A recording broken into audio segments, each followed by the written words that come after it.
This is Gamer 1745 here, starting my stream and just making sure things are looking good here. Why? Oh, there we are. Okay. It is sort of kind of looking good. Yay. Not that I'm looking good, I'm a mess. I need a haircut. Yeah, I need a haircut. And then I need to shave. Gotta readjust my chair maybe some point too, but that's a different issue. Okay, is that streaming well? Healthy streaming here? Yes, looks good. All right. So let's go in here.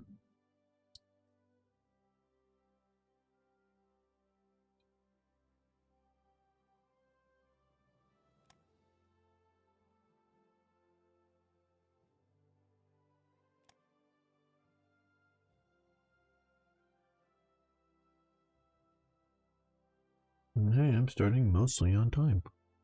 Okay, a few minutes late, but... Right, okay. Let me adjust the microphone position here.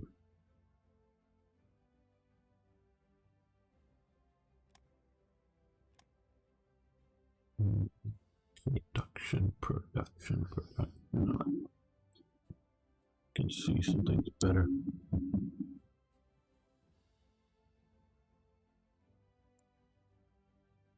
That's a little better.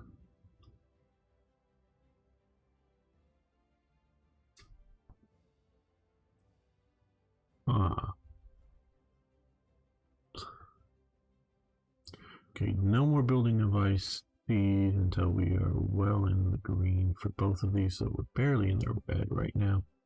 I think this is mainly because of bombing, but we'll start making episodes soon. So, what about bombing? Okay, we're getting some submarines coming, quite a few. Garrison divisions, which we will need. For Norway and places.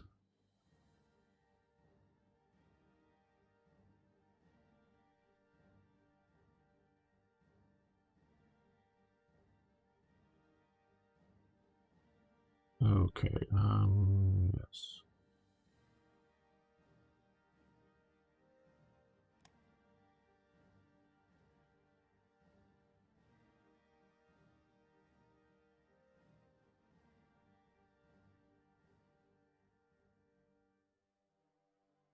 What was the... Yeah, I think it was that one. Let's make sure though. Yeah, okay. You see it is 4. There may be a few others around. Oh, there it's... No, that's not it.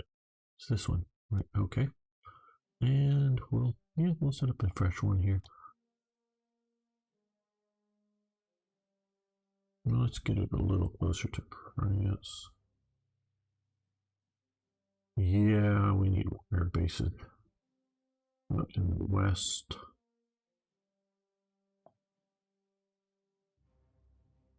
Ah, 3 units base there, 3 units base there. Well,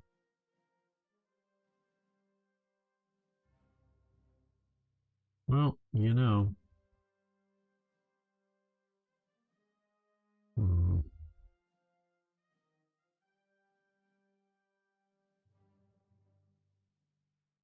Okay, 2 units based here.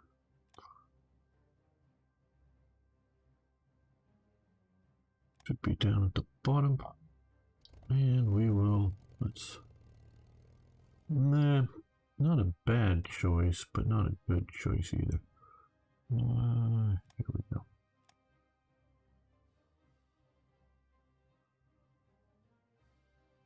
Where's Fighter Commander? Flieger Corps Fighter. There we go. Okay, reserve divisions. And big heavy air transports.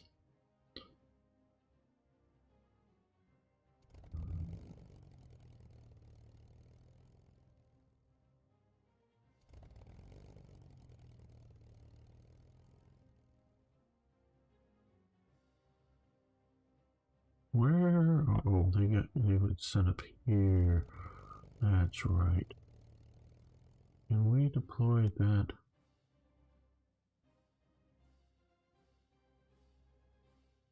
Yeah, there we go. Hey, Ari, how you doing? Okay, I'm going to talk to you for a minute, Ari. Please don't get too offended by this. Um, I'm meaning my movie, War Movie of the Week club, if you will, sort of like a book club, to bringing what you would definitely call old movies for people like you that may have not seen or even heard of the movie. So things like 1917 that were made 10 minutes ago are not the type of movies I'm looking for. Now, they don't have to be old black and white movies. They could be things from the 70s or the 80s or even the 90s. So if you got some idea in there of what might be interesting to people, definitely want to hear that. Okay, well, we're going to, we have a bunch of garrisons that are sitting over here that are looking at the Soviet, that are going to eventually get moved somewhere else.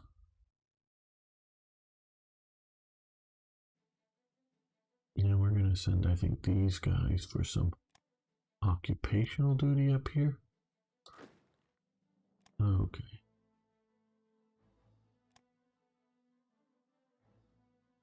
Let's get a not very good, maybe defensive mind. Yeah. Yeah. Old Austrian general. There we go. Get ready to send him up to occupy. He's used to mountains. There's mountains in Austria.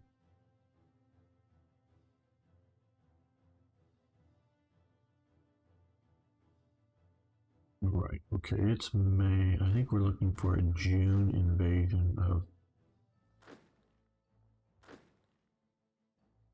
this guy. That got. Ooh, that's fast. That's good. June invasion of the Low Countries. Okay. Panzer Corps von Kite. Oh, here we've already lost the leader here. Sergeant York. Okay. That would be a very good suggestion for people should watch.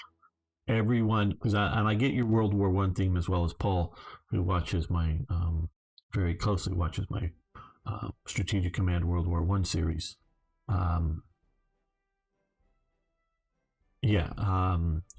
Everyone should watch Sergeant York, starring Gary Cooper. That is a definite movie that should be in the cultural reference. Again, those that are maybe watching the VOD later and the few people here, I'm been wanting to do just some personal things have been going on and long time as well, and maybe have Eric help edit even these things out, although I just sort of on the spur of the moment last night made the video that I made, as I have been wanting to do top 10 lists, and I still intend to.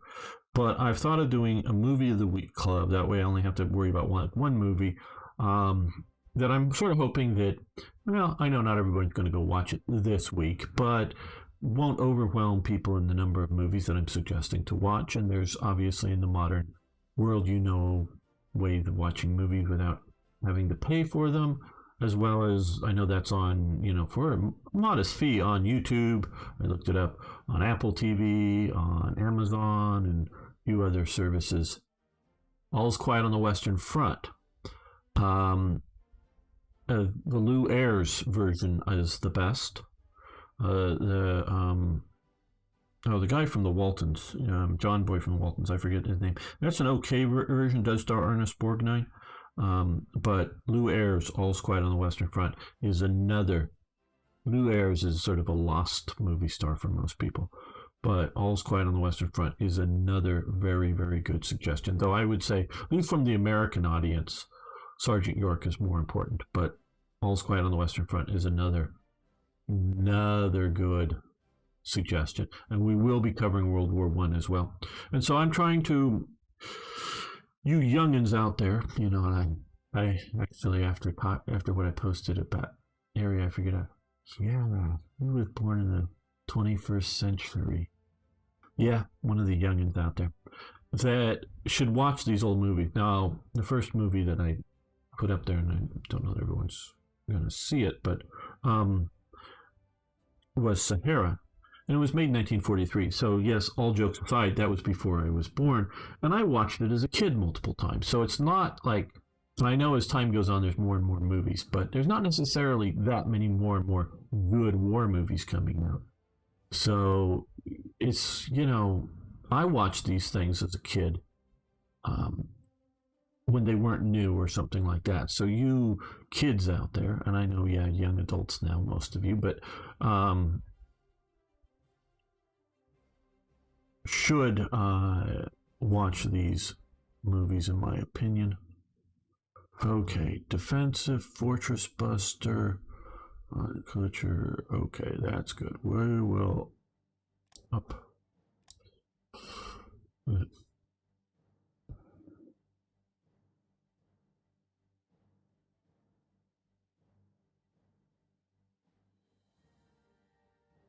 Full Metal Jacket. Full Metal Jacket is low on the priority.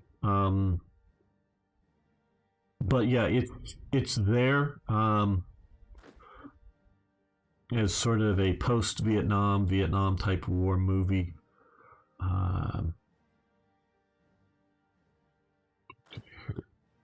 So I definitely feeling that as a real possibility at some day.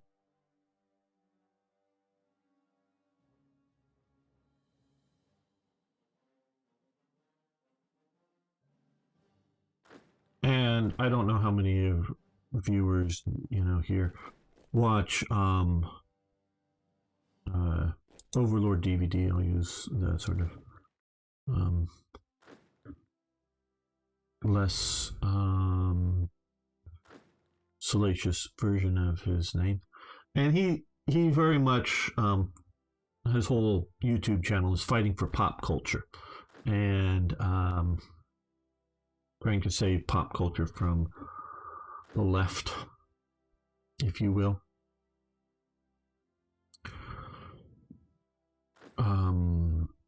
Wrecking it.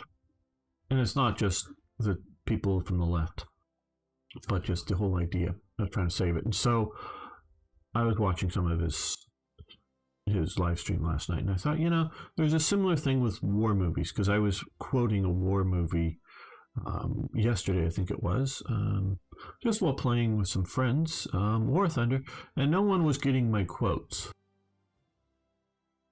And you go, yeah, Gamer, it's an old movie. Yeah, from the 1970s. Yeah, okay, true. It was, but, you know, it's starring Clint Eastwood. It's a great movie. And everybody,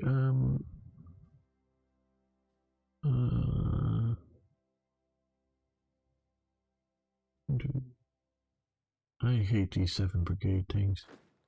So, I may have moved the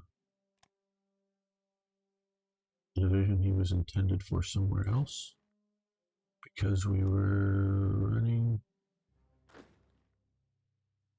into the problems down south.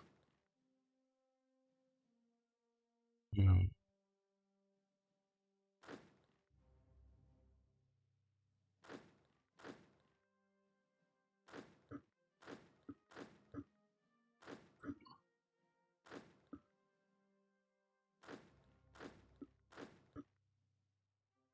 Hmm.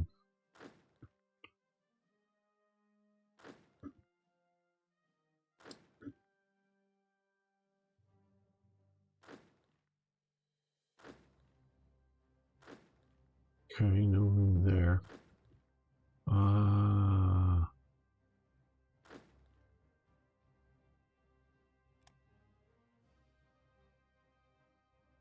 Well, I guess there's going to be room there, so he gets to come to here. Hey, IKB.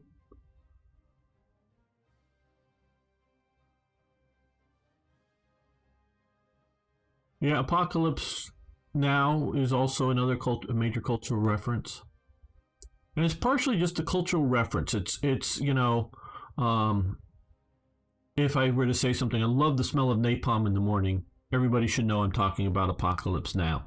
Not that I am not good at remembering quotes from things, quite honestly, but a few things are just everyone should know. IKB, sometime I do want to get together and make more Railway Empire. I don't know when we can schedule that.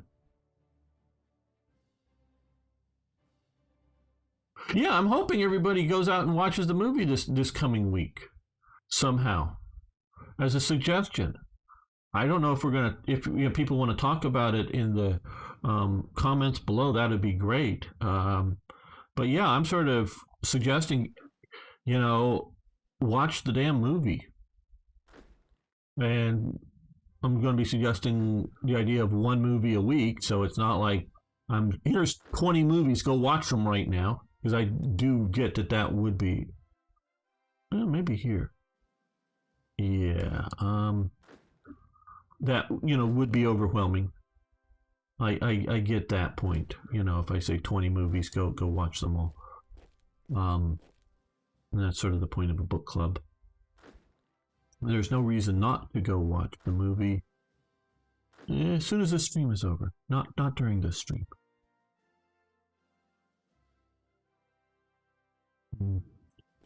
Just come up there. Well, actually, let's actually.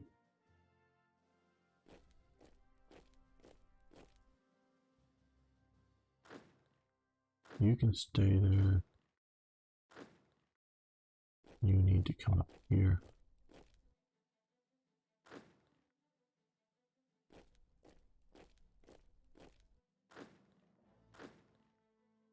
Yeah. I love the smell of steam and oil and coal dust in the morning. Yeah.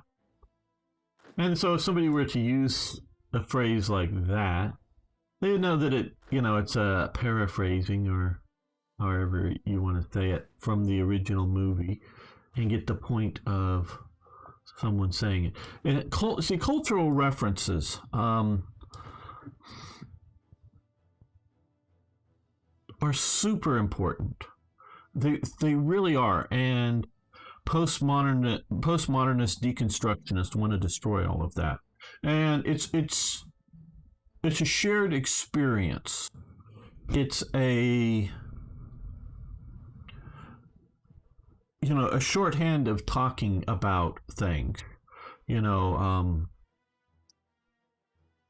Jokes like the French surrender monkeys or whatever. People get all the sort of reference and things like that, and they are super important. And if we don't have common experience,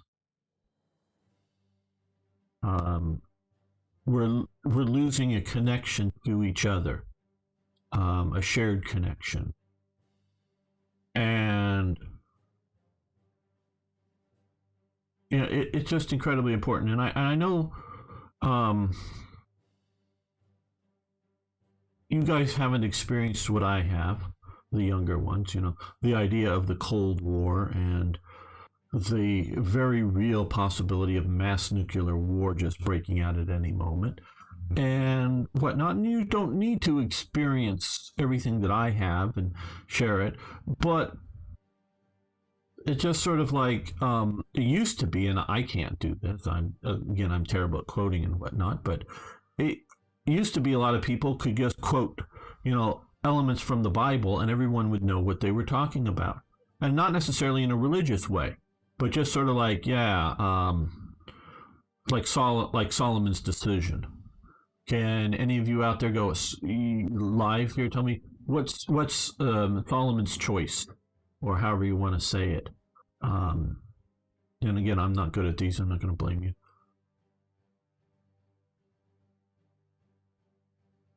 War Games movie, yes. That's probably not going to be one for the war movies series, but war games, definitely. I remember that. Um, do you want to play a game? I think is sort of, or let's play a game. Thermonuclear war. Very good IKB about the railway maps of World War II. So yeah, and it's a shared experience, a shared idea that's common to us, that we have in common over the generations, but also important in generations that are no longer living have a shared reference to what we have today. And about, yes, exactly, IKB. Yeah, that's the one that I was thinking of. So it's shorthand ways of encapsulating a little story without having to, two mothers both claiming this child was theirs, and King Solomon says, "Well, I can't decide. Let's cut him in half." And then the mother it's actually the child. No, the other woman can have it because it would be better to have her baby live than keep it for herself or whatever. And so, better to give up your baby than get just half of it. So, the way of just saying, Solomon's choice or whatever, is a way of referring to things and talking about a story without explaining a lot, which I know I just did. But that is why it's important. And it's also important when you get a lot of these youngsters, and I know sometimes I particularly, finally Sunday school is useful. That's right. And I'm not, obviously I'm not pushing a religion on anybody here. It's just something that would, if I had said that in 1900 or in 1800 or in 1700 to an English speaking audience, they would all know what I was talking about. I mean, they would all, even if they were illiterate and couldn't read, they would all know what I was talking about. And of course, they would also, depending on which one of those 100-year periods, be able to do local or current cultural references about a political leader, celebrities. It really wasn't the celebrity culture that we had in 1900 or before. It really wasn't until the radio and the movies did we get. There were famous people. There were sort of political or but even still, there really wasn't, dime novels back in, dime novels is, like, I don't know, like a $5 novel today or whatever. But, Wild West heroes or villains or whatever, there was, like Wild Bill Hickok was a celebrity within his life, and there was things like this, but nothing like we have today. And so, I'd be a political figure or a cultural event that happened, and people would have reference to it that I'm totally lost and would go right over my head, and I wouldn't get the meaning of it. But they would have all gotten, absolutely. And so, a lot of the people, well, we ought to try communism. You find lots of people, yeah, well, we've tried it many times and it's killed 100 million people. Well, that wasn't real communism, that somebody says. Well, that they tried it. Maybe they didn't get to real communism because real communism you can't get to. But it's the idea that people know that it has been tried, that it's going to kill millions of people. So when somebody says we ought to try communism, everybody ought to throw rotten vegetables at them. And I mean that probably literally, and deride them. And then, now if you get the rotten vegetables, if you know where that comes from, I don't know if people even know that. But, deride them and make fun of them, and know that they're proposing something that's going to kill as many or more people than, a Hitlerian government would do. So that these people must be evil, that they want to kill that many people to test their theoretical government one more time. And that's just lost on people, and because they don't teach these things. And that's what I'm pushing with this idea of a war movie, because so many of you play war games, whether it's this type or whether it's War Thunder or something else. You're all playing war games, so you have an interest in it. If it was a different audience, we would talk different movies, maybe, or different shared cultural events and ideas. Okay, I'm still getting ready to make the first episode. I know I was talking there a bit. Okay. We have a bunch of subs coming. Moving some around. I'm looking at these guys coming here. More fighters. Now, once we push the front back, Germany becomes less vulnerable to bombing, but still an issue. So let's another sort of bigger air wing. What level the battle commanders are most effective? Okay, Sandpiper, and I'll make an episode, a little video on it. Somebody else was just asking me. The Outlaw Joseph. Yeah, that's a very good one. A very good one. Probably not in the first 10, but I don't know, might be. I love that movie. Right.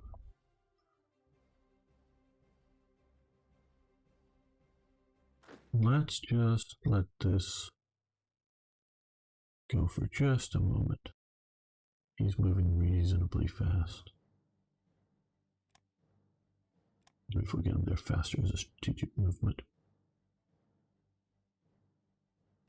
it would help.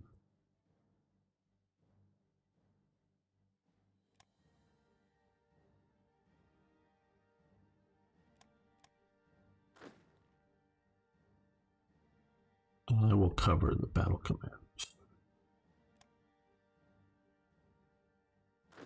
because it is important.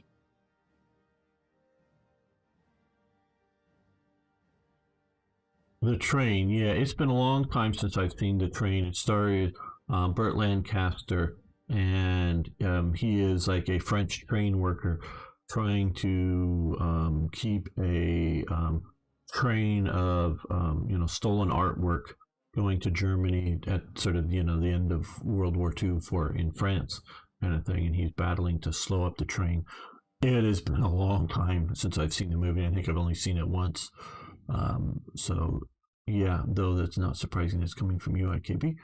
I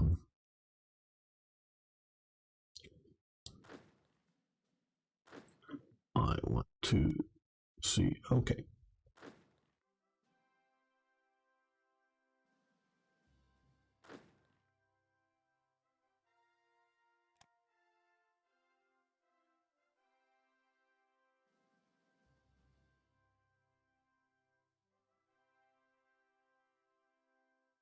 Right. Okay, I think I know what I want to do for making this video.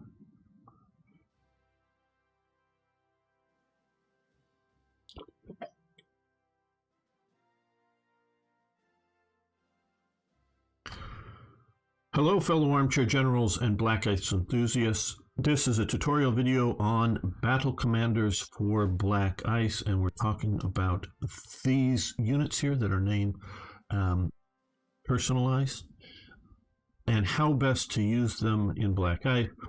But again, I got to say it before we get into that. If you're new here, please subscribe. You can also like the video, share the video, post a bunch of links to it on the Black Ice forum. Bunch of them, please. It really, really helps. If I do it in sort of bad form, you guys, it's good. It's good. So please do so. It really helps so much. Okay, thank you. Battle commanders. This is something that's been in Black Ice for a long time. And how to, this is a how to use them here. We have Panzer Group at Kleist here, commanded by von Kleist, and we have von Kleist's battle commander unit that has a bunch of various stats as well as modifiers for other stats. Right? Okay, very good. Now, how to use them. what you do is they are only useful, other than eye candy, in a frontline unit. So what you want to do is put them in a frontline unit. Now, you can put it in like this here. And of course, we now have here. And so this is to represent the idea of Gunther von Kluge sort of coming and commanding this division personally. And that was the concept for this. If you look at some of the readings, I did not create this system, but reasonably endorse it. It has its flaws. But you look at the readings of like Guderian and von Manstein, when they're like corps commanders or even higher, they're often going around from division to division, like headquarters or sort of the frontline areas, and directing the battle. Now, Rommel's very famous for being very forward in his command and control operation. But this, most of the time, wasn't quite as forward for the German officers as Rommel was. But it's still sort of giving personal attention to a division, and sort of represents that. Now, you can, currently, if you're playing standard Black Ice, we have a limit of 7 brigades. I know some people, and overwhelming, according to a poll that I have, overwhelmingly they want to either remove a minor number, want to remove the transport unit, or go back to 8 brigades. Some people, well, why not 9? Why not 10? Why not an unlimited number? Well, this is sort of why, is to have a balanced division and be able to, on some units, add a specialty unit to them. This is one of the reasons that this was designed to do. Now, so find a division if you want to add it to that. The other thing you can do here is, and notice on this division, combined arms here. What we're going to do is we're going to create a new unit and remove the HQ, and we still have the combined arms unit. If we again remove this unit here, we've lost the combined arms element. The element of the HQ is that it's coordinating, shall we say, excuse me, all these different arms, as opposed to, hey, the motorized infantry battalion's off doing its own thing, the panzers are doing their own thing, armored cars are reconnaissing somewhere else that's not coordinated with or closely coordinated with the rest of the division, if you will, all may be operating in the divisional area. So you can replace the divisional HQ with a battle commander and maintain the combined arms bonuses. Now, obviously doing it somewhere like on this division would be perfect, in that we really don't care about this divisional HQ. It's just generic. It's just there. It gives the generic bonuses, that type of thing here. Now we can look over here and see here. Yeah, sort of the generic bonuses, but it's sort of the cool 10th Panzer Division symbol on it. Do you want to give that up when you're, at this focus level? Oh, just as an aside, you can change in one of the variation settings when you go from one to the other, meaning you can make it so you have to be super close in to see this, or just a little bit out, or keep that out, just how hard it is for you to keep track of things. All right, so that is, I could just stop there, but there's another way to use battle commanders, and this is a fairly important way. Right, okay, here we go. Von Kleist, he right now has skill level 4 and 30% experience gain. Once he gets to 100% experience, he gets to skill level 5, and then repeat. Now we can come over here and look at this general here, and oh boy, he has skill level 3, 69% experience, or almost 69%.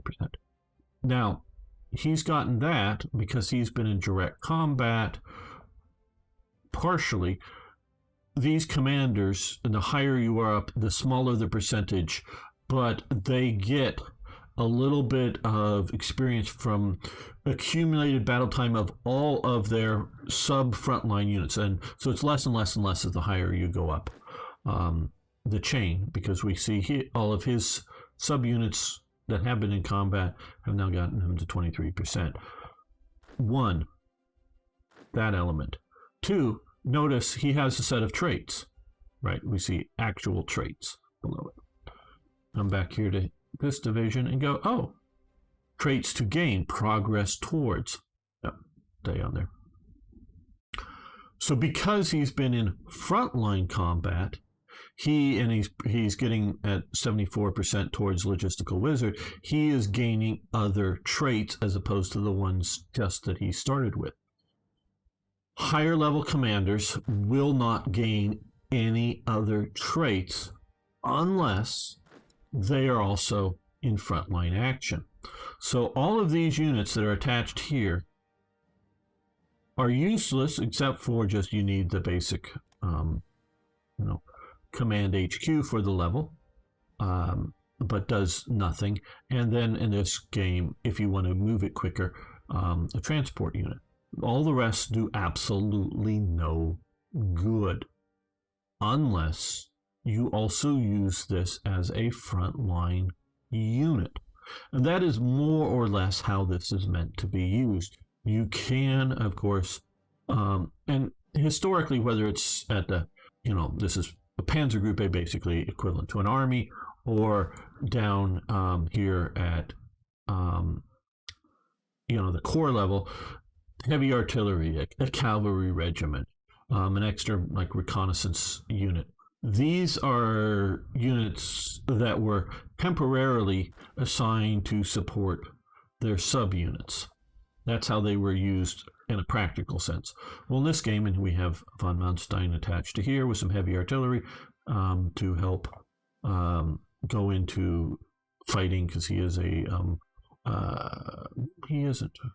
Maybe we should switch out a commander. I don't know. A fortress attack unit, but if we're going to use this also as a frontline unit, it does have a combined arms bonus because of HQ as well as that. So now he can, as he's fighting on the front line, and he did a bit in Poland, gain progress towards other traits. So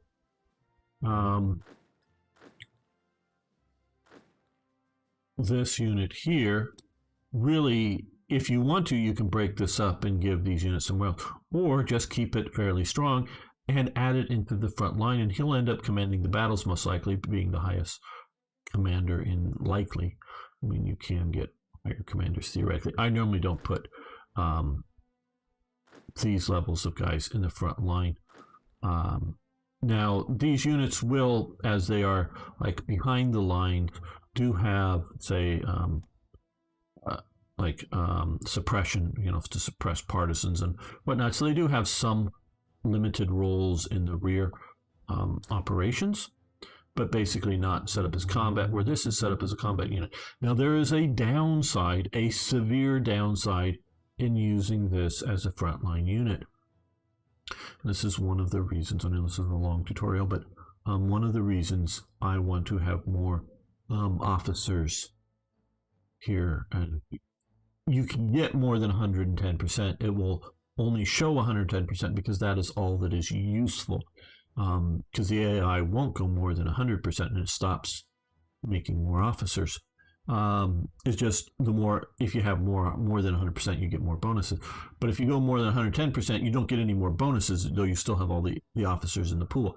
Is these units, your command HQs at various levels of basically corps and army, will, if you use them as frontline, will take very high levels of casualties of officers. So we can, I think there is in here, and I'm just not used to looking it up. Maybe it is not max strength, fuel, or maybe it's not shown here. I don't know. The number of officers in the unit, I guess it's not shown, but you will take high levels of officer losses, because the game is not designed as this is to be a frontline unit. So if you use these as frontline units, you will have high casualties for officers, so you need to have a larger pool of them. So keep that in mind. But this way, so this Kleist will get, for all of his subunits that are in combat, will gain experience. Plus, if he's in combat, he gains experience directly, as well as, proportionally for his subunits. And so you end up with super commanders, and they can be really, really good. And so I'm going to keep Von Kleist here as a battle commander in his unit, because I'm planning on pushing him forward and using this as a frontline commander. So just keep that in mind. So yes, you can replace the HQ or just add it to a division as a battle commander, and or keep them as a in a command slot, but one that you're going to use in the front line. Otherwise, they have no effect on the outcome of the game. Thanks, everyone. If you have any other questions about Hearts of Iron, please post them below, and I'll see if I can answer them. I'm not sure that I can, but I will try. Thanks, everyone. See you next time for more Hearts of Iron. All right, quick little thing. So I hope, Sam, that helps you out your question on that. Might want to make a Discord channel for movie suggestions. That's a very good idea. Yes, we will do that. I would also do things like Downfall, Battle of the Bulge, and Band of Brothers. Well, Downfall and Band of Brothers are probably too new. Though Battle of the Bulge would not be. And Saving Private Ryan right now is too new as well. They might be older than you are, Ari. I don't know quite the dates of all of those movies and series. I remember them, but yeah, movie suggestions are fine, and I really do like the idea of having a Discord channel for that. It can be a place to discuss things.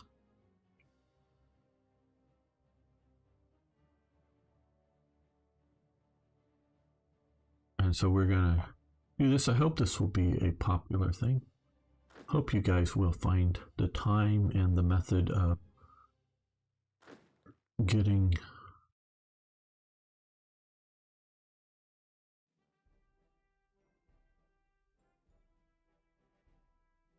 the units, or not from thinking units here, getting the movies and watching them over the next week for this current movie of Sahara. And it's not that it's the greatest movie, it's just a decent one that I think people should see. What are we bombing here? Ooh, it's a Norwegian Navy, it looks like.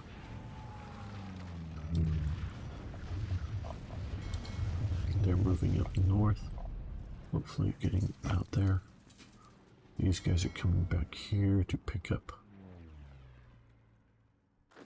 some of Paulus's units. All right. Okay, proper episode time.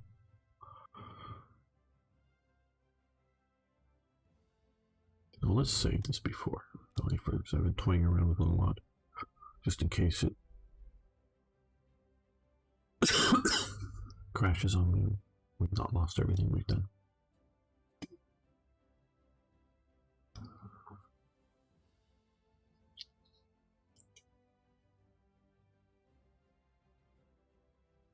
Welcome back, fellow armchair generals. This is Gamer 1745 here with my continuing playthrough and look at Black Ice's Heart of Iron 10.41 currently. I know they have a newer version, but that's the one we're currently playing. So, I was really tired last time I was making episodes for this, so sorry if that was somewhat incoherent last couple of episodes. Okay, we got this guy here moving to cut us off there, so we're going to readjust his line of movement / attack to delay that, stop that. Now we're also shifting forces around this way to get ready for Fall Gelb. I think we're looking at a June, mid-late June date on that. So, yes, let's speed this up a bit.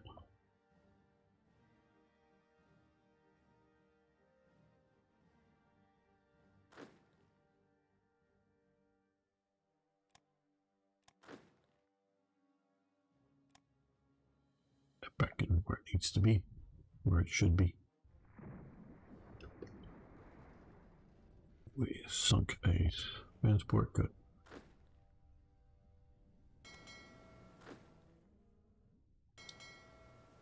That's the 3rd Army Corps, so I want to move units from the 3rd Army Corps here first.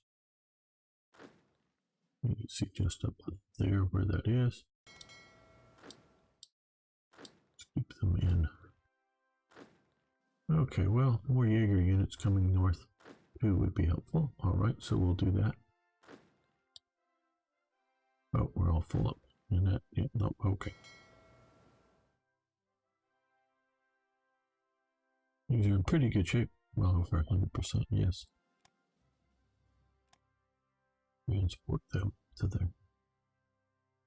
Going that way up to get more. Oh, well, maybe they'll survive well enough.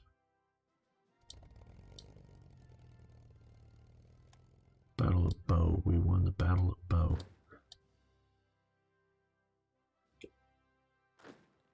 In modern English, I don't know what this bow means in Norwegian, but in modern English, do you know what the word bow means?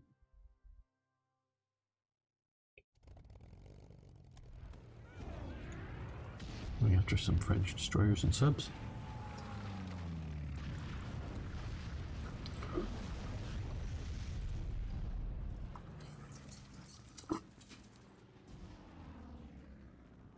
Okay, we've got, is that a victory point? No, but we got one of their port cities in.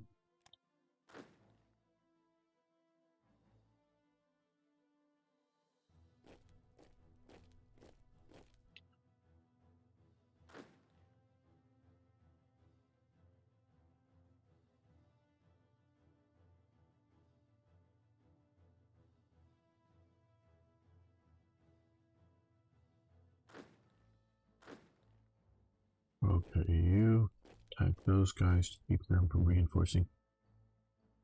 Hey Arno, good to have you here. The Arno has arrived.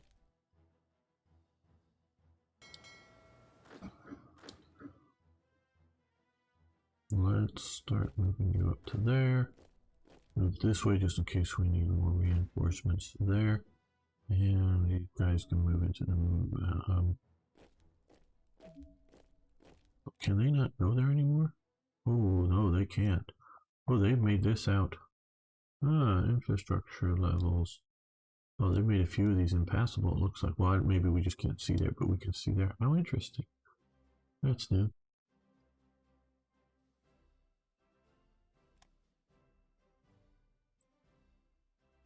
Probably correct.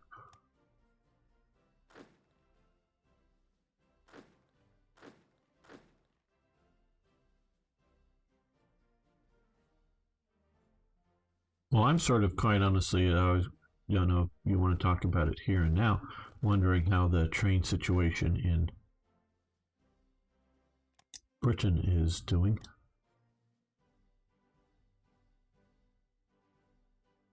Okay, we are up here. They have very little invasion. We're just going to do invasion with everybody here. Oh, I thought I'm sure I did. Yeah, well, okay. I know, I guess if I had specified which unit to where, it would have done that better.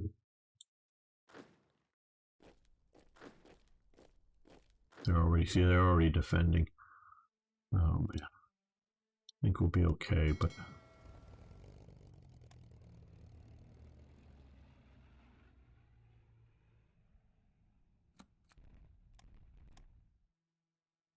All right, well, we've got a lot of fighters coming. We have some more here, garrison divisions, but I think we're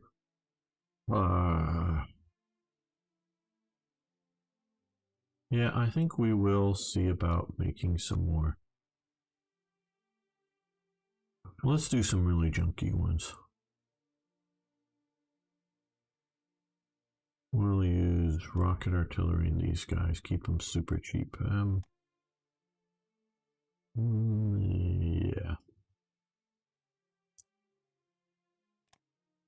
259. 240, yeah. Cheaper, okay. We'll make a few of these guys. Just to spam out.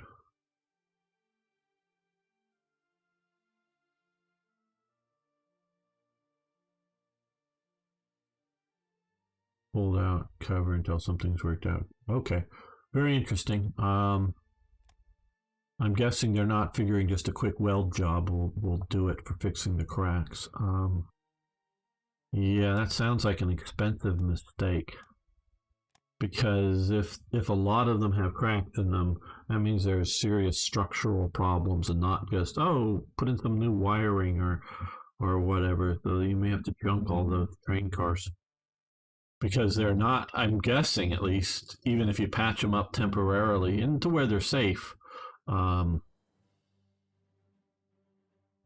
they very well won't have a long lifespan at that point.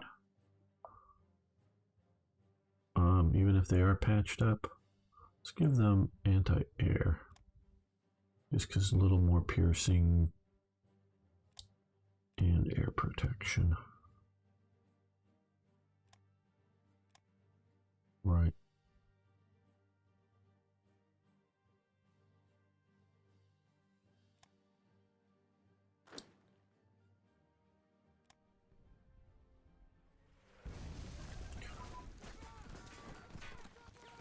Okay, we'll be okay up here as long as we take Narvik and can hold it. They're going home, good. Okay, fighter bomber prototypes have advanced. We will stop this for now. And we're okay. What is too far in advance? Hydrophone. Okay, yes, we would check that one out anyways. Air search radar or armament engines. Let's do that. Keep that somewhat up to date.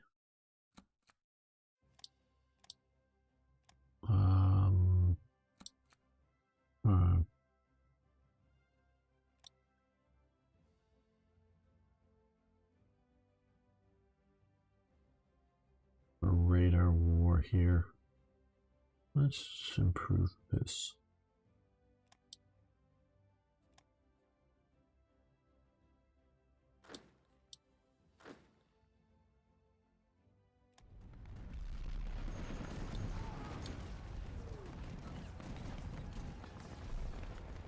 Beetle can hold, I'm sure of that here.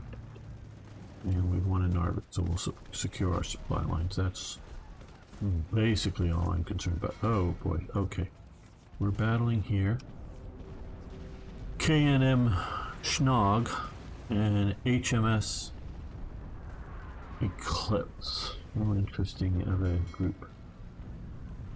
Come on, get some air support in. Well, they lost Schnog and Eclipse. Not good for that for us. They're now bombing the former unit there. Okay, you get that unit is there.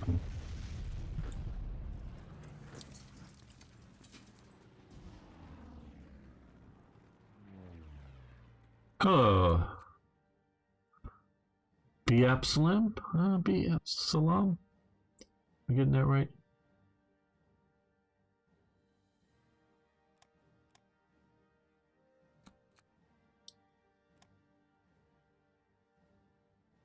Mostly. We're going after Norway. We're going to be June before we're ready to go into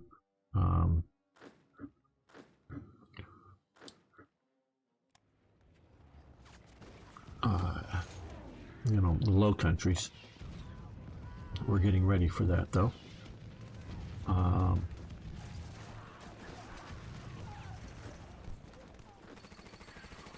not playing, you know,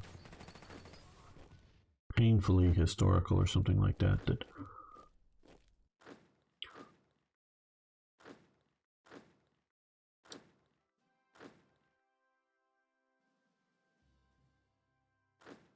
Okay, that's so you up to. So they're bombing us. I have to, because I know that's the 14th Corps, but I have to read it as XIV to hear when I'm looking to attach units. So XIV, there we are. I do know how to read Roman numerals reasonably well. You're starting to get up into the thousands and whatnot.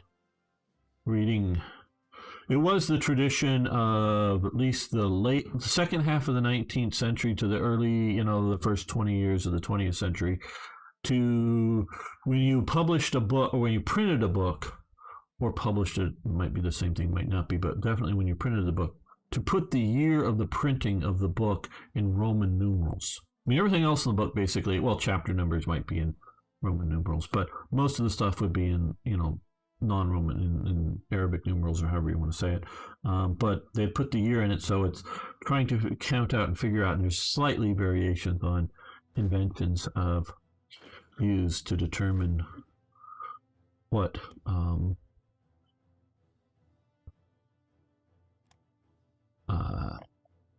year the book was printed.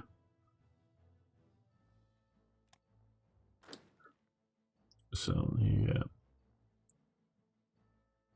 and I might have a bit of trouble figuring some of that out.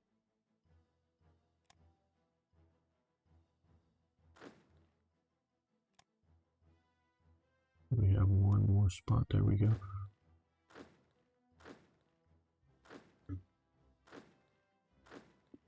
Right.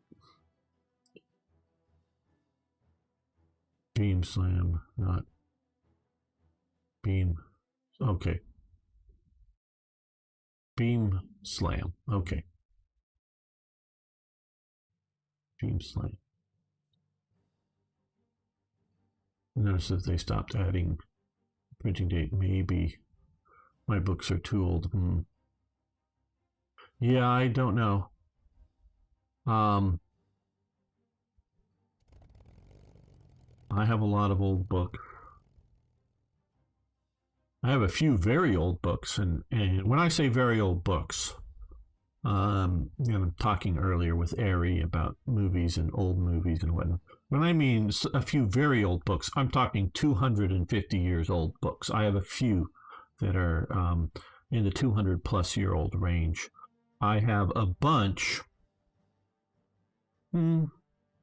probably more than, I haven't counted them all, probably more than 30 seriously, maybe more than 50, I don't know, books that are, you know, 100 plus years, because, you know, they have a printing date of 1908 or 1914 or whatever, so that, you know, I have a bunch, yeah, probably more than 50. I have a bunch that are, you know, printed prior, you know, printed enough that they're old books. Those are old books. 100 plus years are old books. Very old books in my collection are getting 200 plus year old books. No, I don't mean like reprints of old books. I mean actually that old. Now, okay, we have some torpedo boats, garrison divisions. Yeah, let's deploy these garrison divisions up here, because we're getting ready to eventually occupy up here, and I don't know how aggressive the AI is going to be in invading. They have done some work on that. I think they're hoping for smart work on that, but we will see. Meaning it might be smart to invade Norway, where it would be stupid to invade France, because France is easily reinforceable.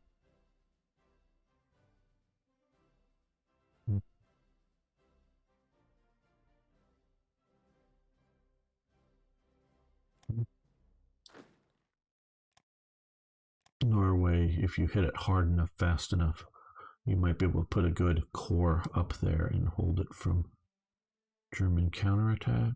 If you're the British, might.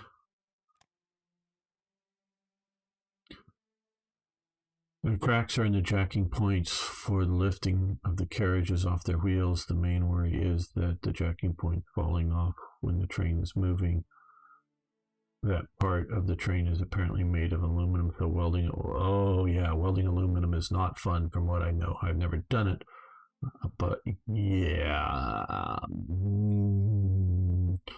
that's not looking good. Maybe you can replace all the aluminum bits with steel bits and just do something like that. I don't know. I have 200 so your book about military geography in Switzerland. Has a beautiful map. Yeah, I mean, I don't have many. We come down to a handful, but I do have a few that are very old like that. And so that's my perspective on old books and things. We're also too low here, so let's actually make this a little bit on the positive side. Slowly work that down. I know defeating France, descent will drop.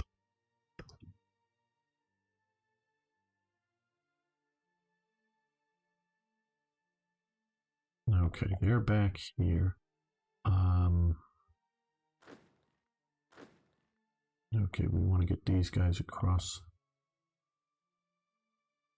the sea as well. Oh, well, they're coming back still. They're not back yet, I guess. Yeah. So, let's move. Trying to keep units. Okay, your command is there. I don't want to break. Okay, your command is up there, so you're closer. Right. You get to transport those. Now, honestly, I really don't mind the bombing of Germany, partially just because it's historical, but in actual gameplay terms, I don't mind the bombing of Germany so long as I'm ripping their guts out of their bombers very rapidly and making it more expensive for them to either replace the bombers if I'm totally destroying them, or just sitting back and repairing them, compared to my cost at doing, because that's driven the production of coal and steel to zero that will need to be repaired in that factories.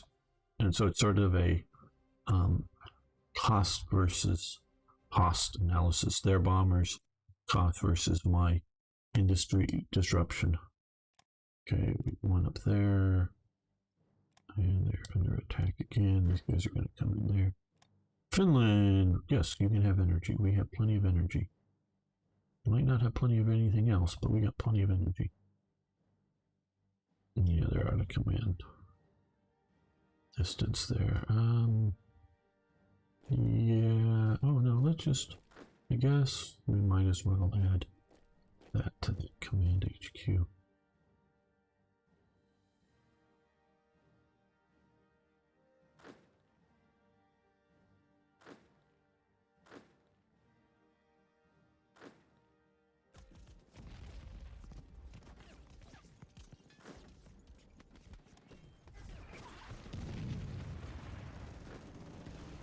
Okay, we're going to stop this attack until we can. Conclusion after defeat. Yeah, whatever. I don't entirely like that. Well, we didn't take it, but we weren't defeated either, in my opinion. Ooh, we've got bombing going on here of a motor torpedo boat. We've got a battle against Motor torpedo boat, HMS Wolfhound, HMS Pyram, and Tyler. Okay. They're bringing in more ships. We've got these guys coming around here. We got these guys coming through here. This might get interesting. Hopefully. Well, come on, guys. Get your air attacks better coordinated.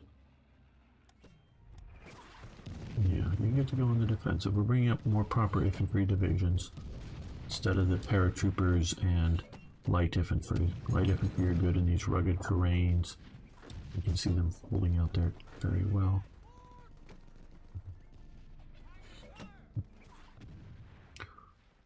I got some French up here already. Okay. So this is probably the Narvik. Well, not Narvik, but the Norwegian, or the expedition to Norway up there.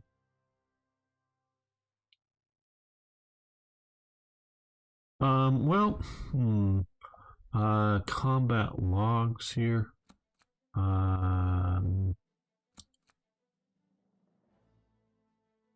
Naval.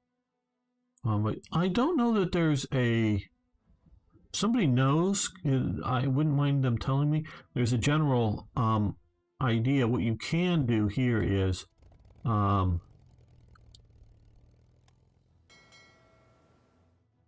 You can look at units like this and see here this U-17 sunk the DD Escu Deroit Garapif, whatever, I don't know. I guess it's representing, I think it's supposed to represent a group of ships. So you can do that, but there isn't an easy way. We can see that the naval map here just shows, not exactly, but hovering over it, we can see enemy convoys and enemy raiders, the province, that type of thing. Mentioning that, let's look out here. Okay, they're hunting us here now. So we should shift over to here. Convoy raiding, massive. Get away from their hunter. There, do we have... Okay, up here. They're not doing anything, so they're not being very visible. So come over to here, move. No, nobody's over there. They're patrolling their submarine routes.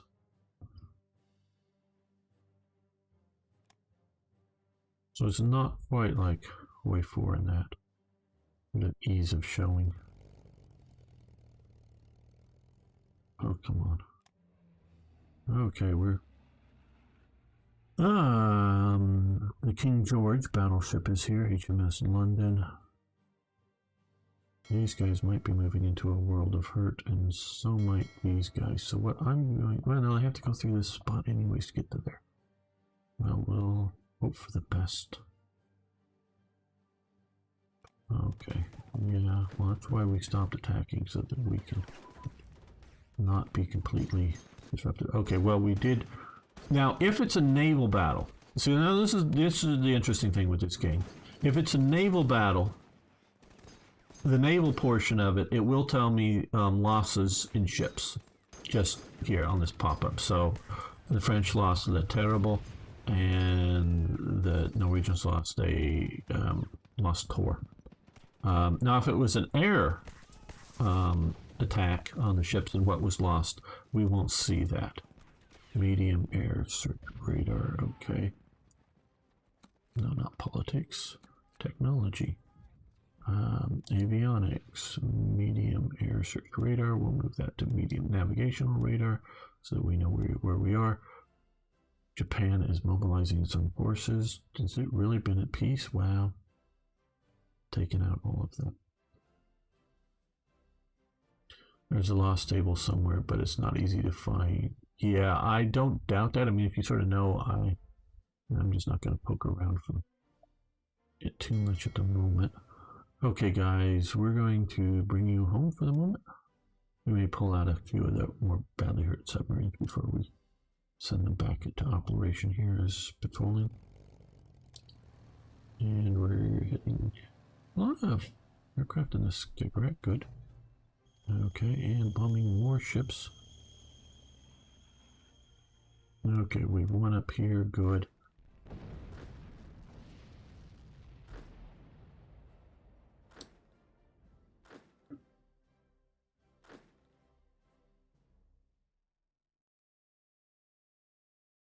I'm just hoping whatever naval act. Ooh. Okay, one ship right here. Oh, bunch of ships here. Well, we have a lot, and hopefully they're getting the Scharnhorst, Gneisenau, Bismarck, Tirpitz, Deutschland, Ross Bay, Admiral Scheer, all into action appropriately and sinking. Ooh, boy. Okay, well, we're sending our submarines back, and I know we had one that was almost sunk before, so that's probably what we lost. They lost a bunch of destroyers and destroyer escorts. At least from naval attacks. They may have lost more from air attacks. Or they may be going that way.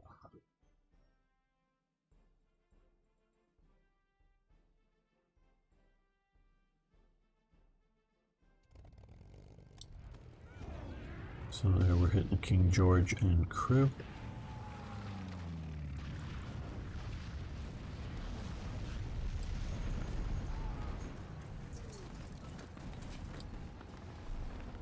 Okay, well, they're going to come up to there.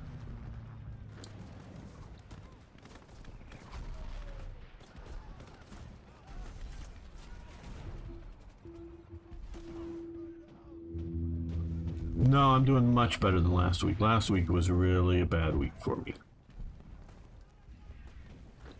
Really bad. But good now. Okay. You're going to push that way. You guys are going to push on these guys. And I'll let Tito get in command or in action first so that he's hopefully in command of this operation. Yes. Good. Okay. French and British destroyers taken out here.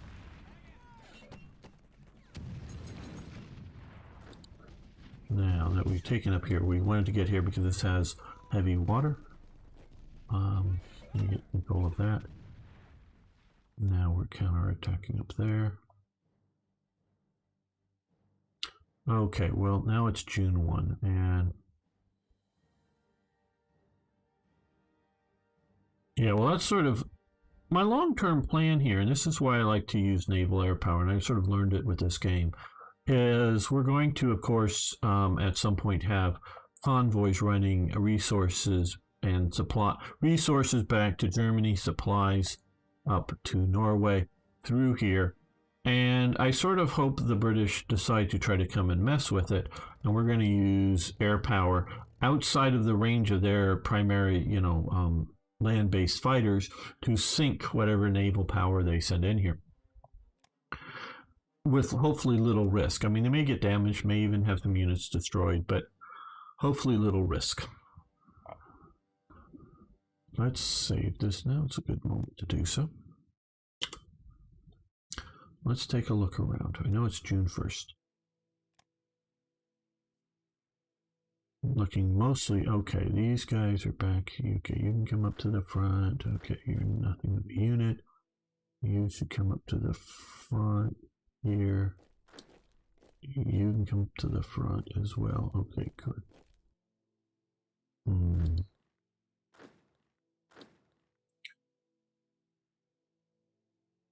Yeah, let's join these up. I know I'm never going to recreate all of that title, but okay. We're going to give all of that over to him so that he has something to fight with a little bit better than just Army HQ. Get up to the front. Guess these guys are still just too getting organized up.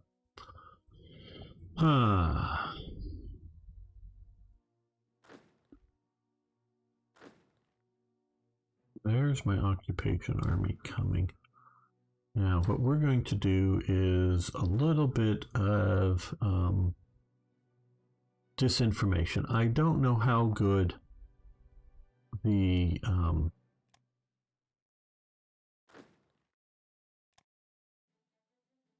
enemy intelligence is. Let's move a few up here too.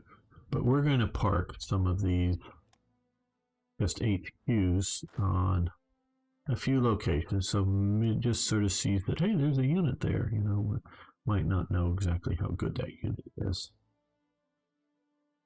And we can use some of these others, but I don't know that I will at the moment.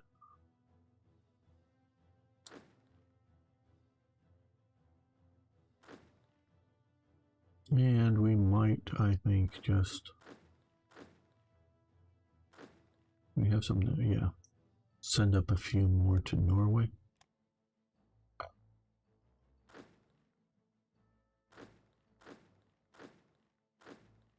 Okay. Well, there's two, you know, the smaller one. Let's also send this, send all of their subunits up here as sort of a command element to occupation forces that are mountain troops, which will do better with winter attrition. Okay, now are we ready to invade the Low Countries? Okay, that's a pretty strong army there. We're just okay. Not maybe the best organized setting that I've done. Okay, that's a lot of panzers. That's even more panzers. That's mostly infantry. I think I have more panzers over here. Well, at least one Thoma's unit. Okay, well.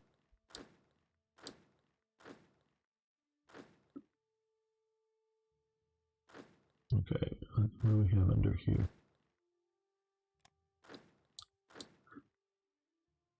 Okay, this HQ is going to come to here. Oh, we're gonna want, no, we want Butler's unit up here, so he's gonna come to here because he can add his cavalry regiment to the defense down there.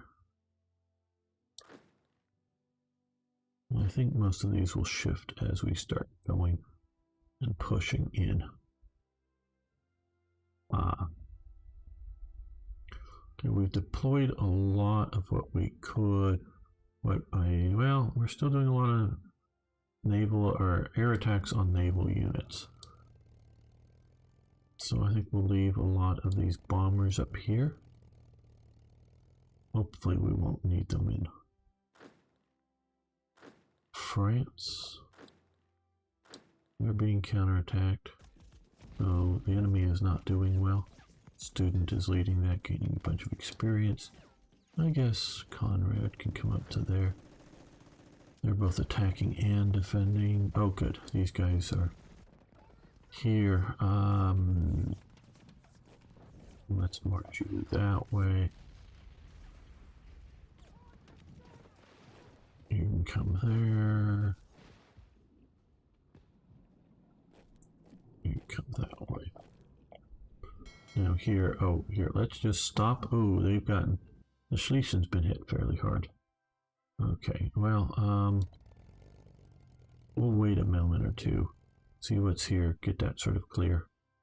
And they've come in, they've not been hit hard. Oh, well, they got a little organizational hit on some of those landing craft. There, these guys are coming home. Lost a few subs, but not many. Hello, Matthew. How are you doing today?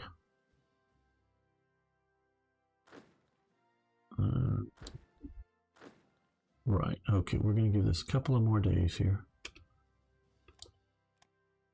Good. They're winning there. Heavy water happened to us, so we now, although it's not really useful because I'm not currently planning on doing any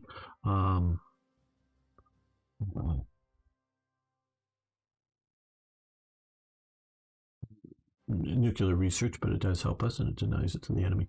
Okay, the Danish 20mm cannons. The Danish army was responsible for knocking out 11 armored cars and 2 Panzer Is during the German invasion before the order to surrender came through. The Germans were actually very interested in this weapon and had them exported to Germany.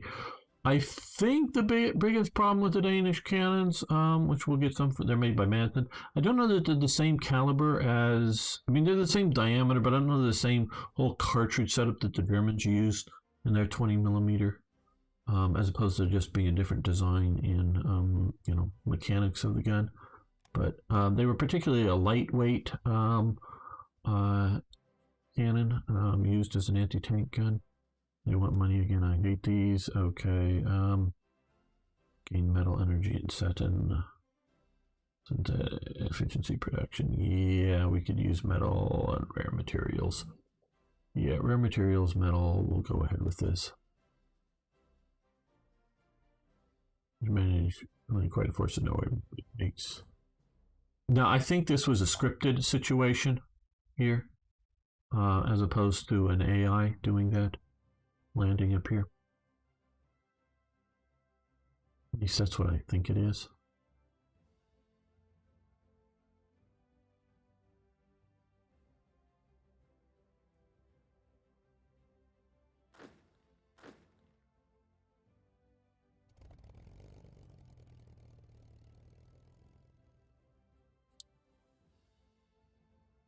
I want you to naval strike just there.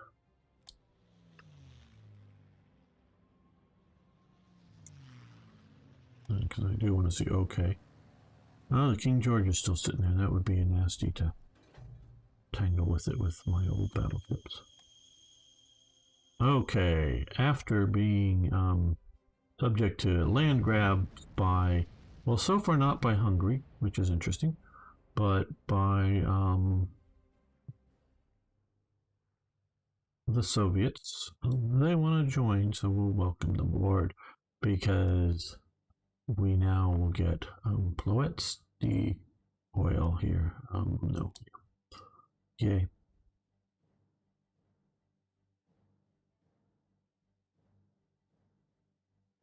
They're having to retreat their army back in.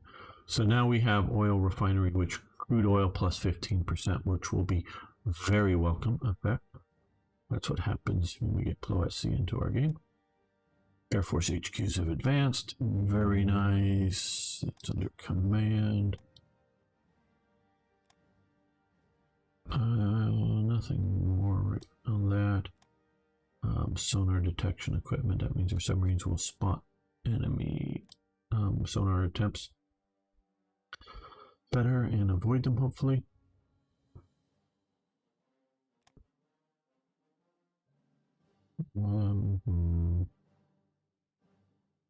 Let's do warship engines and armament.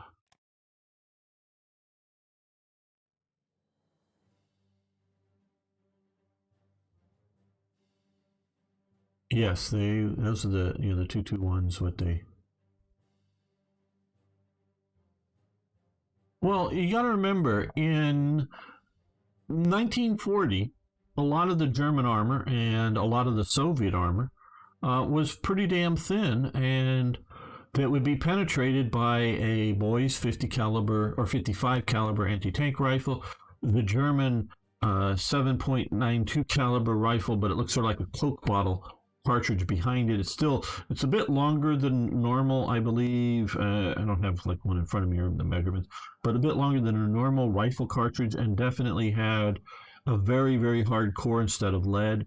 Could be steel, could be something else. I think they did it out of several different materials. But so it's the same diameter as a standard German rifle, but a little longer bullet with a huge, powder cartridge behind it.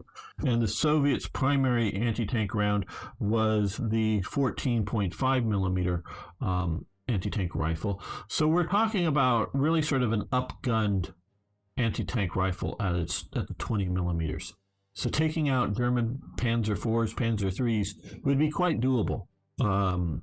Maybe not always, and I don't know the penetration of those particular rounds, the Danish 20 millimeters, on all their frontal armors, depending on what tanks, and definitely be hard on like a Matilda 2 or a Char B, but would be effective against a lot of tanks. So it was set up as an anti-tank kind of anti-tank gun, if you will, but very light and very mobile. They couldn't, to the best of my knowledge, actually fire them from the motorbikes. I think they ran them around on the motorbikes and then quickly deployed them, in minutes or less, very rapid deployment. I don't think they were, you know, driving around and shooting or just stopping. I think way too much recoil for that to be practical, but it's just sort of a light, quick deployment. Something that's heavier than you're going to readily deploy as a, you know, man-carried anti-tank rifle. So yeah, that's sort of my understanding is what they were designed and set up to do. Okay, we are bombing the hell out. Oh, we're fighting a CAG. Carrier air group. Okay. It looks like they've headed out, so we're going to quickly dash over to here. Oh, you're coming over this way. Well, whatever. You're bombing a Norwegian coastal battleship and a destroyer. Okay. What are we doing up here? Pushing that way. I think we're going to have you guys push out there just to kill that unit. And then they come back, because this one can, for a few moments, can defend itself, even if they're going to, whether they decide to attack or not, I don't know.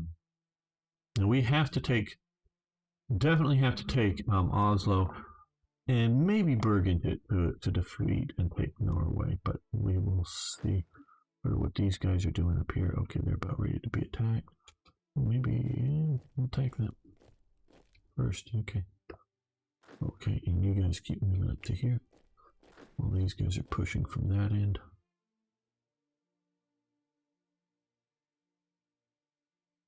Uh-oh. They're storming our beaches here. Yep. Right. Okay. Well, we're going to lose that beach, that's for sure. You stop attacking. You come back this way. We're going to send in the proper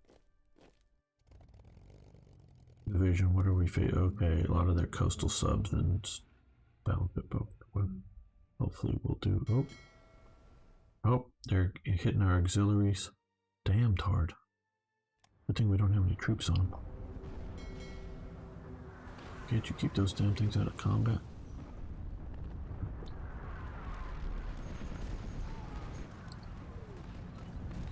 Okay, well, Diedel's going to, oh, well.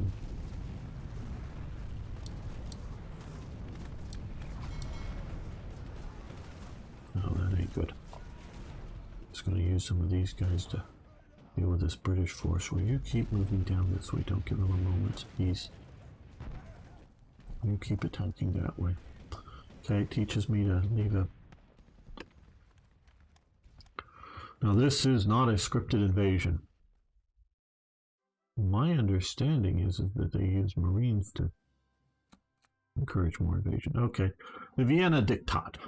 Transylvania was part of the Austro-Hungarian Empire until after World War I, when the Treaty of Trianon, I don't know, reduced Hungary to 1/3 its former size and lowered the population by 3/5. Transylvania then became part of the newly formed Romania. Romania existed long before it, but it became part of larger Romania, that's for sure. Admiral Hulsey of Hungary demanded the borders be redrawn, and in 1940 got his way with the Vienna Diktat, which gave northern Transylvania back to Hungary. Okay, so they're probably forced. We've already sort of got them in, but we'll do this. I don't know that it's going to help. There really is not a lot of population in here in this game. We can look at here. They're getting 2 ICs, and the way this game, there's no real population down here for them, so it doesn't really help as much as it should, because people are useful in wars. So yeah, but they may be also getting some of that territory up here. So yeah, that's a little bit of population, and a little bit there, of course, but not too much. Hey, Rhaegar.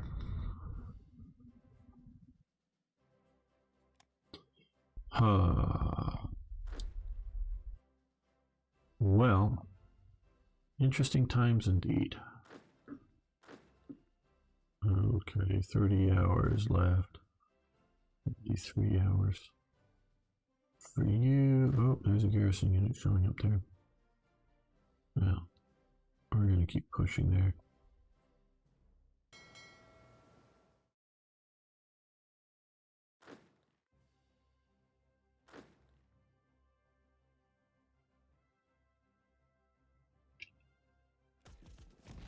Okay, our force is under attack. Damn. Because that means we can't go on the offensive. Okay, yes, we'll take the Comet. Oh, we move this guy out here. Okay, you come down to... Oh, I don't know. Let's try off Brazil. Convoy rating passive.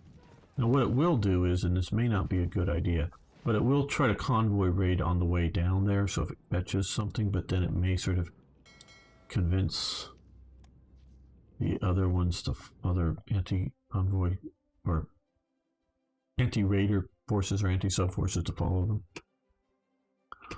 It's just me, or one thing I don't like in this version is how much the French units mass on the Maginot Line and how aggressive they are.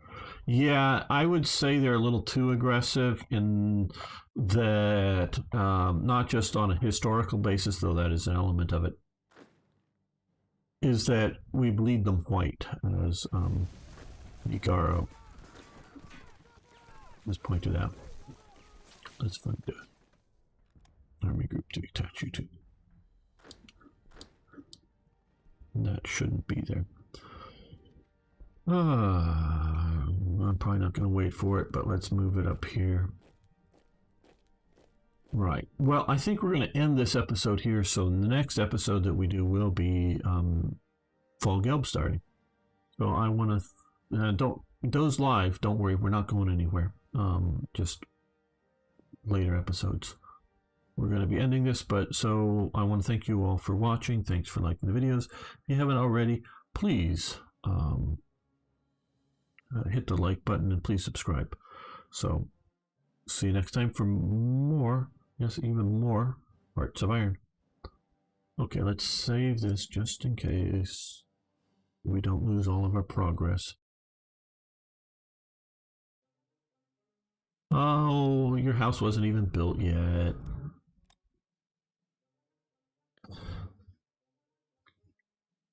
Okay. Welcome, fellow armchair generals, to Fall Gelb, or the invasion of the Low Countries and eventually into France.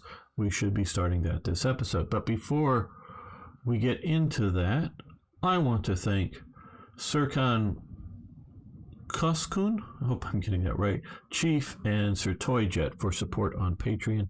It means a lot to me that you guys feel enough that you want to support the channel and the work that I'm doing here, as well as mod making. It really means a lot. You don't know how much. So I want to thank you guys. And everyone else, can you just please subscribe, like the video, and post a comment below? That's all I'm really asking anyone to do, is to post comments, like videos, subscribe.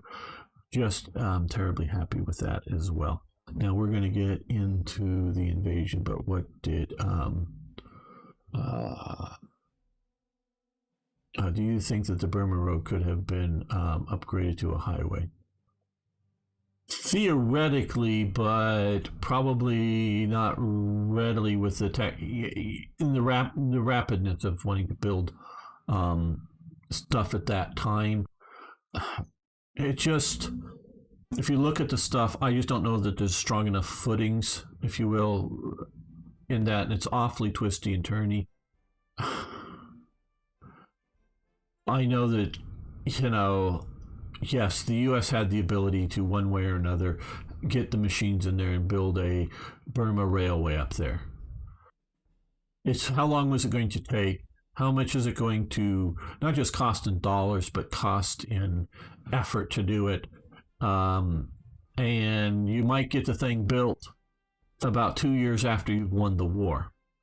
So I don't know that they could do it in a, you know, timeliness that's necessary. Well, I got politically rated problems today because people from town government are still using that stuff. Thus, I'm typing like 90 years old and have a problem with playing games. Sorry to hear that, Rhaegar.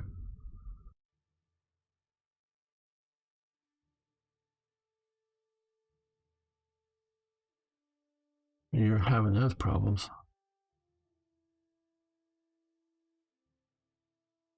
That doesn't sound like fun. Okay, you get to support that attack.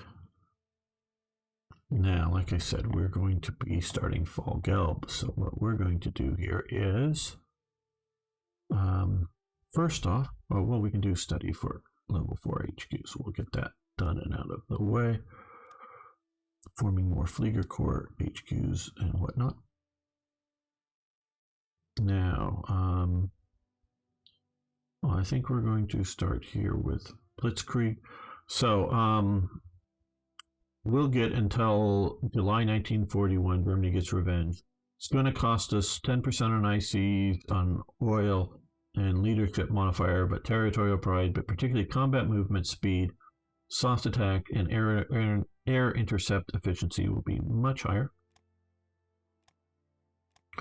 So we will want to do that, and we will also now come over here and gain manpower and declare war.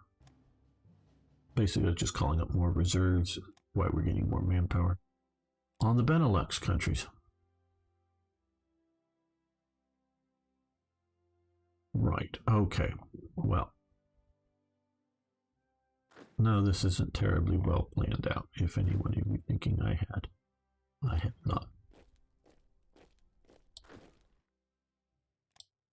I'm just, oh, you need to be attached to, not a Flieger Corps, none of that. Oh, let's see, there we go, that's Fleet, good. You support that attack, we'll see how difficult that is going. Once we launch it.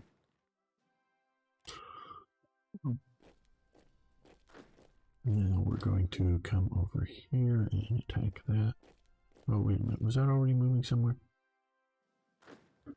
No. Okay, good.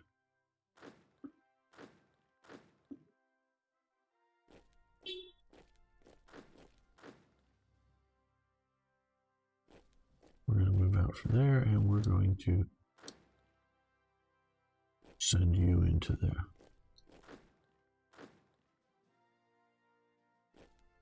Probably should have a few more. Well, we'll move 1, 2 more up to there. Now down here, where we have a bunch more units, you're going to be saved for special purposes.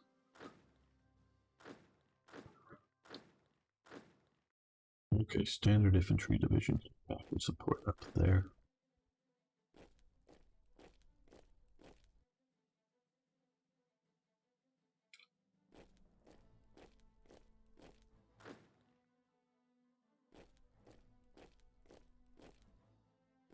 Maybe overly ambitious drawing of lines.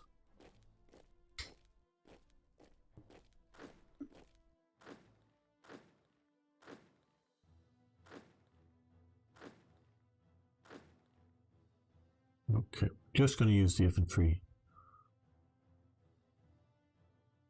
in the initial attacks. Maybe you should postpone Fall Gelb. Maybe I should, but I'm just not going to at this moment. I'm sort of kind of hoping that this invasion here is showing the Allies to be a little distracted at the moment. Maybe they're not at all.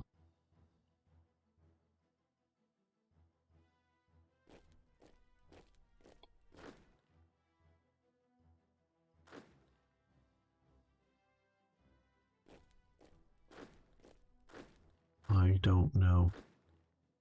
Quite honestly, okay. Not as much infantry as I was sort of anticipating there. And no, this is not well planned out. This is just sort of by feel.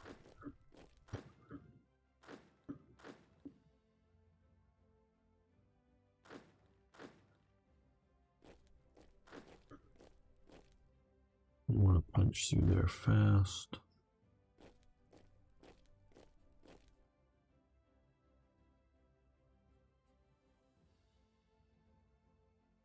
Add German intelligence, maybe. Now, while they're we're going to push. Okay, this is a pretty solid unit there.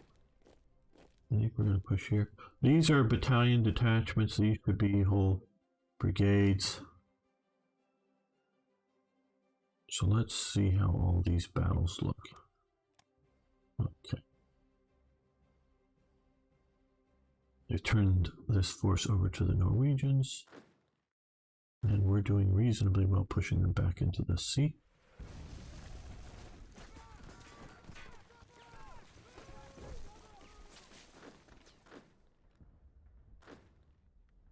They're already on the defensive, not good. Well, we don't have anything set up for an air landing. All of my airborne troops are in Norway right now, so we can't. There really isn't anything to do. Nothing of any real force.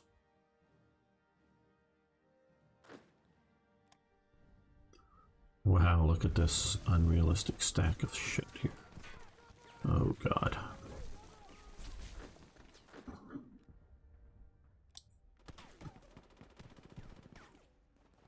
Okay, well, seeing all of that crap.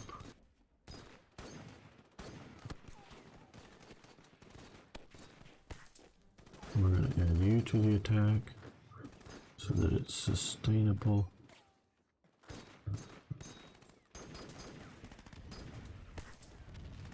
And I think we'll throw in you.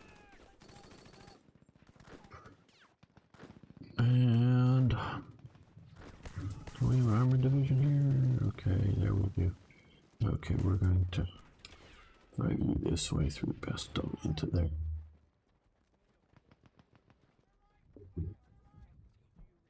Yep, we're going to move west, hopefully effectively. Okay, we've won in Maastricht. We're winning up along here. Good, that's what I wanted to see. And we're winning up there. All right, okay, so they're pushing in there. This one here is having a little bit of trouble, so he's going to support that attack. I don't want to leave Eames. They're seen being fairly aggressive by the British, so let's just move this over here just to have another brigade sitting there.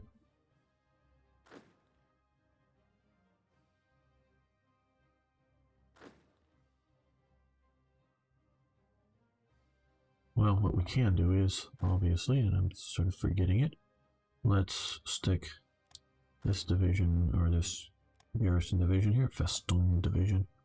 Come down here, let's just get a crap commander to stick in charge of it here. Maybe not total crap, but still.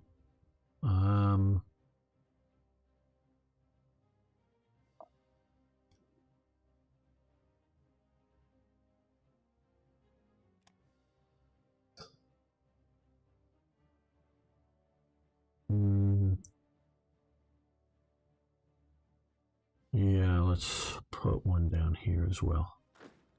Not so much that I need him here, but I may move him into the Netherlands fairly quickly. Then kind of makes sense, because without German air landings, the Dutch would have been able to send more units to the front line and would have sent 2 divisions. Yeah, I'm sure without the air, the Dutch could have done better.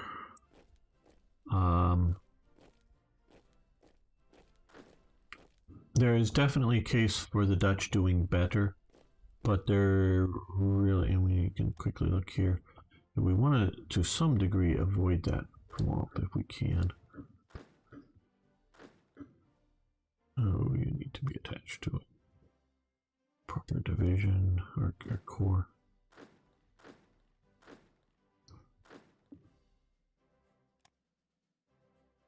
Let's move you that way.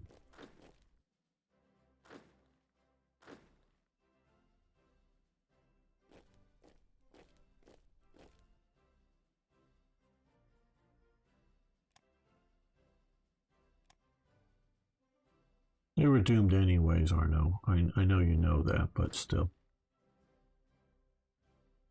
Okay, so this is becoming a near impenetrable mess here for the Belgians. So what? let's send some of these forces up and over that I've moved. Yeah, the infantry units are gonna, you're joining that attack.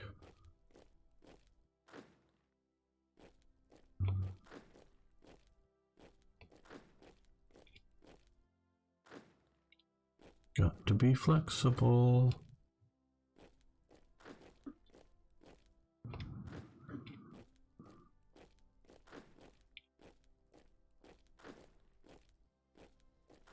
I hope to get through that a lot easier. You can well tell.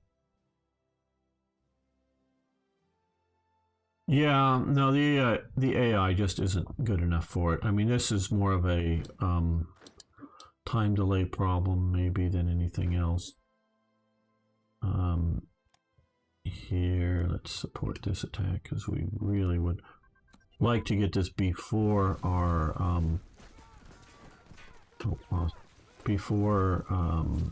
the French can come in and reinforce that. Okay, Huff Duff, high frequency direction finding.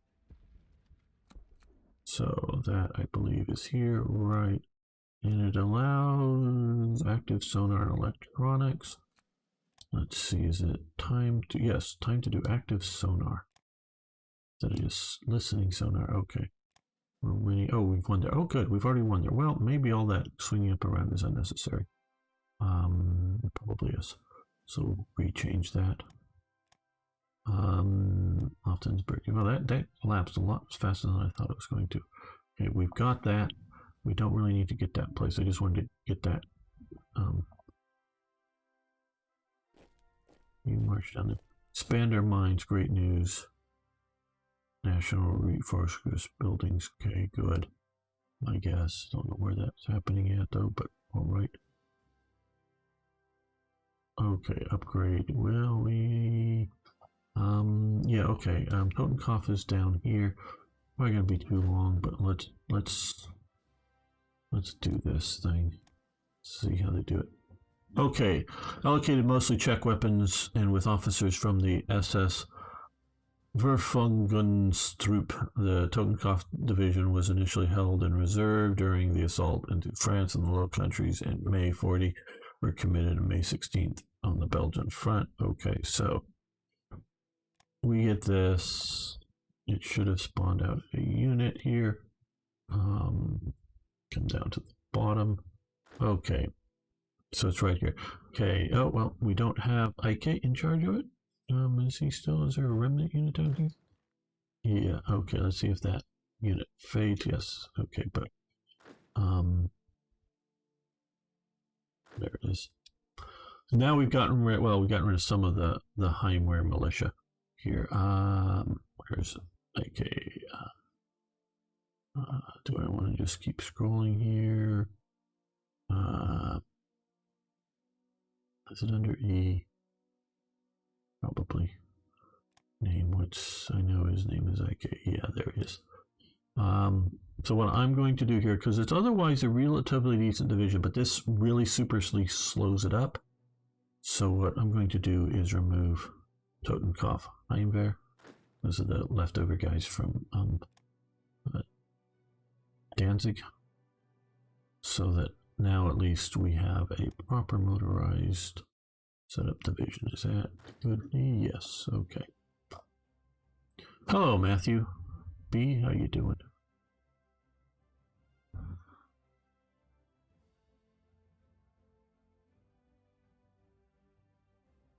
Okay, all of these units, well, at least some of these units that I'm sending up and around. Okay, no. Go, fast, move. Let's see how this goes.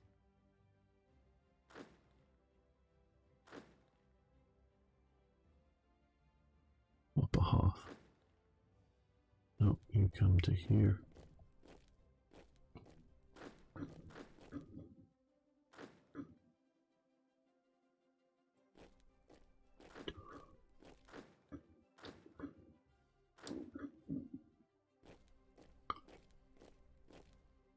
No. just to here.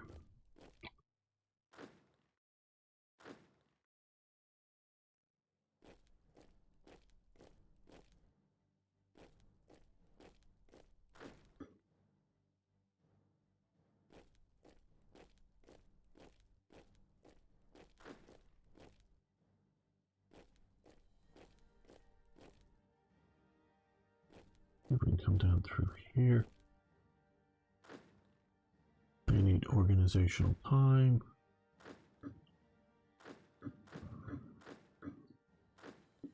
Where's my heavy artillery unit? Here. Okay. You move up in here, be ready to attack those fortresses if needed. Reminds me of the World War II game I played recently.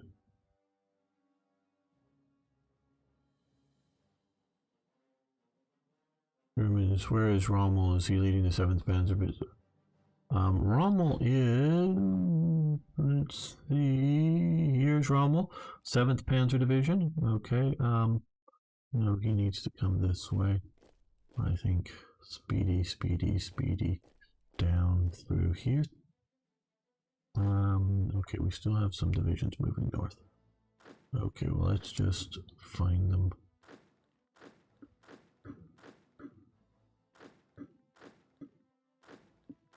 Yeah, I know I've not ordered everything to move.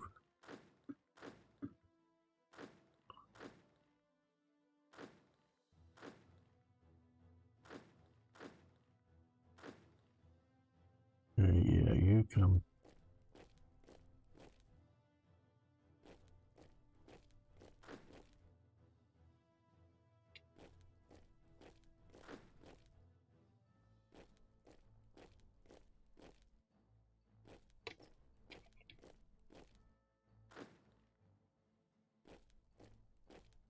I'm hoping we get across Liège before there's a real fight.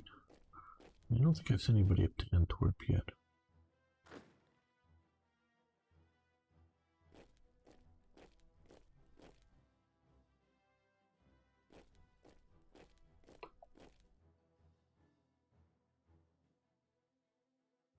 Hey, some things are just traditional, you know. I'm not like making sure all my divisional commanders are in the right, commanding the right divisions or anything like that. But we've got IK commanding Totenkopf, evil bastard that he is. Von Manstein just commanding a random division and not a corps commander right now. But somewhere where we have, I think it's maybe here, or is it up here? Okay, we have Dietrich commanding Liebstandart. Yeah, we've got, you know, units commanding, or units commanded by their historical commanders in some cases, where I sort of readily know it. It makes good sense, and I can just do it.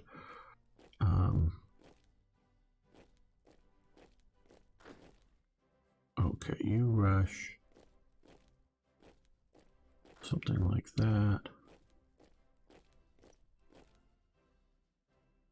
You know, I think we're going to turn up north just to cut off forces coming that way.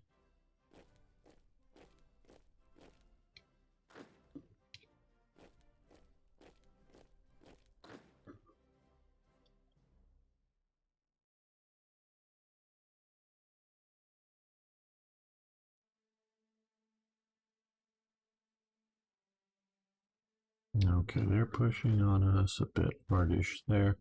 But we're getting forces coming that way. Okay, looks like we're going to retake there. I think these guys can start pushing again. All right.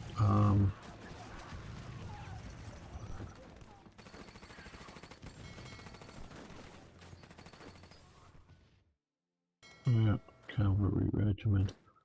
I know it doesn't make the most sense.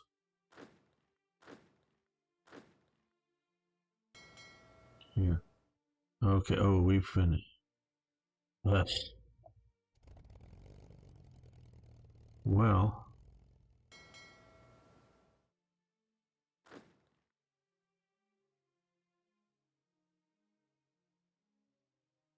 Right.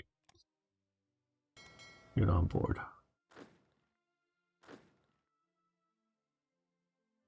Get on board.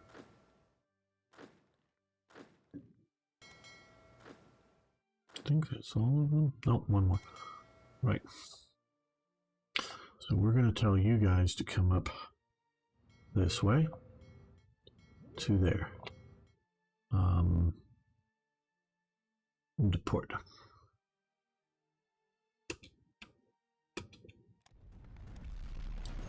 Okay, they're trying to distract us from our northern attack by pushing a new offensive down here, but hopefully we are in good enough position to hold.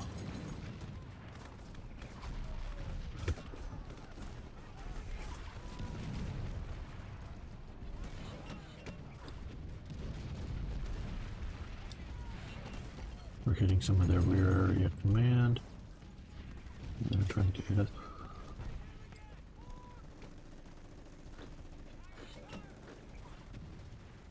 Okay, you join that fight. You join. Oh no, before we do this.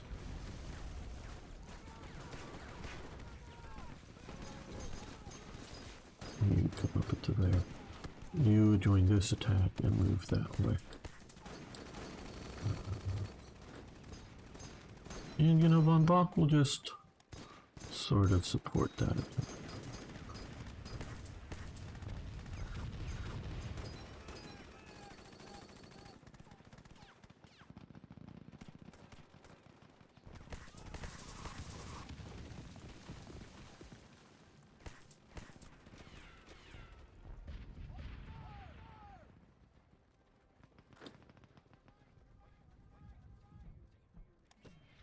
Yeah, they're going to bleed themselves white up here. We have supply ability.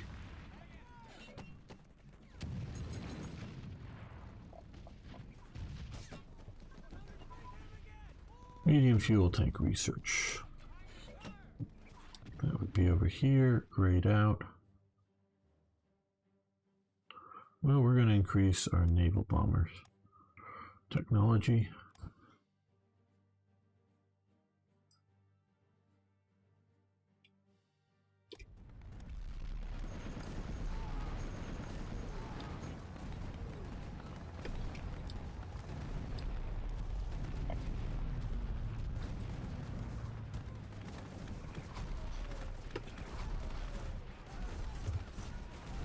Well, don't know how I didn't pay attention to it, if it just may have come. Somehow Victor Luntz got in charge of North Sea, and I know I didn't put him there, so either I think that may have been at a starting. We wanted to go by skill back here. Victor Luntz, he's the head of the SA.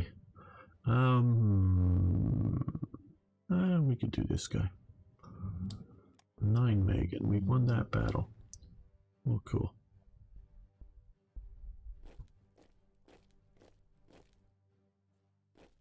Let's hit that one instead.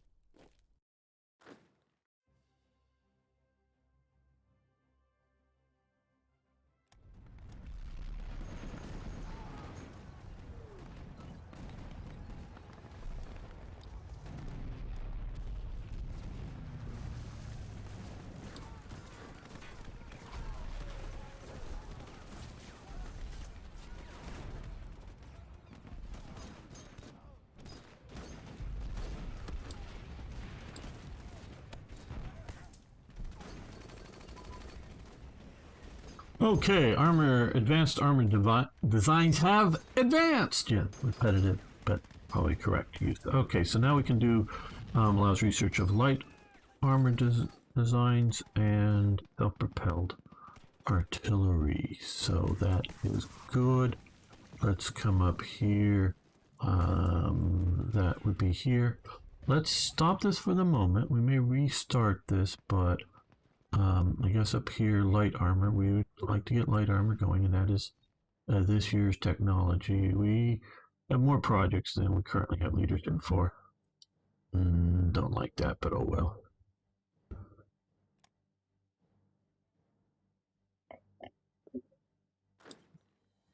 These guys can come up and be useful for occupational type duties.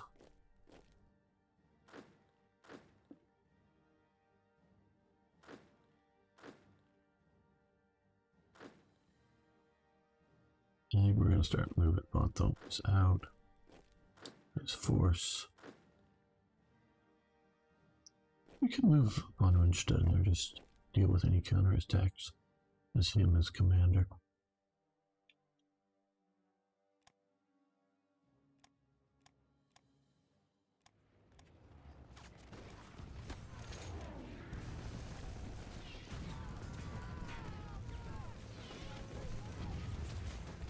Okay, so they do have a few forces here.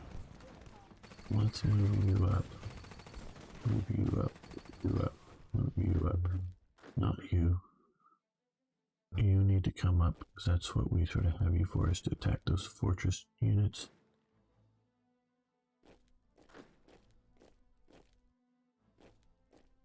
That may also start attacking fortress units.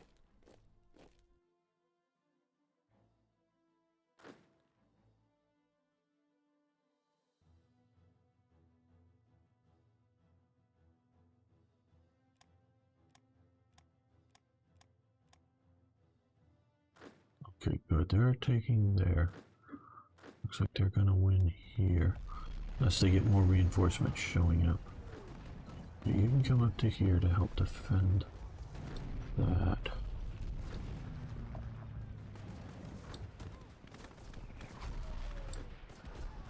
If you're going to go there, we can stop you and move you to there.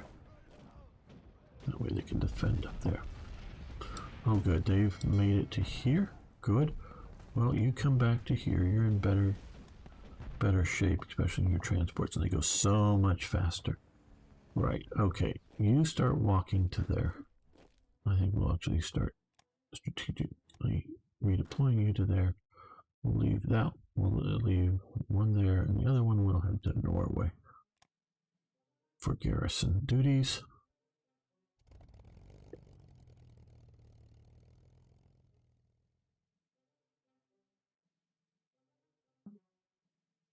So we're trying to do two things at once. Sorry, I'm not reading your long posts here. Yeah, okay.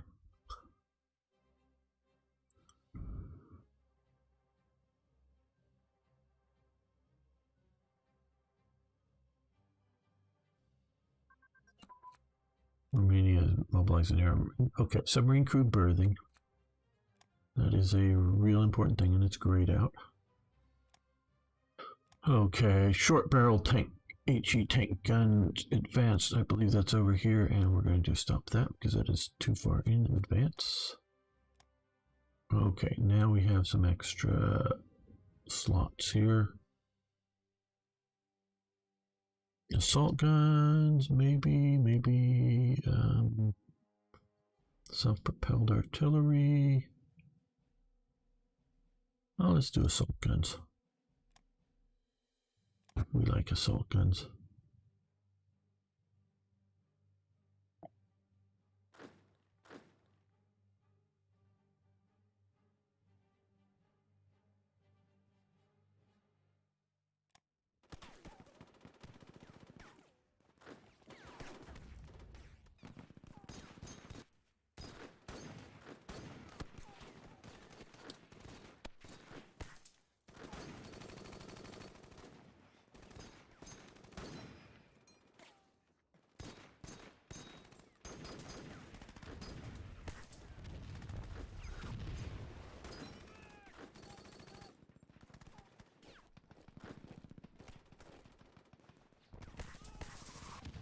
Okay, they're going away. We're getting pushed back. Well, a little bit, not much.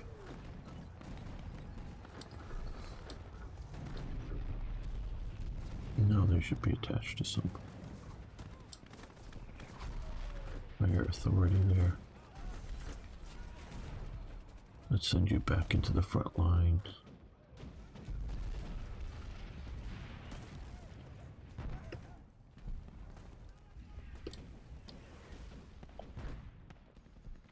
Okay, you and you.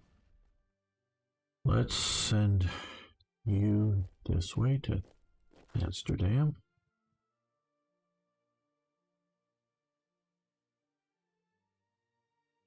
And you maybe come out this way to Rotterdam.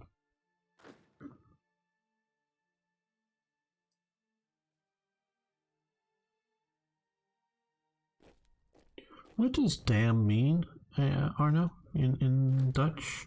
I always say what it means in English. Maybe that isn't obvious, I don't know. It is to me, but...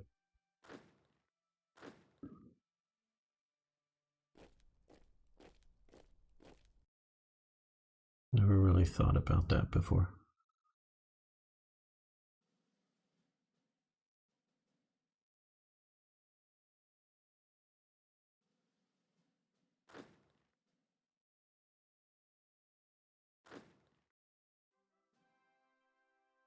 Okay, well, he made it back to here. He's going to countermarch back up here, I guess. Well, these guys are just sort of on the offensive until they fall apart.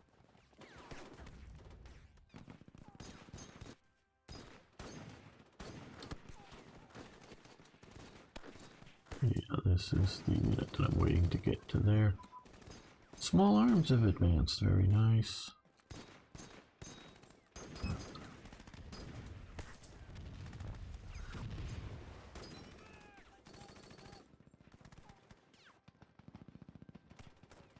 Yeah, more suppression, that would be really good very shortly.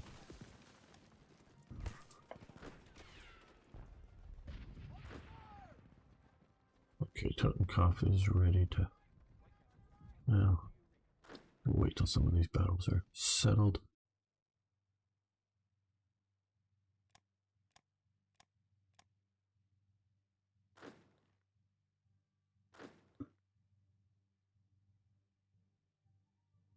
Okay, you just start coming up through the swamp that way.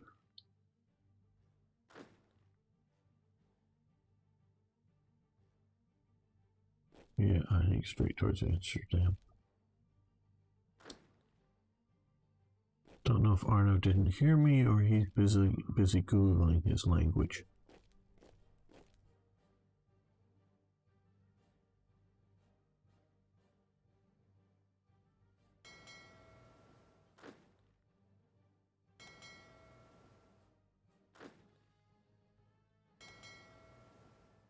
Okay, 2 more divisions for coming up here.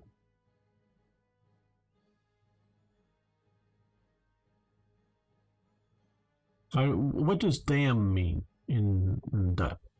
Like as in Amsterdam, Rotterdam.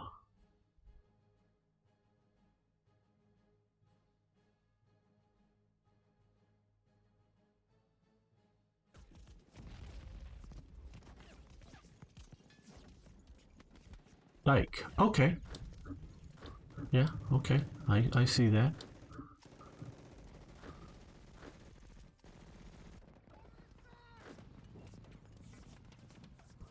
Yeah, sort of. I get the idea. Similar to dam in English. Yeah, I get the... but more dike or wall or whatever that holds water back, yeah. I do get that. Okay, Ritter TK unit.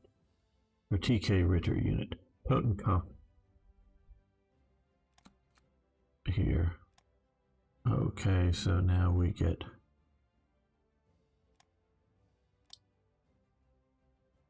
SS occupation type cavalry unit. Okay, there we go. Up here, well, Faglin.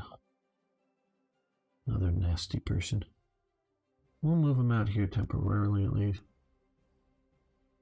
Like Hoover Dam. Well, yeah, well, I think Dike is, you know,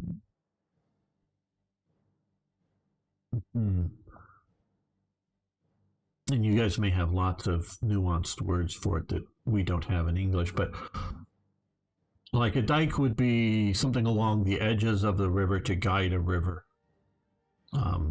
in its course, where a dam would be to block a river to form a lake. Now, obviously, you can't permanently block a river because it's going to keep flowing and fill up, but it creates a lake or a body of water, generally speaking, with a dam versus a dike in English. Hoover Dam definitely creates a I demand. We're already sending divisions towards right there. The 40th Infantry Division is heading towards Rotterdam.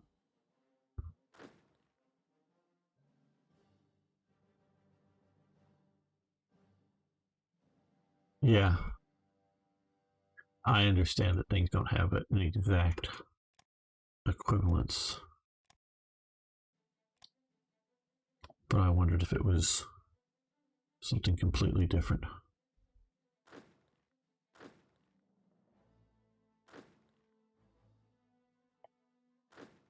They're doing okay there. Oh, I thought they were coming here. Yeah, you keep going there because I want you to help take Bergen. Let's start by sending in Stude because I want him in charge of the attack. Get him there first. We're going to add these infantry divisions here. They're coming up to hold here. I think we're going to counterattack or attack back in this direction. These Frenchies.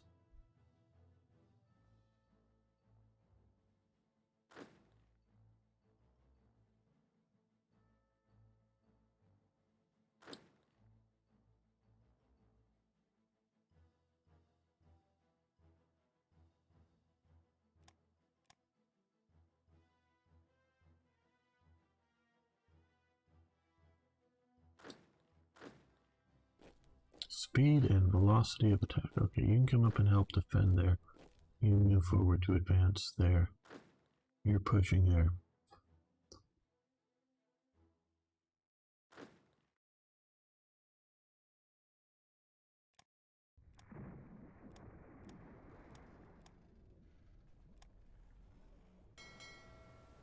Okay, they're doing okay.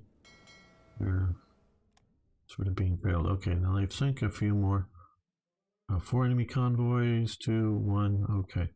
Come on over here off the Dutch and French coasts. So shift your convoy rating over here, pass it. See if we can snap up anything without getting caught.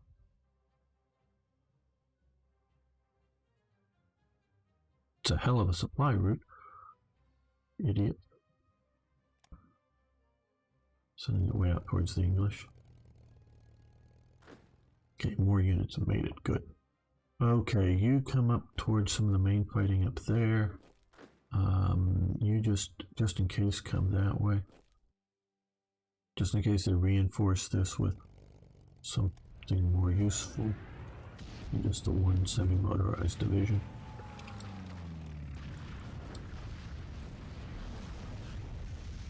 But in essence, even though I want to continue attacking these other units here, they've done their job of taking the victory point up here in Narvik. So we have that secure up there, and it is secure at the moment, so we're good there.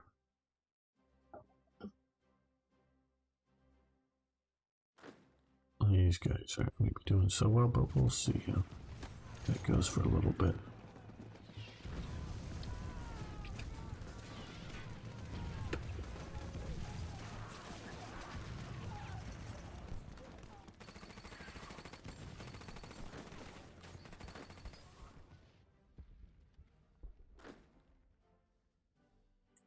Okay, I think we have him there. Well, it's... What I'm looking for is this unit here. Okay, because he has engineers plus artillery and heavy artillery to attack that fort.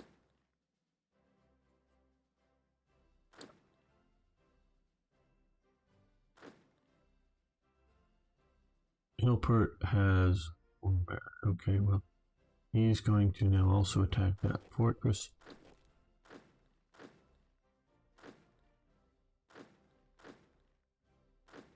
I think there was one more infantry unit. I took through a lot of these guys that had, yeah, here we go, the Czech artillery heavy unit. So now we're pushing with lots of units in here with some heavy artillery. Hopefully Schweppenberg will get them into the front line fairly quickly.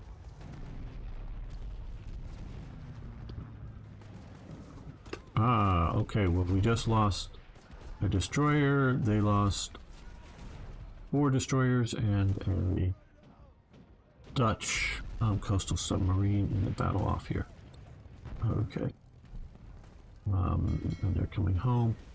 And had the Graf Spray shot up pretty bad. Well, no, mostly organization loss.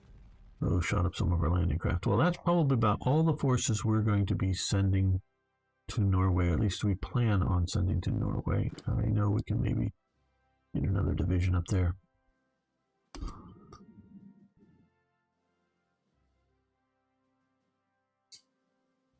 I don't know, Arno, but maybe you haven't heard. The company Paradox, yeah, it's really effed up in their AI for Hearts of Iron, whether 3 or 4. I've not played the earlier game, so whether they were units that were meant to be deployed out here or the AI just let's send them home for some reason. Yeah, I don't know. The AI is screwy.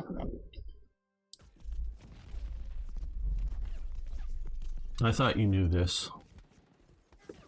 I feel like I'm explaining what ice cream is. Why is the AI doing something stupid? Well, because it's a Paradox AI.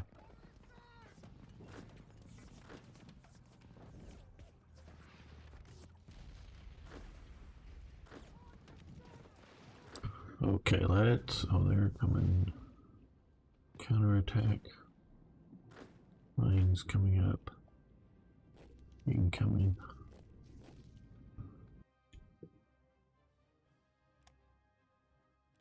Oh, good. They shattered themselves on me, I think. Well, let's send him after them. Yeah, he can come this way.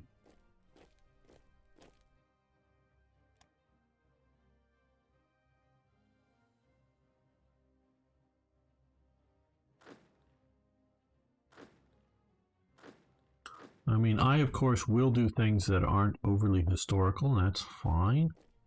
But maybe I should move up that way to hit them.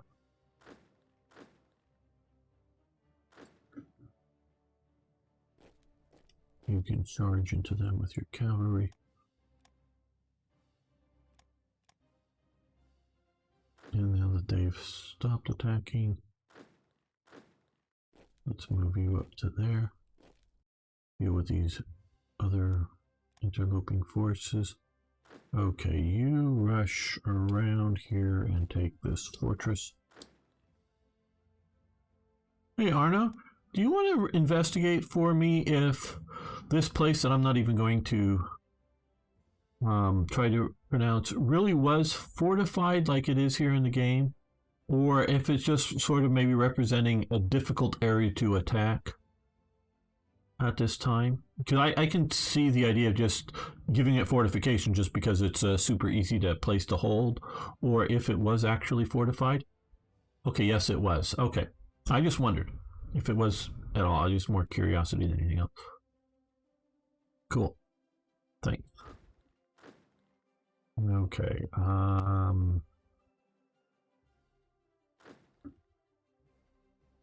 You push this way towards Antwerp. You push this way also towards Antwerp, but there. The only place in Western Europe the Germans never broke through. Okay. Man, the Netherlands are no, Luxembourg is like super hard to take. Yeah. They shouldn't be allowed to have this big of an army, people. We've already bled this unit white trying to take it.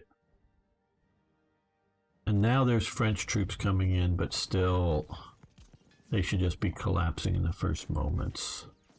I thought that had been corrected. I may be mistaken, of course, but... Okay, you guys come this way. You can attack. No, let's not. You're attacking there, you're attacking there, you're up. Wagner can command this front.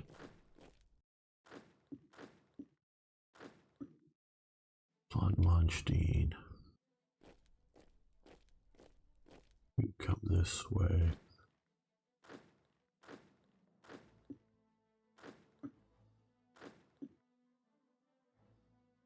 The infantry division, you just come in and push there.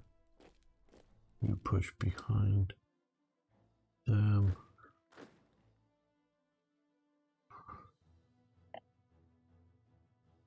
Yeah, this should just be a race through this. They should just have no, I mean, they have some ICs, but they should just have like 0 manpower to be able to not man any divisions. I think the Germans conscript something like 900 men into the German army from the Luxembourg, or some number like that. You know, a bunch of soldiers, but not medium velocity guns. Not enough to even equip a whole division. And it's conscripted and not volunteers, I'm pretty sure. Gun medium velocity 42. Okay.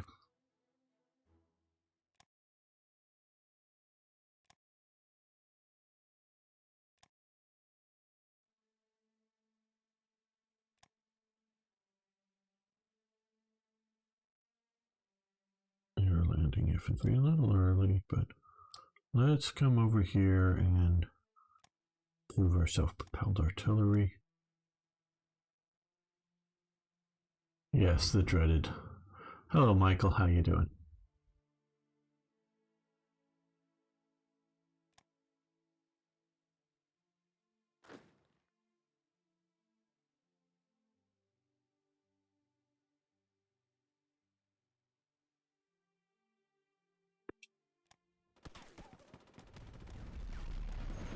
Okay, so we've cut off these forces here totally once we get that.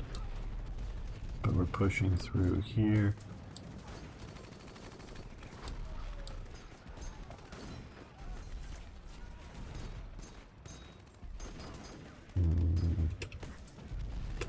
Uh-oh, one of the divisions or garrison units shattered. Probably down here. Or was it up here? Up here probably. Okay, you come here before this gets to be a problem. You shift forces to there.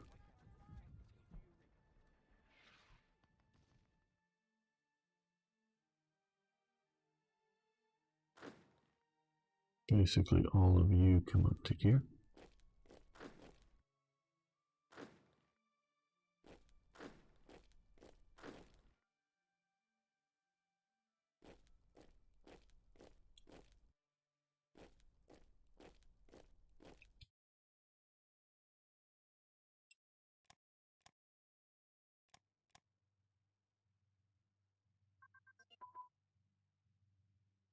Aviation, navigational radar advance.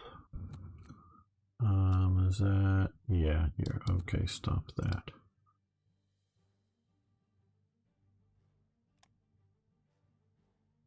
We have all the 41 industries, I guess. Oh, civil defense repair rate, that would be useful. Medicine trickle back would be useful. Overall,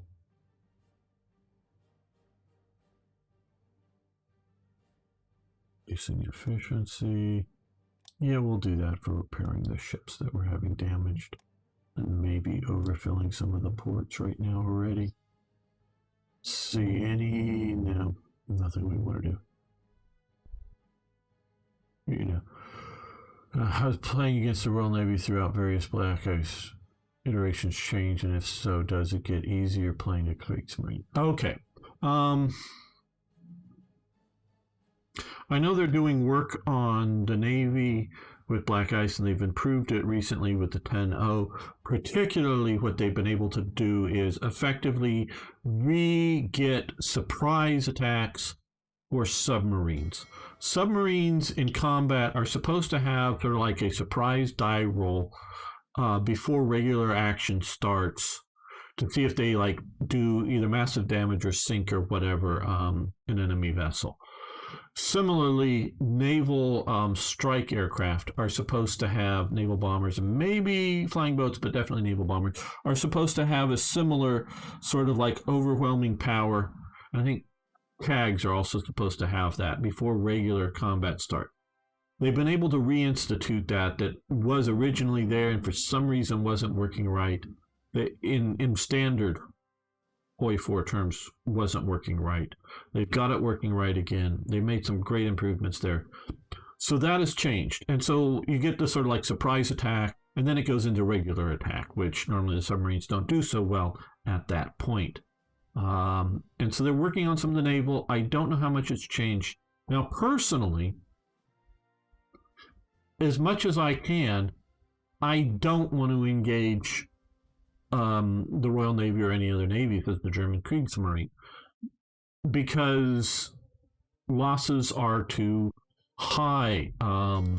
In the sense, not that maybe my losses are going to be too high versus what I think, is I just don't have a deep bench of naval vessels to lose. So we may do really well out of combats. We can see here they've sunk a destroyer. The Scharnhorst has. The Gneisenau shrunk a destroyer escort. Bismarck so far, okay. Bismarck, nothing. Tirpitz, nothing. Yes, we got the Tirpitz a bit earlier. Nothing here. Deutschland, Admiral Scheer. 2 destroyers, they sunk. Gross Bay, we already saw, didn't we? Yeah. Light cruiser, I don't know if we did see that, but light cruiser for the. And nothing here. And we can look here, you know, some of these others. I don't know. So I want to avoid naval contact with the enemy. Now, we've mostly been shooting down or attacking down in here.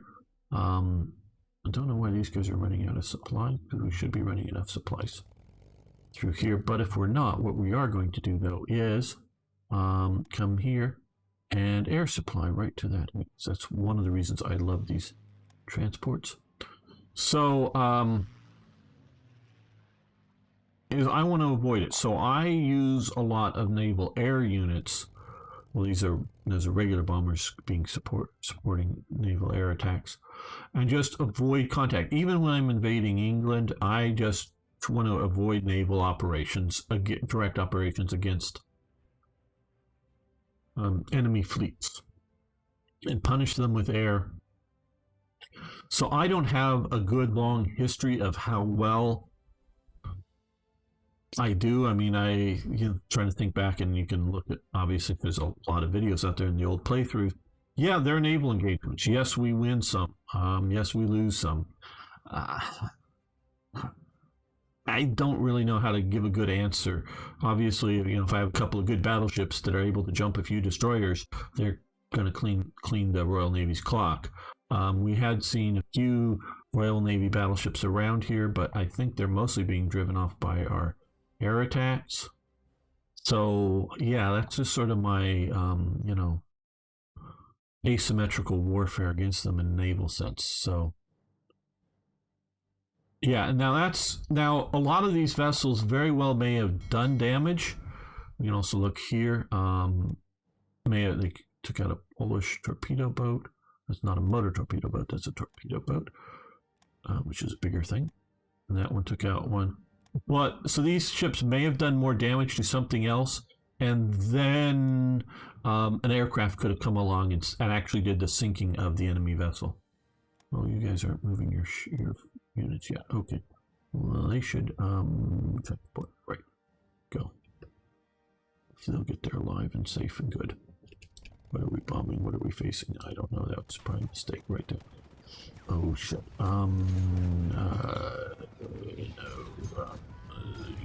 No, cancel. You cancel. Okay. Why are you you're supposed to be on the other ship. Okay. Now, normally, what you're supposed to do is highlight that, and come here, say get on board, and okay, that's on the right ship. Let's highlight that ship. The last one highlighted. Okay. So now we got, it's so much faster, so they won't be back too much, and hopefully we have enough transport to get him past whatever might be here without losses, hopefully.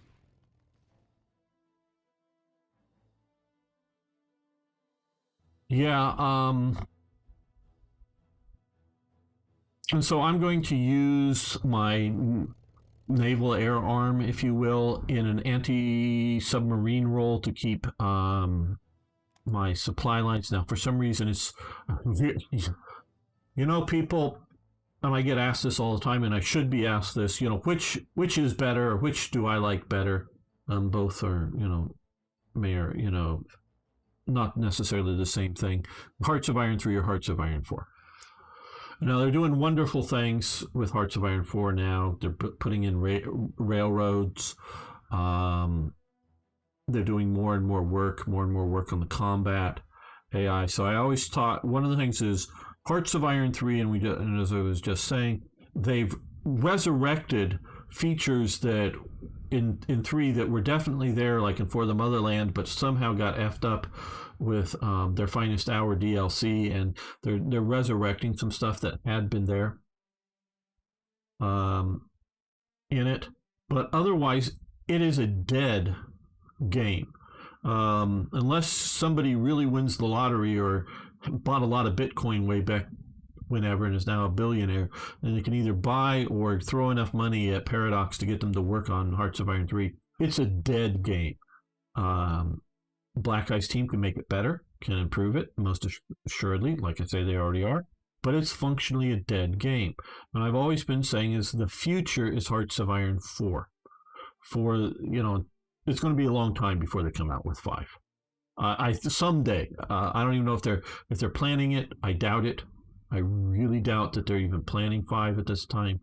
But in the general conceptual thing, once they feel that they've either squeezed all the money they can out of 5, out of 4, or computer technology and design technology of games has gotten to a point that they can build a whole new game that would be worth upgrading. So it's one of the two. It's either they squeezed all the money out of it, or it could be both, or the technology is now somehow there that they think they can build something better on a newer engine. Otherwise, they're not looking at 5, and I don't think they're looking at 5 at a moment at all. So 4 is the future. And all the people can knock 4 all they want to, and they have legitimate reasons to knock them. But even without that, some of the reasons that I haven't been playing it in a while just because I've been focusing on this, and will be back to playing some more Hearts of Iron 4, is the idea that sea zones don't bother me so much. Air zones bother me more. I like the radius operations here of... Oh, and I just crashed my game. Oh boy, that ain't good. Switching around a little too much. Okay. Yes, the screen is black. Coming back here. Going to restart the game. It should be fairly quick, and I don't know how far back we'll have to go. Probably not too far, but a bit. I hate doing that. And there is stability issues. And it was clicking over to the other thing that got it. I like the radius zones from an airbase that they can operate in over the air zones of Hearts of Iron 4. But the ability to tell naval units and convoys and whatever either absolutely don't go into this sea zone, or don't go into the sea zone unless it's no other choice kind of things. I like being able to block that off. So there are so many good improvements, and of course things like productions of equipment and training of units that come together in 4. So there's so many good features in 4 that just aren't in 3. So pretty soon you should be seeing the screen come up.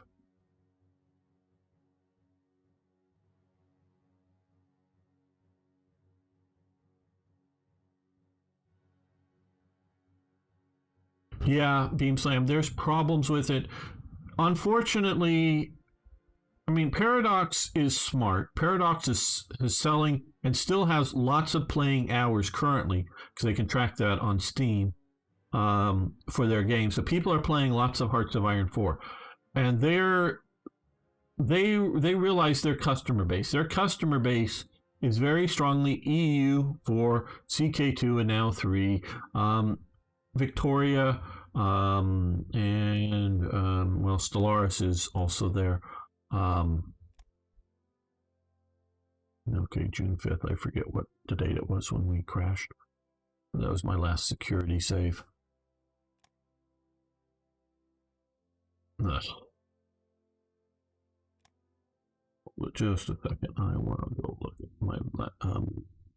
Well, I think we're going to end the episode, not the live stream, but the episode here. So those watching live, thank you so much for your support. Thank you for making it this far. We'll be back with more episodes coming soon. Like I say, guys live, we're not going anywhere at the moment. I just want to check out the video that I just crashed on me. Come here before I start up. You got at least a little bit of a screen to look at.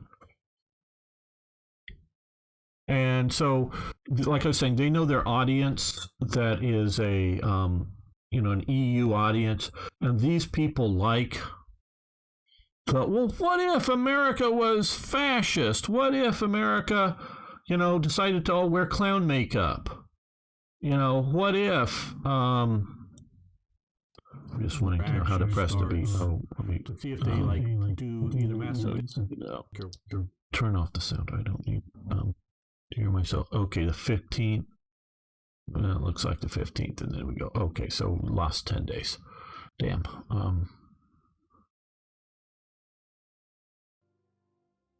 And so that audience likes Hearts of Iron 4. And they really likes Hearts of Iron 4. Shall we say my Slytherin audience, which has been growing nicely, and I really do appreciate all of you guys who like core war games, are upset with the blatant fantasy elements of Hearts of Iron 4. And I totally get that. And, you don't have proper research, and you don't have different tech trees, and they have problems like aircraft combat, pop in mole style. Yeah, you mean not having to fly through previous zones, absolutely, to get to somewhere. Either repair it or they need yeah. Well, probably think 5+ years out for Hearts of Iron 5, if that time. So yeah, think long time multiplayer and real time players. All right. Yeah.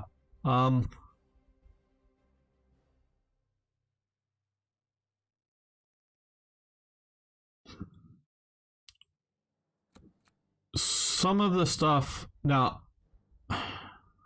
it's been a long time since I played Hearts of Iron 4. What I have played a lot of is Black Ice Hearts of Iron 4, or you name the mod, play that. Okay, so they're obviously changing stuff. What I like about Hearts of Iron 3 is the ability to, particularly in some of these for different tactics, shall we say, here. They, in Hearts of Iron 4, either have it switched on or switched off. I like the idea of getting better at things over time, because Germany got better at what we call blitzkrieg. I think they may have eventually started calling it that, but they got better at it over time. The U.S., Britain gets better at our versions of it. Britain and America are doing different versions. The Soviets get better at their style of attacks. So there's improvements over time. Oh, we can now do some of these. We should be doing some of these. Those would be good. Now that we're at war, I think, is what has come available here. So, and you can do that. You can do that with Hearts of Iron 4, is go in and mod it. But, some of the stuff now, it's been a long time since I played Hearts of Iron 4. What I have played a lot of is Black Ice Hearts of Iron 4. And they really like core war games. You know, you name the mod, play that. Okay, so they're obviously changing stuff. What I like about Hearts of Iron 3 is the ability to, particularly in some of these for different So we've lost our entire attack. Oh, God.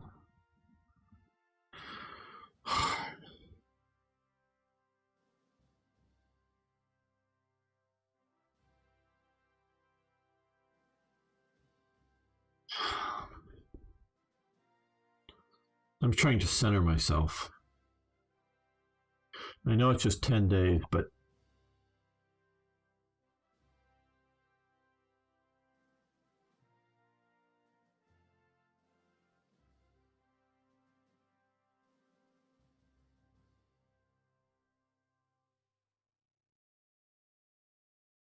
we're going to do this a little different.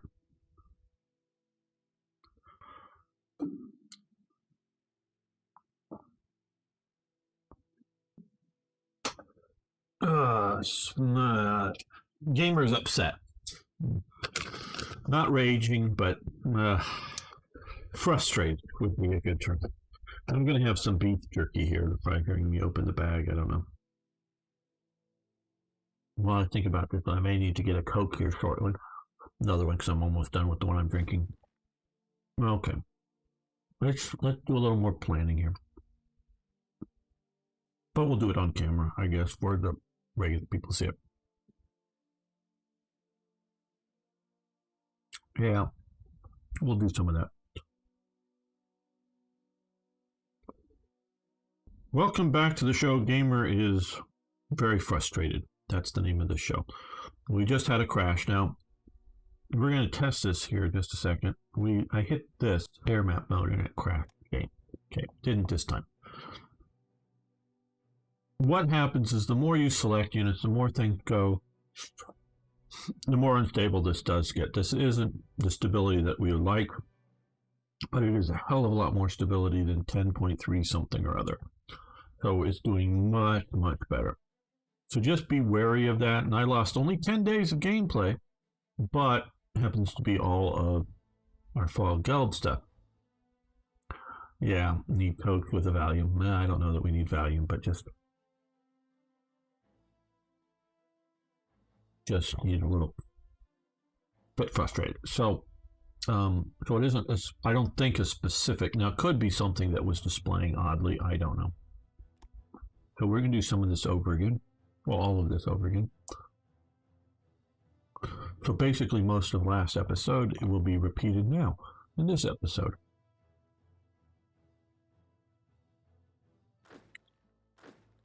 Okay, well, we're going to push here. We're going to lose Totenkopf soon.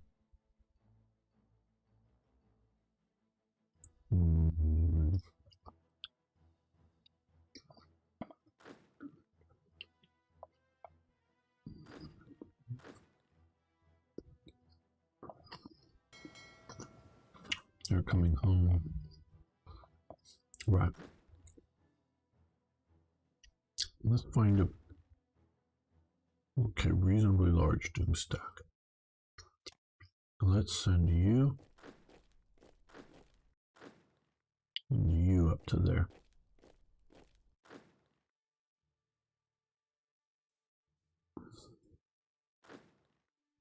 I think we'll send one more division that way. Very large doom stack.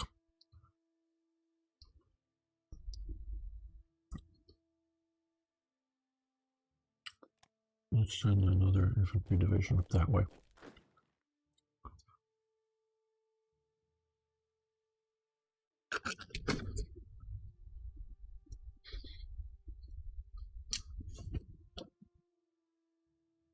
God, I hate this. God, I hate this big stack of Luxembourg forces. I did not realize just how strong all this was. I saw that, I do, what I'm seeing down over here. I did see that. I thought it was a brigade, a garrison, a little bit of forces. And then a bunch of HQ stacked on top of it all the way up to the top level. But there's a hell of a lot there.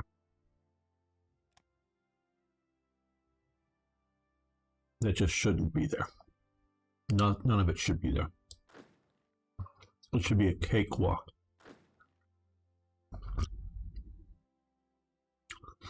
Okay.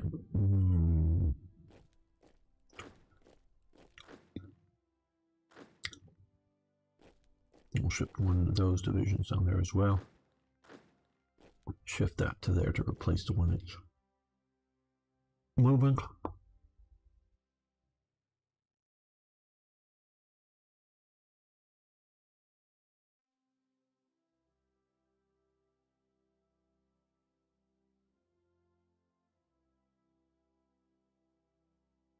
Okay, Bean Slam. Yeah, prepare some food.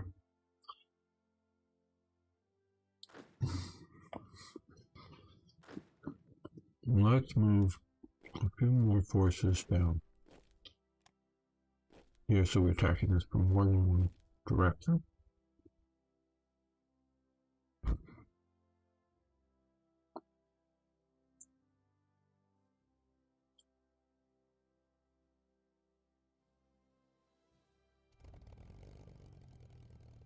Okay, let's move your naval striking.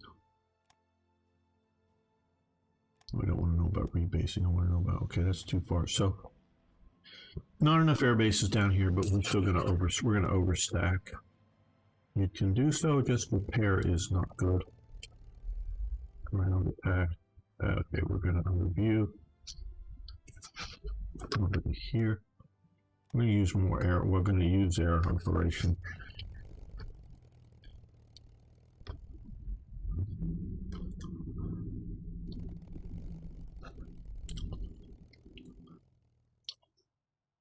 Okay, that should be able to reach.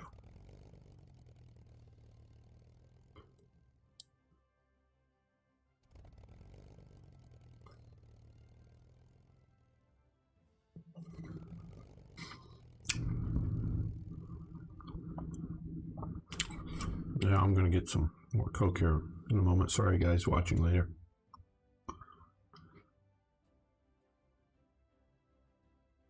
Okay, I'll be right back in just a moment.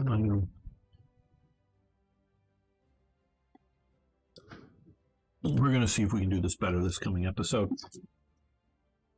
Be right back.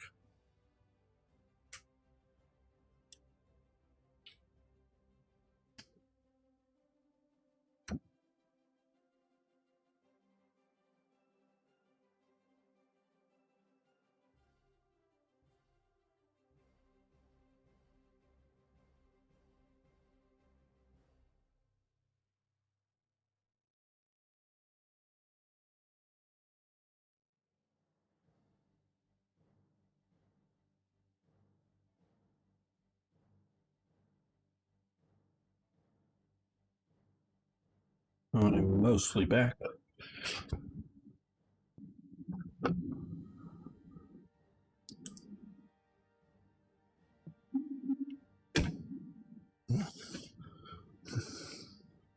Right, okay.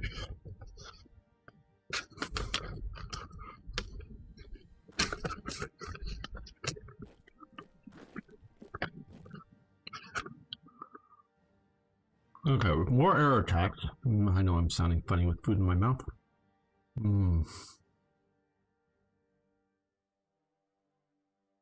Now we also have some garrison divisions here. We're going to poke one, or put one down here. We're going to drop one over here.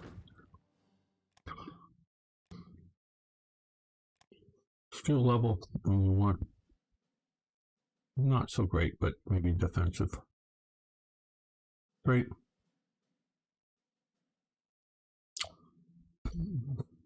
Not cold, we'll use him in the north sometime. Maybe swap out. Old guard, maybe preferably. Like here. There we go.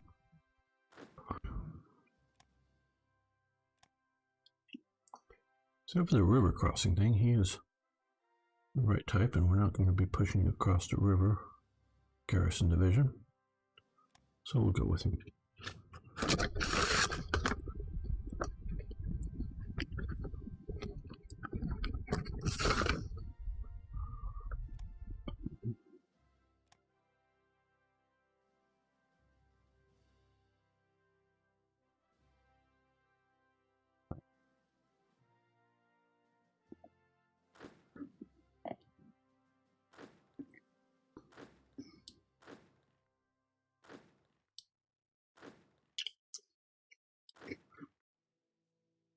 Oh, we have a Panzer division right out here. Oh, God. Look.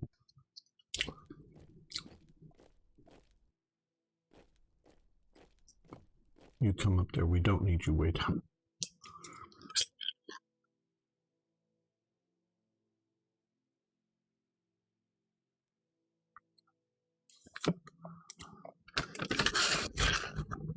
Okay. One more piece and then we'll get really playing again.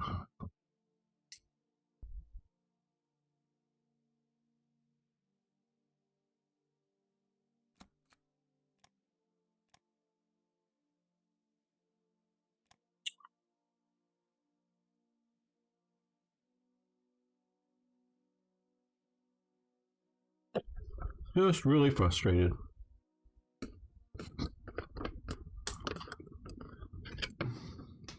That's all, but still.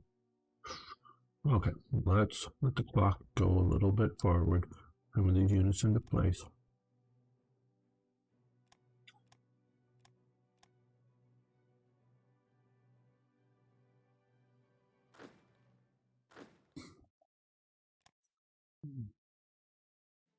Oh, let's just get you moving this way.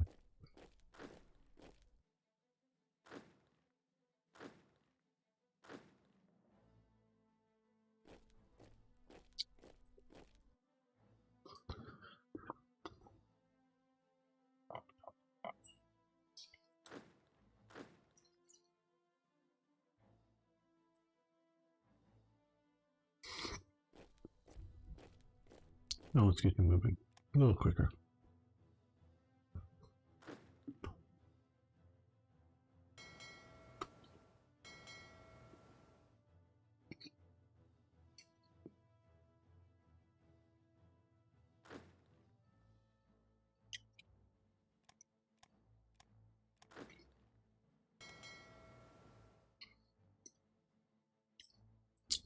Do they take the inside path? There we go.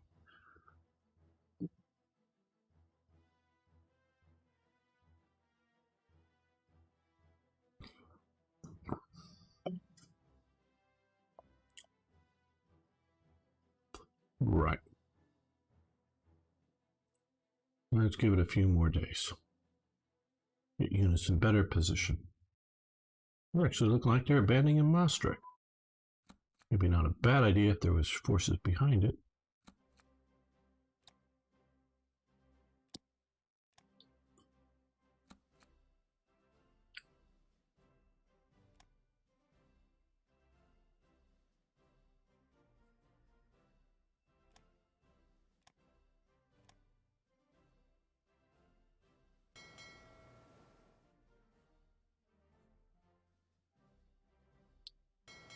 He's off up there, good.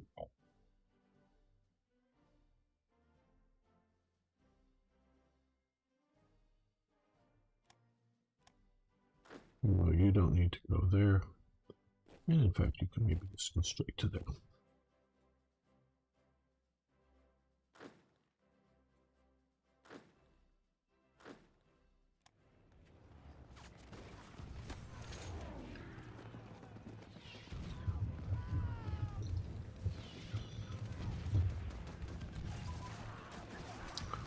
Medium fuel tank research, which will grade out, and we'll go to naval bombers.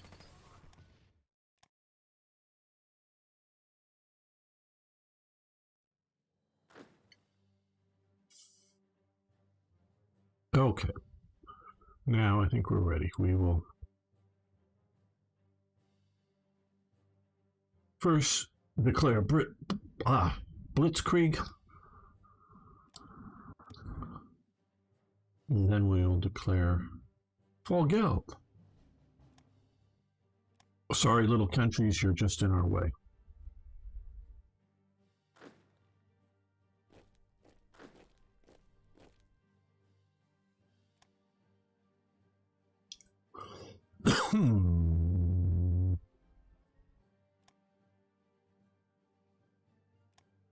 If they can support that attack, these guys are going to attack it to there.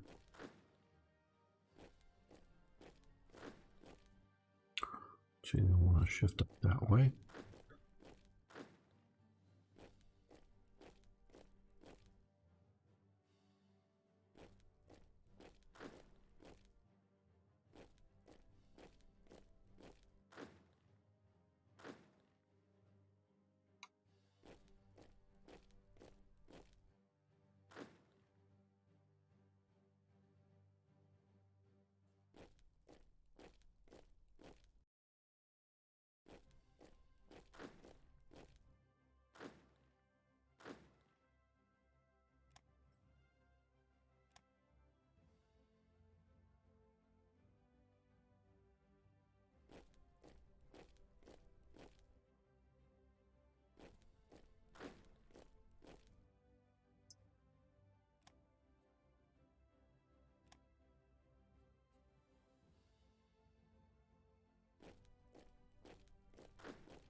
We'll attack straight in with you here.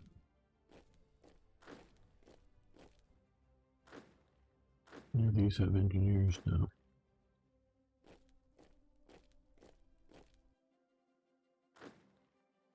Okay, on block will support wherever attack is made. There.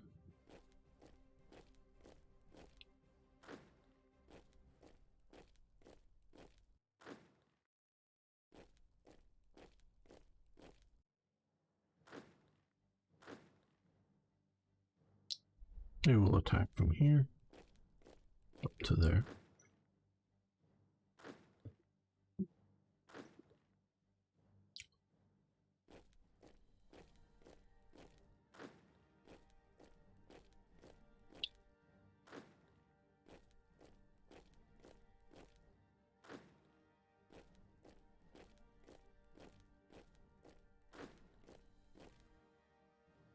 Now, here.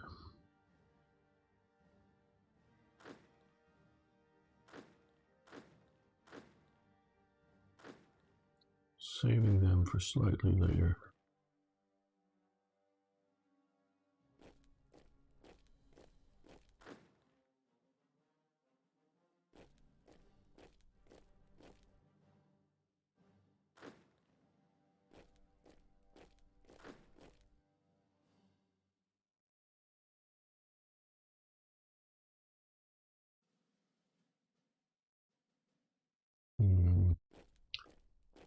So we're attacking from many different things.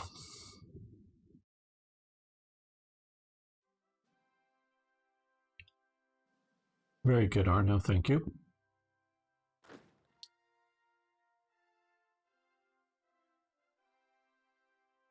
Right.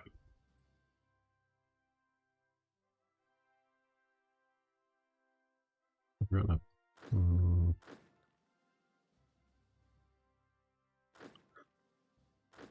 okay, start with Schweppenberg because we want him commanding the attack there.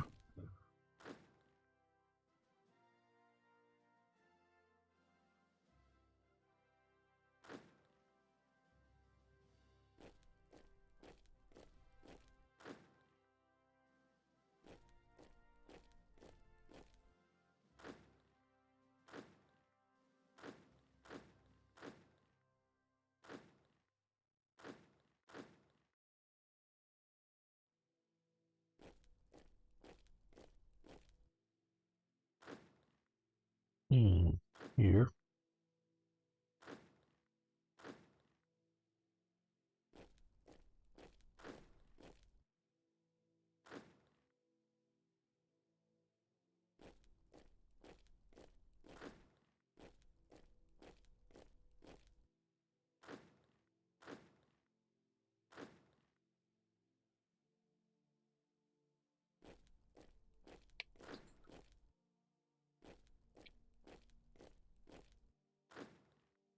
I'm also going to send you up this way.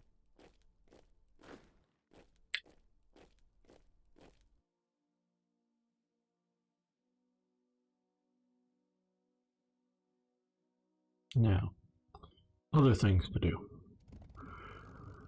Set up some air operations.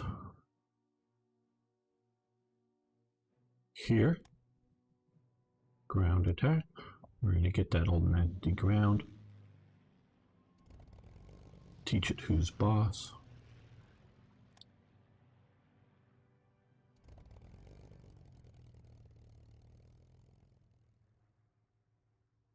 Even though they have an anti-aircraft gun, we're going to do some ground attack here.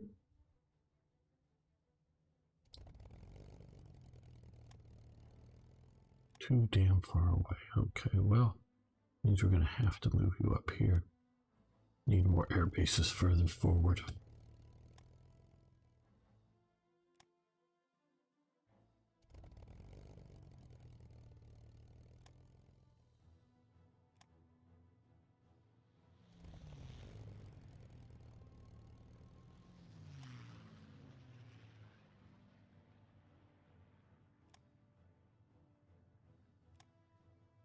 We're going to hit those pretty hard with air.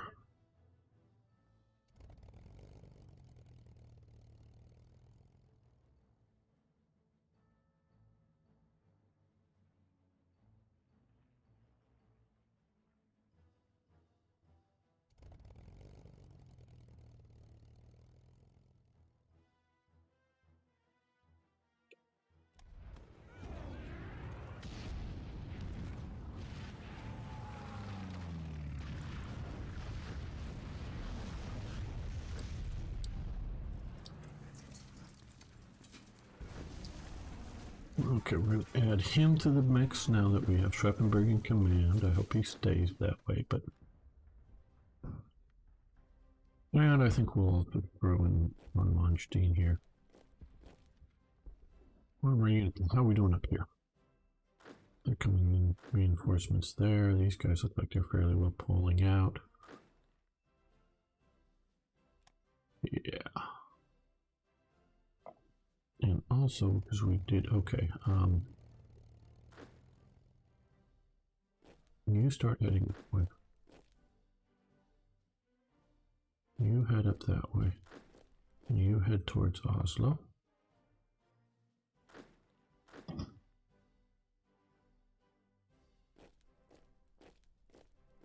Go. Just want to make sure you were in command, so you started the attack, but we have some regular divisions. Okay, we've one there, there.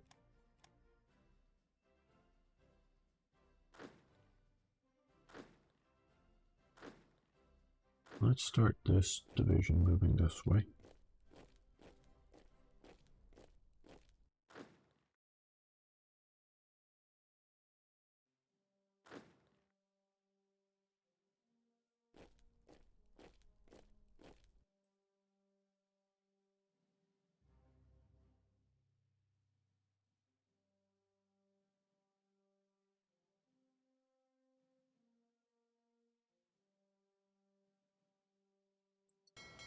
Okay, you guys come back over to here.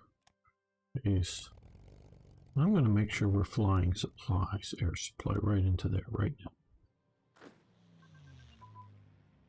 now. Okay, yes, we knew this happened before. Let's come over here and stop that. And I think, light armor designs is what we want to do.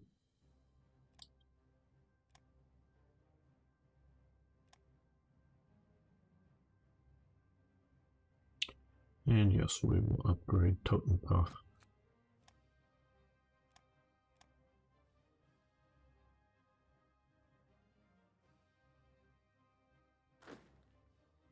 But here again, yes. And Ike. Rotten bastard. Just because I want these guys to be remembered doesn't mean I think they're good guys. You can be evil, evil bastards.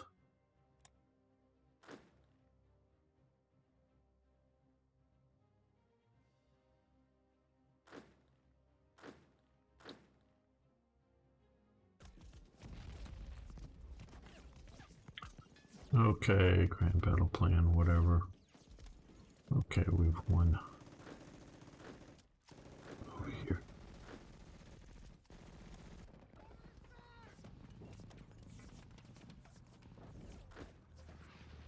Okay, you can start walking back into the line.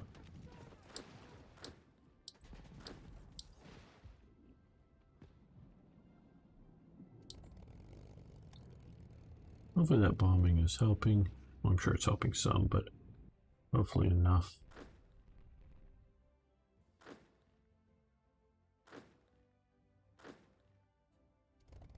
Who is commanding this battle? Him.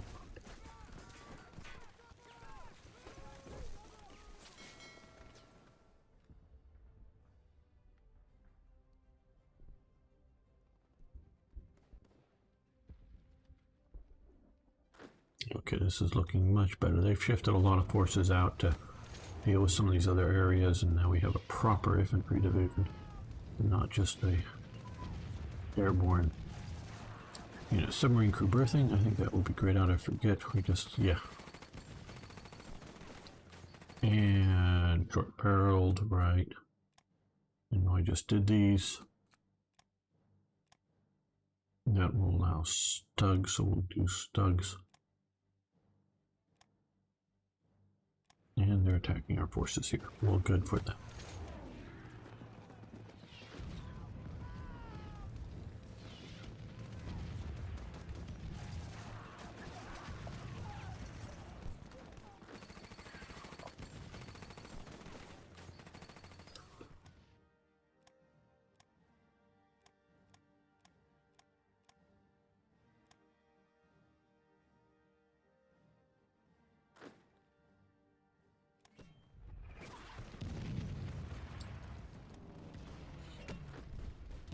You stop, you switch over to there, you keep going that way. You keep pushing this way.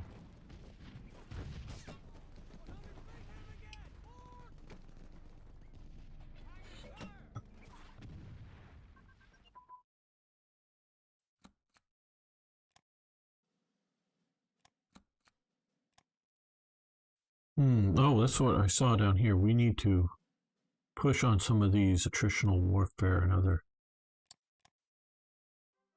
things. I guess just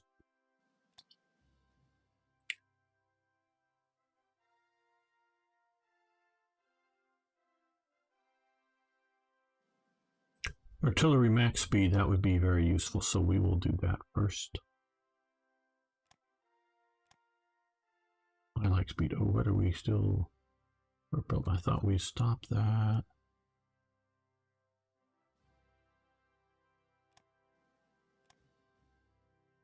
Up here. Guess we didn't. Giving us another slot. Very good. Okay, organization plus 1.1. That's good. But I think we'll do assault concentration first. Artillery speed is very important.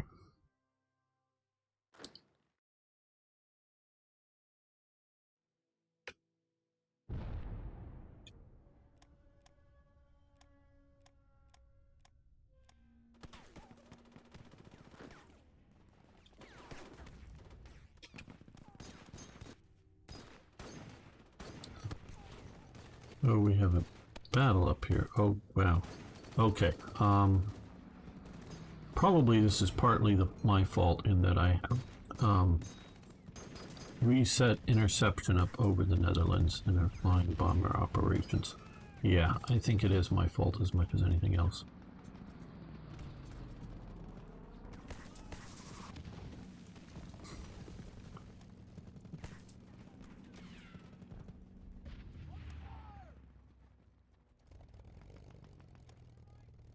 No, intercept. Expand the region out over the Netherlands.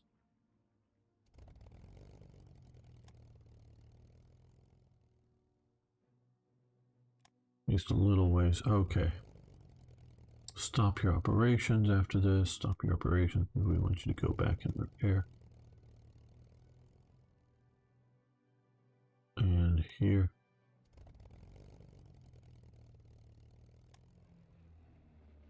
Sparrow.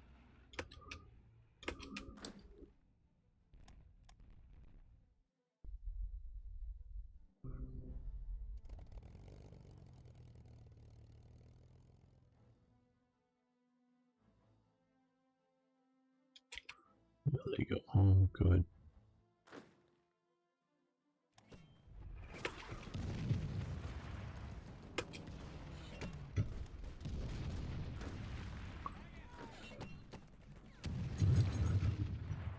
Okay, you move forward. Yes.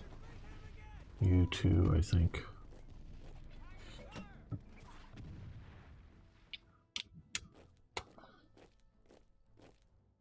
What tank models do we have in the field? Well, it varies. You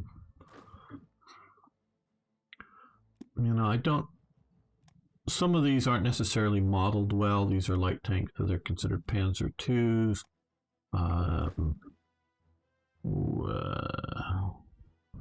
We do have capture tanks. These are 38Ts.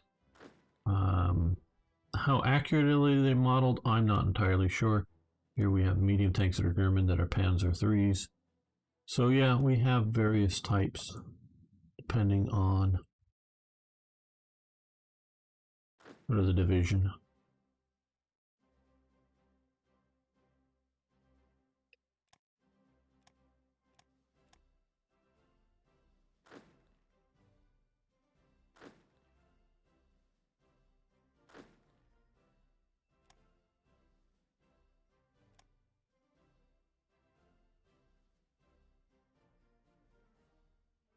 Oh, we're seeing a bit more now that we have fighters actually operating over the territory, which may or may not be a good thing, but depends if they're winning their battles.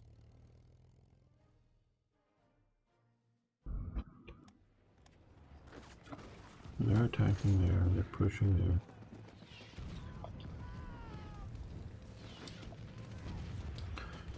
These guys will keep coming up there, and they push there.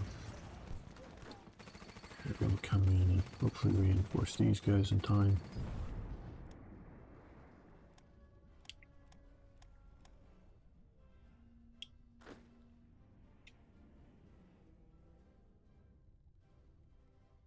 Now, make sure we have that highlighted. You get on board ship.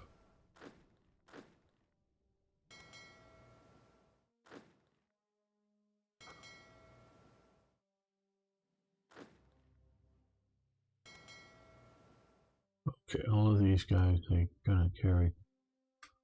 Yeah, we'll transport. I think we're in good enough shape to do so, yeah. Hopefully he's sinking whatever. Oh, it looks like we've won the Battle of Oslo. Very good this time.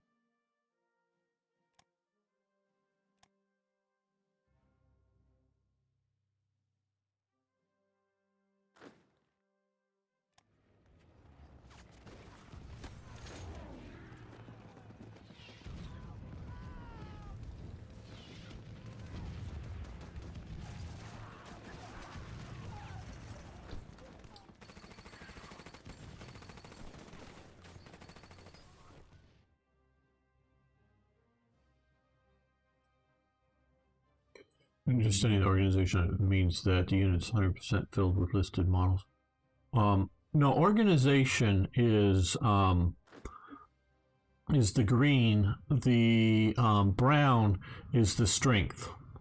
So the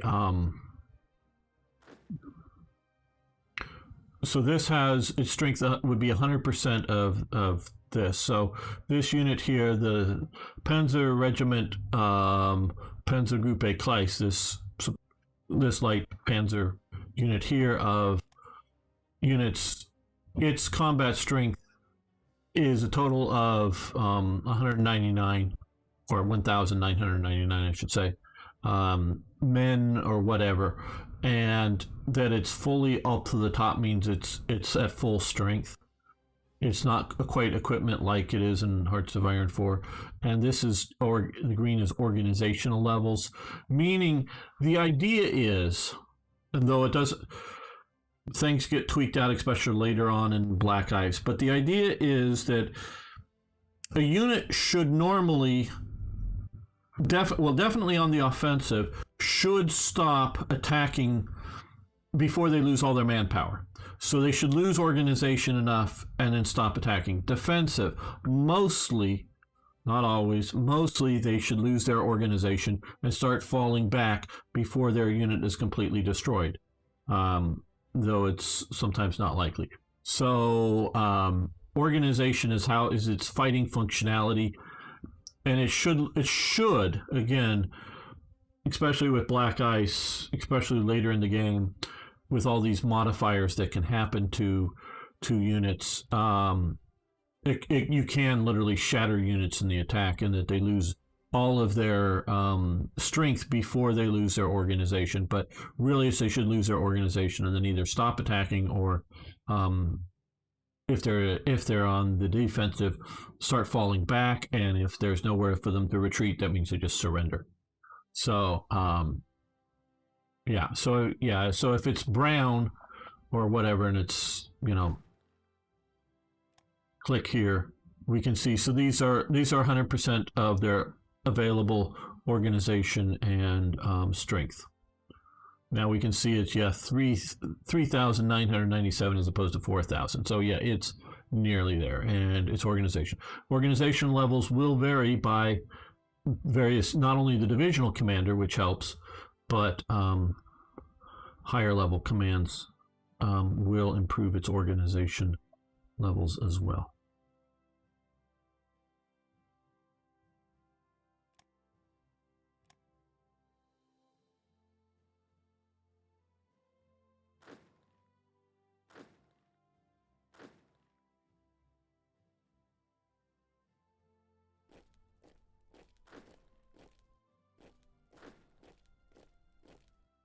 Going that way, I guess.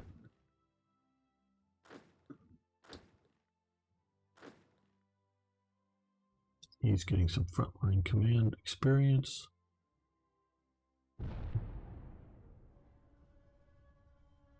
Yeah, we lost 4 escorts here. They were bombing the submarines that took them out. I think one of the reasons they're doing all of this, let me just say this because I don't want them to go through the completely losing everything again. One of the reasons it's drawing these supply lines is out here so far, maybe because it sees that there's an enemy naval base here. That could be a possible minor logical reason for it to do so. Okay, we've got Oslo now. And we can't capture their subs, which is, I would say, mostly historically correct. Okay, well, yeah, I could keep coming there. You're almost into that X, or whatever, C province. Anyways, right, okay. He has a cavalry regiment, so he's a decent combat unit all on his own. We're going to send just one of these just in case they land more troops, units, whatever, that way. Before we take that. Okay, good. Got that. Let's come up here and we can do more research. Let's snuff these guys out. They're holding. Okay. Back over here. Let's do attritional warfare. Increase the organizational levels.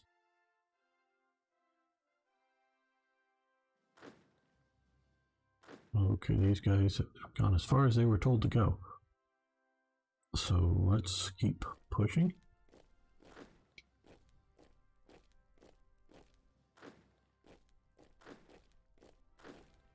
Can move in for occupational work, duties, whatever.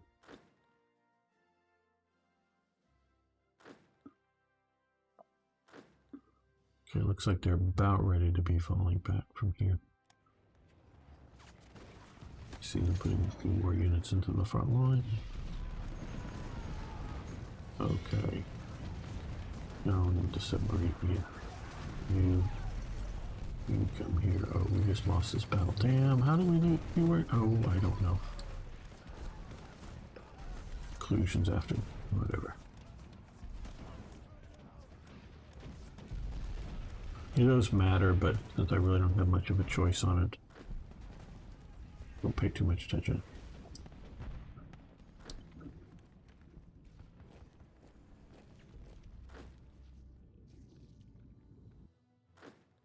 Okay, so we've got here, and they are counterattacking. All right. Well, what we're going to do now is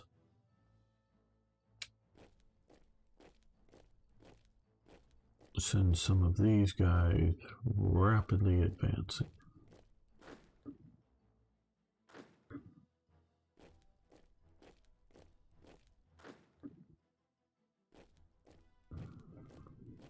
Around behind them.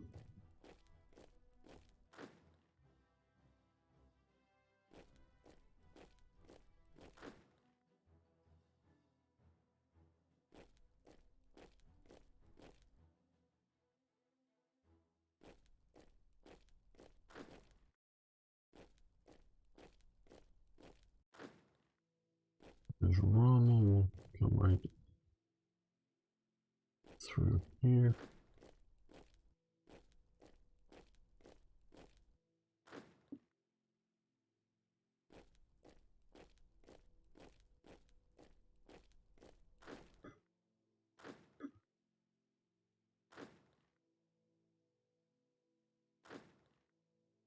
Well, we'll add you to that meat grinding session.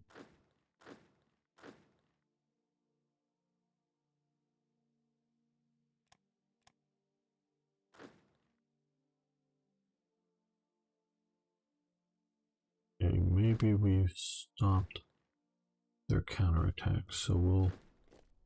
Oh, I gotta find that infantry unit. So maybe it's up here?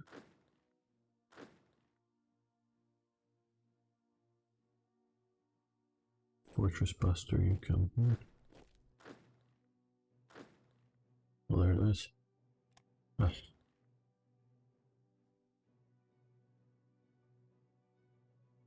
Hold on, Clank, you come this way.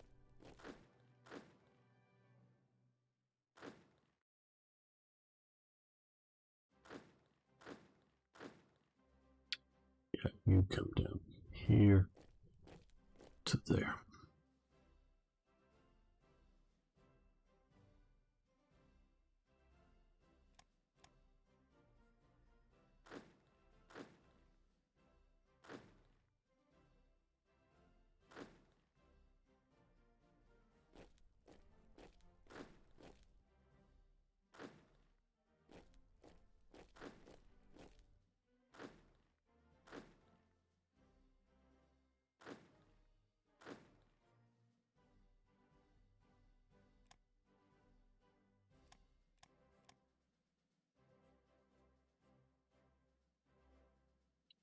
Okay. You have HQ shattered. That wasn't up here now. Okay. I don't know where that was. Oh, that was here. Their HQ shattered. Okay, well, that came back to there. Well, start heading back north. At least you're still in range. Still have command. Capabilities. Okay, you will start pushing it that way. And you will push on these guys that way. With them pushing the flanks of some of these units, will relieve the attack. Okay. Navigational radar has advanced. I think I know we dealt with this once before.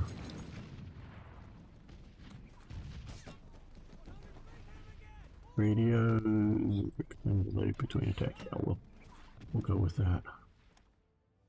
Battle of Maastricht, we keep winning. They keep coming back in for more fun.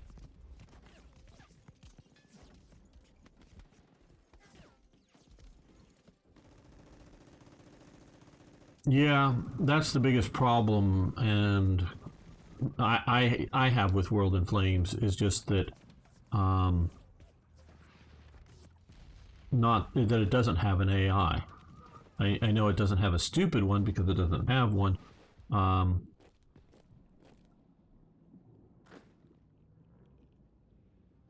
but I do like playing on my own without having to try to find opponents.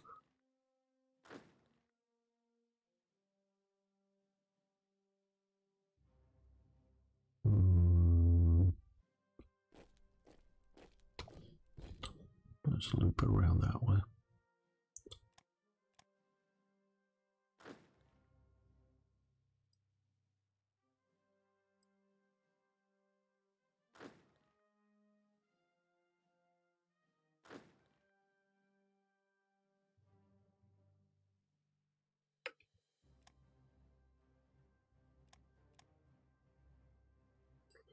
Oh, Iraq doesn't want to be as friendly as that.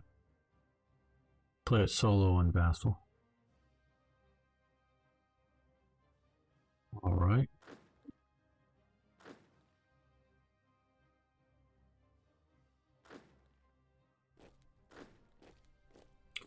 Okay, you push up this way.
Not this way.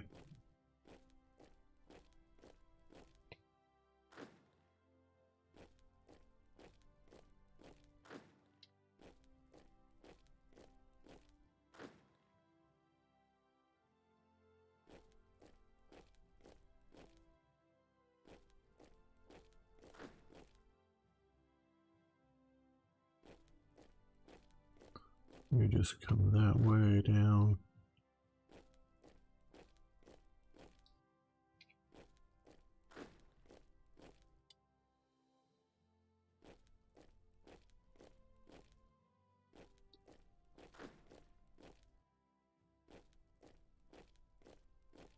Oh no, not that. I like it like this. To come by.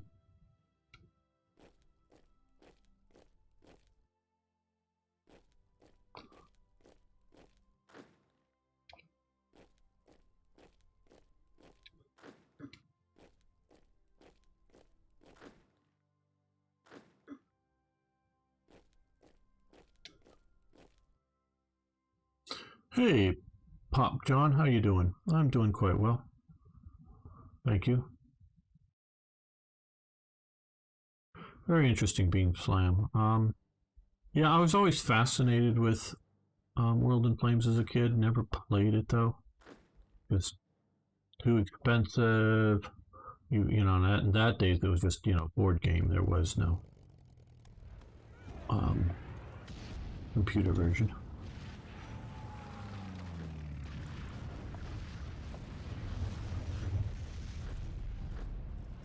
Well, you can attack that way, I guess.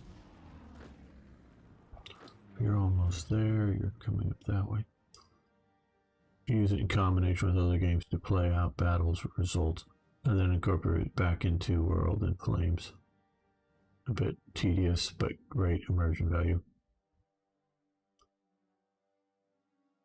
Yeah, that isn't a bad idea. I think you were talking about.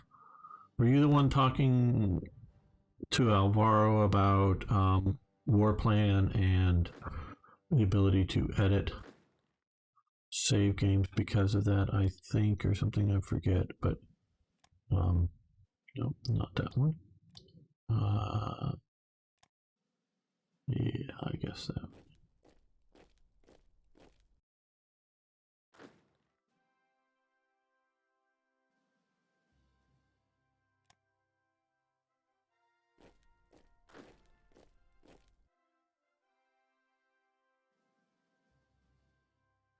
Yeah.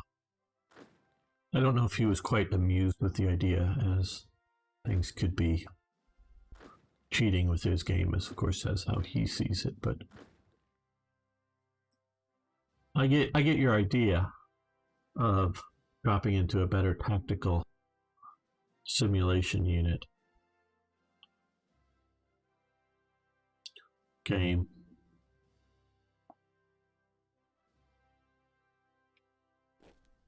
No, you want to come here, up to here, to Rotterdam. Circle around that path.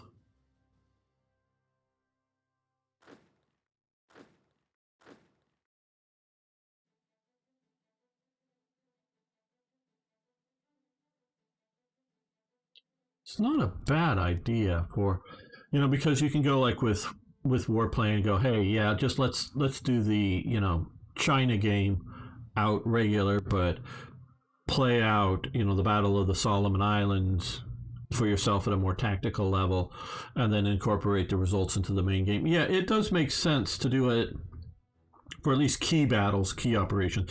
It just be, at least in my view, too tedious to do the whole war that way. But do some of that kind of stuff.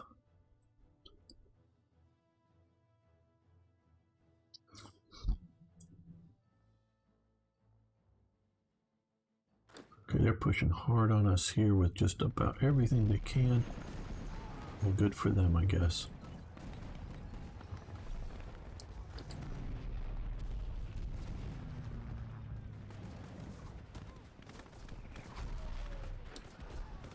Come on, take these guys. Oh, we just about done it. Okay, dual purpose AAAT guns, which gets more hard attack and more piercing for our basically black 88s. Yes, stop that. Okay, that now gets us a little more medium velocity guns. Yay, there we go. We want to do that, improve that. Improve our tanks. Yeah, the Ritter DK unit. Yeah, we'll deploy that. Fenglines unit, Fenglin, I don't know how you pronounce his name.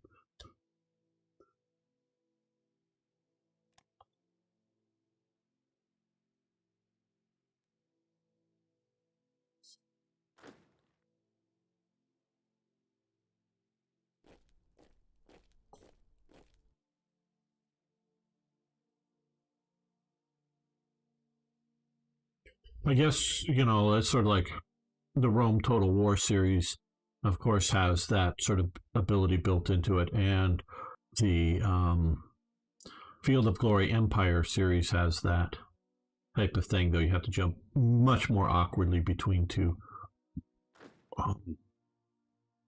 different games to get that to work.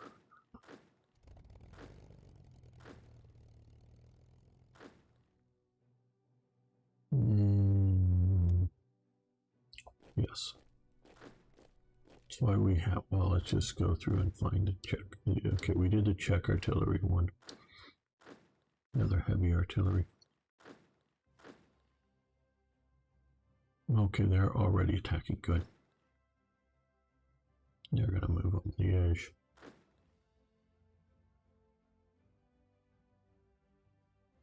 But you guys, Black Eye. Yeah, it's doing quite well. I like the detail levels of it.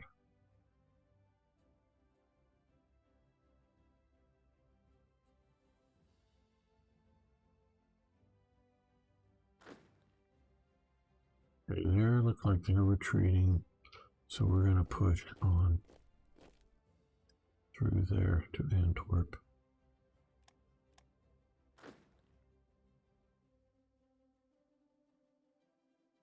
Well, let's attack this garrison unit there.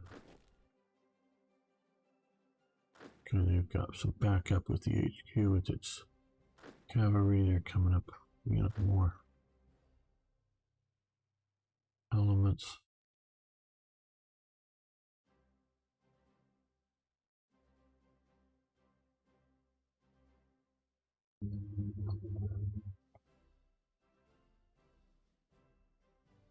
See, isn't it interesting? It's June 1940 and we have Romania, Hungary in the Axis, but we don't yet have Italy. How interesting. We have diplomats. Let's see. Diplomacy. Are we influencing them? No, we are influencing them. In the axis.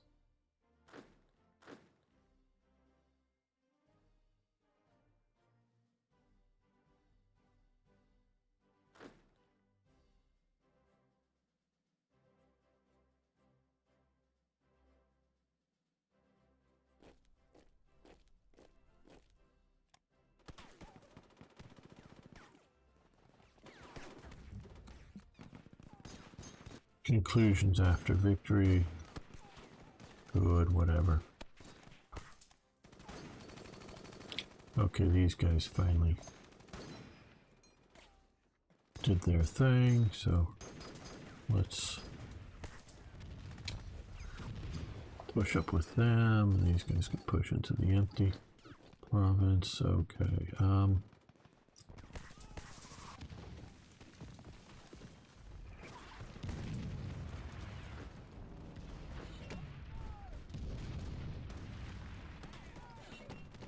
Okay, they're about ready to get shattered, so let's stop the attack.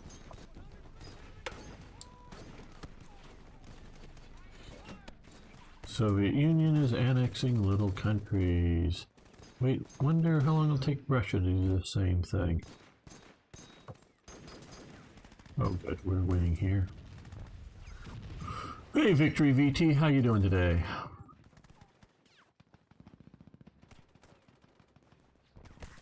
Yeah, over the top. Any unreleased games you're looking forward to, gamer? Well, Victory VT, there is Valorant Victory, which I was playing just yesterday, that will be coming out. All had a little bit of a bug with it, so I'm probably not going to release that episode and play a new one. So it's a tactical level board game that's been translated into the computer. That might be interesting to you. You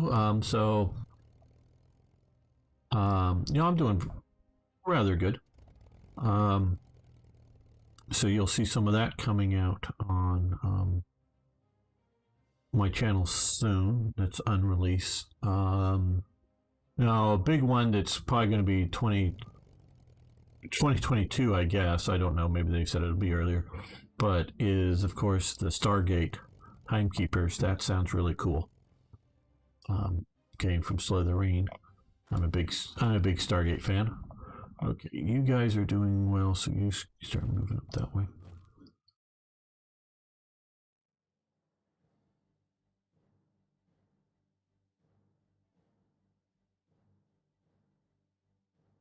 Yeah, you can go in and edit these games, save games. It just depends on how much you want to do of that.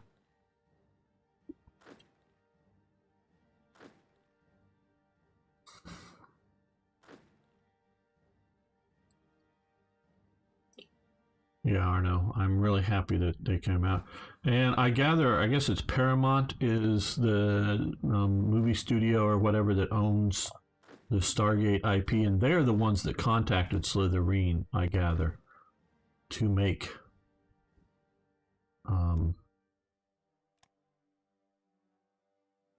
the game.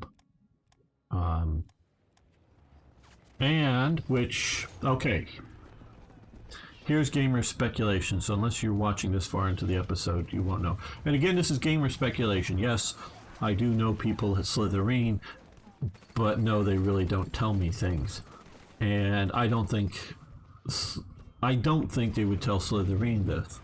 But why would, and again, I think it's Paramount, I may have the studio wrong that owns the IP of Stargate, that they made some web-only shorts that really sucked. I understand. I think I watched part of one once. But why would they approach Slytherin, who, you know, has done the Battlestar Galactica Deadlock game that's rather good? I think that is rather well known that it's doing good. You know, it did good in sales, I think, and it's also a very good game that the studio would see. They've done, of course, or are doing Starship Troopers, which is another IP, and theirs is based more on the movie than the books, though I think the books are influencing it too. Known for doing that, and of course doing a lot of Warhammer 40k. And so a movie studio contacts Slytherin to make a game. What does that tell you that the movie studio, or why the movie studio is doing that? Could just be, hey, we want money, and game means sell, sell game means make money. Could be just that simple. But here's my thought is there's either real plans. Oh, you need to keep moving. You were way down on the south when we started all this. Oh, let's change this. Let's set up this way. Thank you, loud aircraft or something. So, I think the studio wants Slytherin to make a game, and because it takes quite a while to get a game made, is to see if there's enough interest to doing another series, to see how well the game sells, to see if they want to invest in making another series. Or maybe even better news is they've already tentatively decided to make continuing doing Stargate, and thinking having a game out around the time that they're thinking about doing it, they would want the game out to support the coming up. Hello, Martek. Have you thought about playing Shadow Empire? Yes, I have.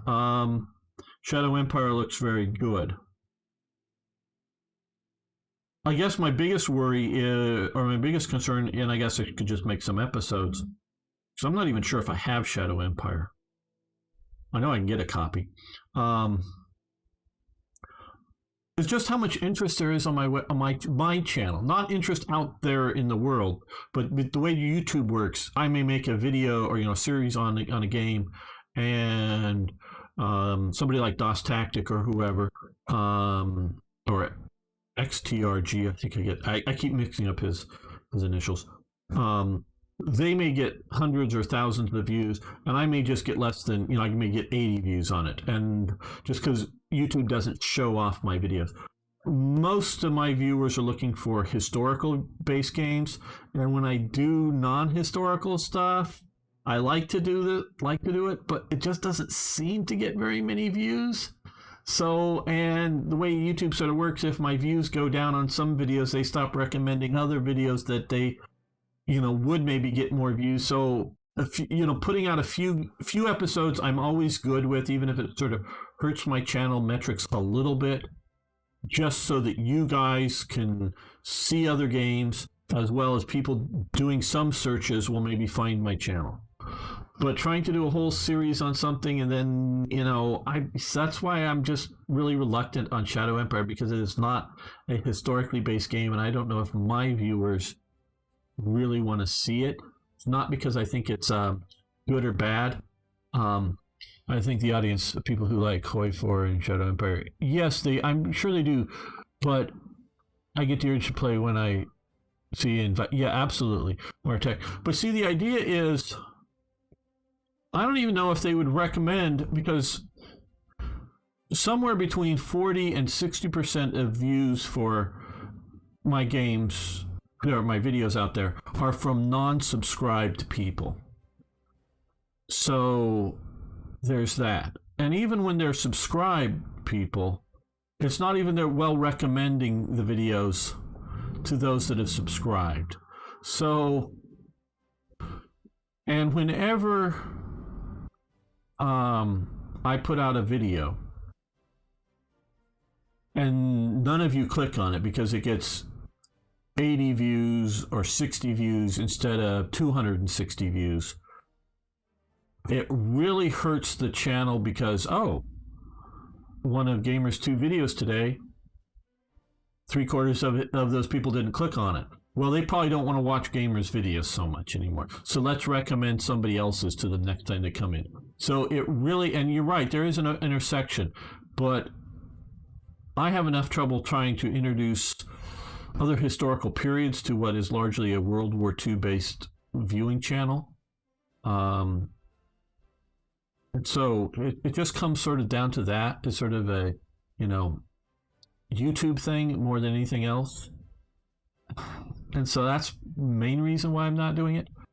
And so, and yeah, the algorithm, and it's really, it's weird because it's both the idea of, if every one of my subscribers, that's getting almost 5,000, thank all of you out there, clicked every day on every one of my videos and watched it for at least 2 minutes, all 5,000 people. Now I know a lot of people have drifted away from the channel, but if you all did that, my channel would be growing exponentially.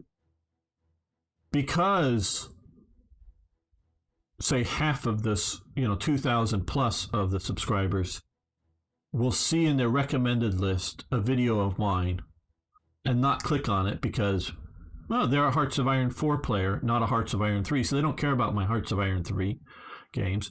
Or they see an entirely different World War II game, but they don't even realize it's maybe even one of my games, one of my videos. And they don't click on it. YouTube stops recommending stuff to them. And so they have to then proactively, oh, I remember that gamer guy. Hasn't he made any videos in a while? And then they come and find out, oh, hey, I've been waiting for Hearts of Iron 4 because you hadn't played it for 6 months. And, there's all this kind of stuff goes on. So that's all that kind of stuff goes into whether I do other games. So, it's like I love Fantasy General too. It gets almost no views on my channel. So I haven't even made any videos. I mean, they were kind enough to give me the latest DLC, which I've not played yet. But and I will maybe someday put a few videos of the latest DLC for Fantasy General 2 on it. But most of my, there is an overlap. Absolutely. The Venn diagram does overlap, but it's not that huge and or the algorithm and or other thing. So I have to pick and choose my, well, yeah, there's a lot of Hoi 4 YouTubers out there, but so, yeah. Got it. Okay, what is Ragnar saying? Phantom Doctrine creators are making it. I wonder if it would turn out better or worse than Phantom Doctrine.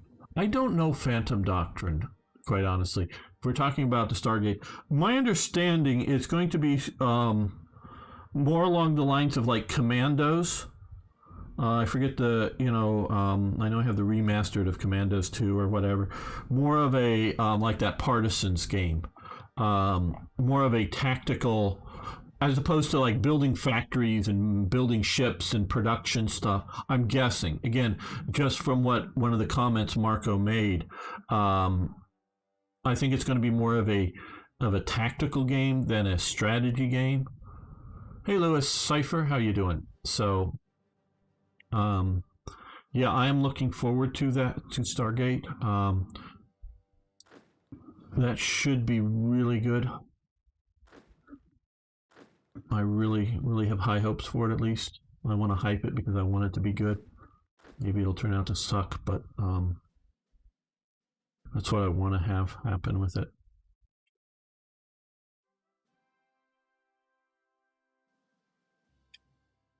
I know, I trust Slytherin to do things right, and including trying to pick a good developer, studio to do something. But still things can go wrong. But Isometric, somewhat similar to XCOM. It was about spies that were uncovering a big conspiracy. Okay. Yeah, that type of thing is my understanding, and there's supposedly a lot of time travel involved in Timekeepers. I guess that's where they get the name for the idea on it. And we're losing so much up here, our national unity down at 98%, not so much, but just because of the convoys we're losing because of this and things, so hopefully that'll get better once we get more ports secured. Because we're having supply up here. Okay, you can go on the offensive up to there. Though you can go on that offensive to there. I may made the wrong choice, didn't I?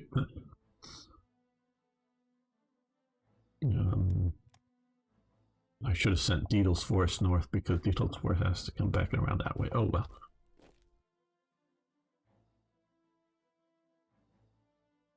Never knew behind the scenes for YouTube content creators. I'll start doing that because I really want to encourage more depth. Yeah. Yeah, the more you click on, and percent of watch time does matter. Watch time, mere actual watch time matters. So clicking on it for say 15 seconds and splitting. Now maybe if you hit the like button, that really helps. But normally they would go 15 seconds and you're out. Oh, they don't want this content. Wrong content. 2 minutes, and especially since the mine are like 40 minutes to an hour, not that great, but okay. But definitely click on it, and it also helps very much the first time you see that thumbnail and description pop up on it, to click that, open a new window. If you want to continue watching what you're seeing, and you sort of click it, open a new window, and you can even like turn the audio off on that one if you have enough bandwidth, and have it just sort of watch in the background. But if you want to encourage either certain creators, of course, me, and there's other, DOS Tactic is good, Hexaboo. I know I'm going to XRTG, Richard of York. Some of the other Slytherin guys are great. I'm trying to not go with, big ones like Quill 18 or somebody. Obviously, they're big enough. But some of us, that are in the less than 10,000 subscriber type range. So there's some very good ones out there. And or search for particular games. Click on those, watch it, 4 or 5 minutes, hit that like button. It will encourage YouTube to serve up more of that content, one, to you, but also to other people. So it all matters. It really does. And I know, because I follow a tech YouTuber, follow several of them, but just for various reasons. One of them, he does talk about some of the analysis that he does on some of the stuff. And there was a bunch of, he figured out that a bunch of the videos that they were making weren't getting a lot of views. And that was affecting other videos that they were making that were getting a lot of views. And so what he has done, this is Linus of Linus Tech Tips. If you're involved in all that, I'm sure you know who he is. So what he's done is broken out and have more channels. And the stuff that he doesn't think is going to do so well, but that there is an audience that is worth doing, he's moved to secondary channels. So those channels just may be hovering around that are just okay. I mean, now his we're talking about, 500,000, a million subscriber, smaller channels. Those are smaller for him. But so he puts his sort of iffy content on some of these other channels while keeping the sort of premier content on his main channel, so that keeps within all the YouTube algorithm stuff. And so I try to pay attention to this stuff because I guess I'm a strategy player, so I'm strategizing YouTube in a small way maybe, but still trying to do that kind of stuff. So definitely support the creators and or games you want to see more of. It matters.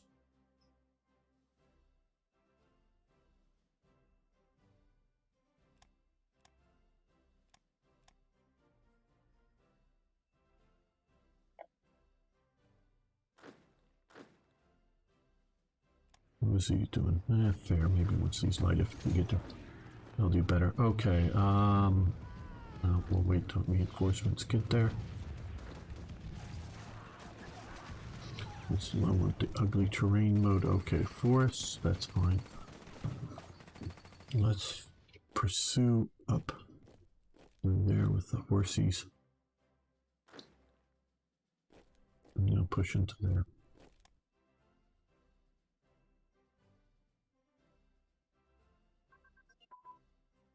Tank destroyers advance. I don't think I currently have any tank destroyers, but still nice to have them advance. We will be having some, I'm absolutely sure of, in time.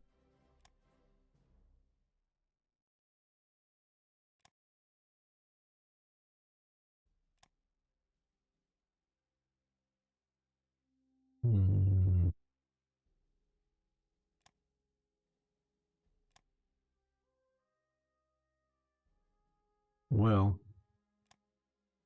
Let's look for 1940s. Or 1940, I should not say. Technologies that we could use to better ourselves.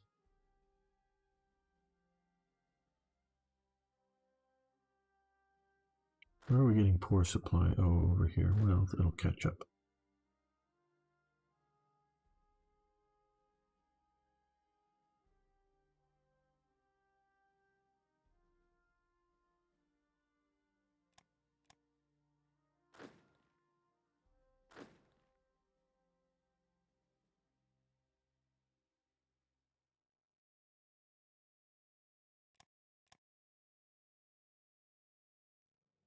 Continue.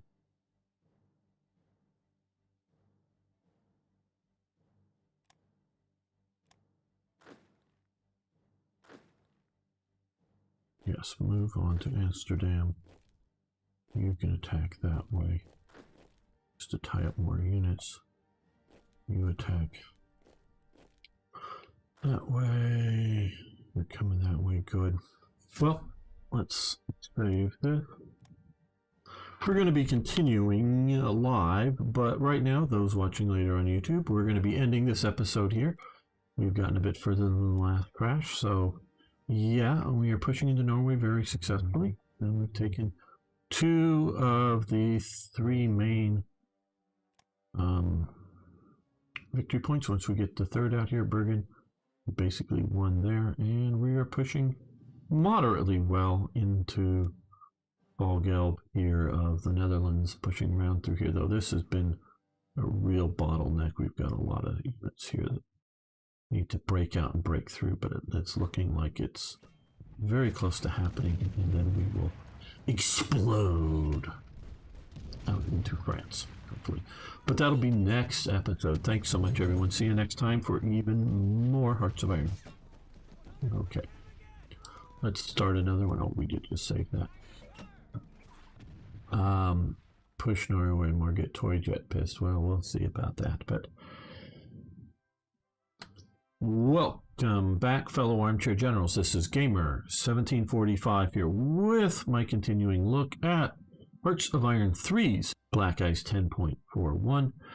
This, of course, did I say Gamer 1745? Boy, say it too often, don't remember. But before we get into that, and we're in the middle of Valgelb, I want to thank Sirkan Koskun, Chief, and Sir Toyjet for your support over on Patreon. It means so much to me that you guys want to support my activities, both modding and with the YouTube channel. But everyone else, the big thing I ask is, if you haven't already, please subscribe to the channel, hit that like button, and of course comment below. Comments are very much shows engagement. YouTube algorithm likes engagement, so the more you engage with the channel, the better it is. So if you would just do that, it would help so much. So I thank everyone who just does that. Okay, we're going to continue here, pushing into the Low Countries. Yes, we are losing units up there. We don't like that. Supposed to be punishing their subs and things here with the air, but okay, you come here.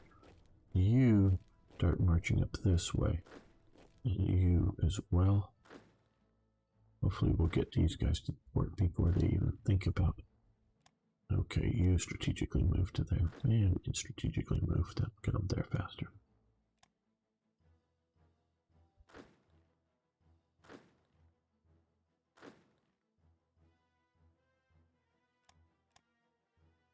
Oh, look at big stack of French units somehow made it up here. Okay, well,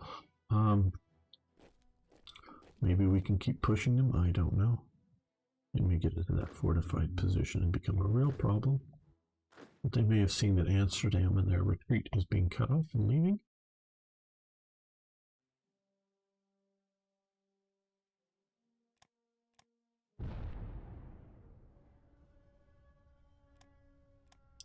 Devil's Hole is... Okay, we have... yeah, you guys out here. Let's see how we do. Okay, they've sunk a few. let's move you over to here, say. Convoy raid, passive. Passive and defensive, and don't know. What passive does, it means that once it gets sort of too damaged, or organization or whatever goes too low, it goes back to port. Aggressive keeps them out there, so you're more likely to lose them. So I just do passive for these so that they go home if they take too much damage. Is basically the thing. Okay, you're going to come off over here. I would rather have them try to work their way home than keep fighting it out if they're disrupted or damaged.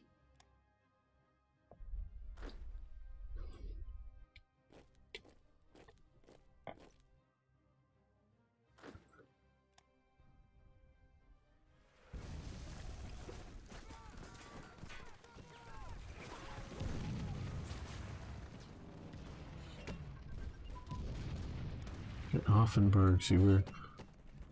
Oh, pause. In Offenburg, they suffered 50,000 casualties. We suffered 2,700. Yeah, okay. Twin engine bomber crew layout advanced. Okay, where...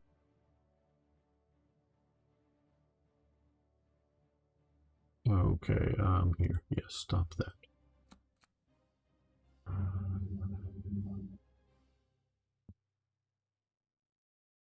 Yeah, we'll do that. I want to keep some developing there in the air operation ranges.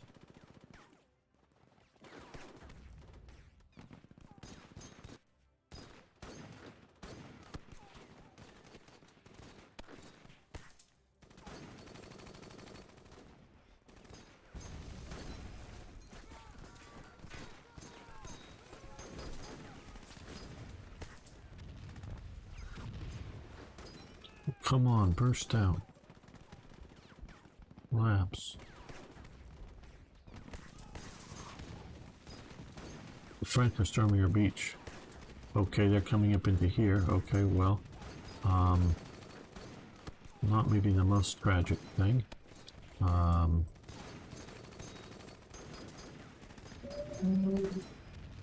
Okay, what we're going to do here is create, create another unit here, and we're going to remove all of our transports. Down the bottom is quickest here. Okay. And then we're going to close this, and we're going to select this, and we're going to go out and say hi to this invasion fleet. And hopefully not get our butts kicked. Okay.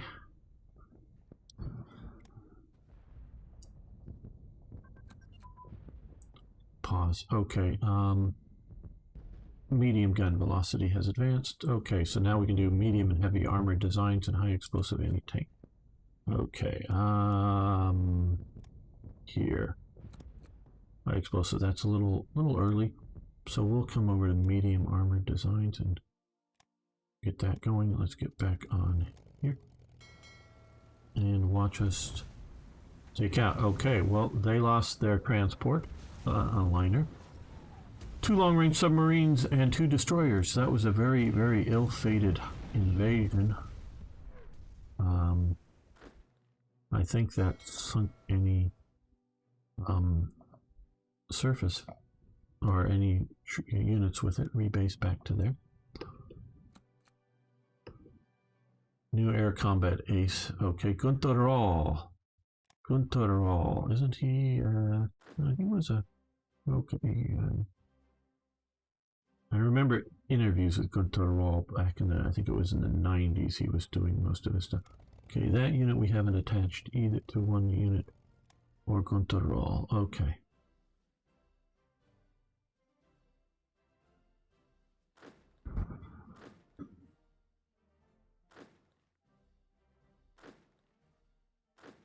Anybody here not moving? Okay, they're all moving. They're all moving.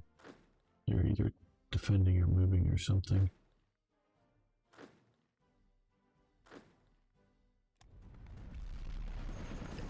Okay, well, now that we've had some time, maybe Well,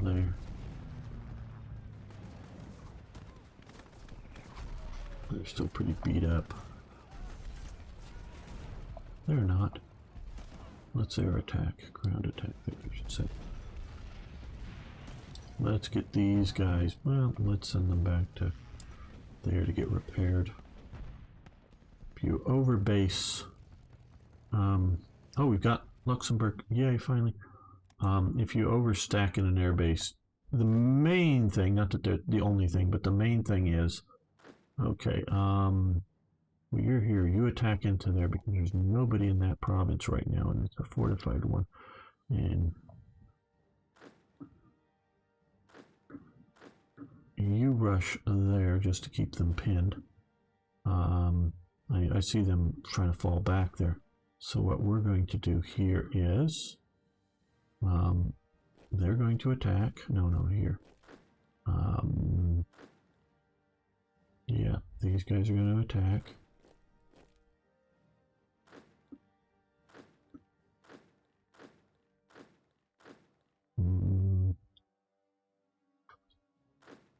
Well, these guys are going to come forward.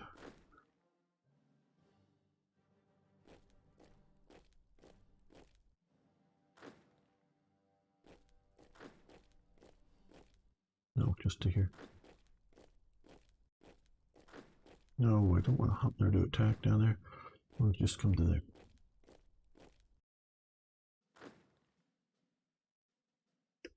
Oh, well, maybe we'll still hit them hard enough. Support that attack. Oh no! Nope, just support that attack.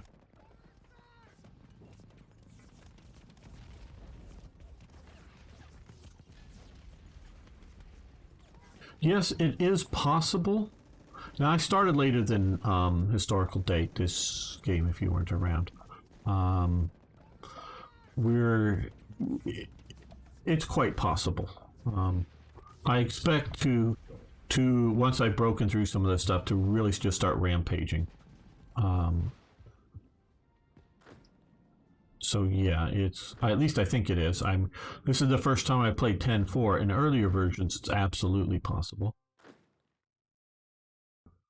Now, we've not done any airborne operations, so that does affect it in the Low Countries. All my limited airborne units are up in Norway right now. And we're needed to get into Norway. Okay, yeah, you can attack there. You're garrisoning that, you're coming there. Okay, Paulus and this infantry division will attack that way. These guys will move it to there.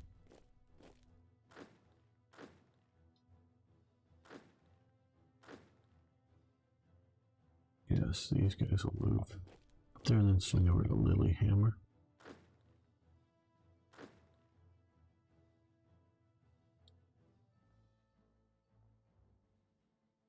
Yes, he did beam slam.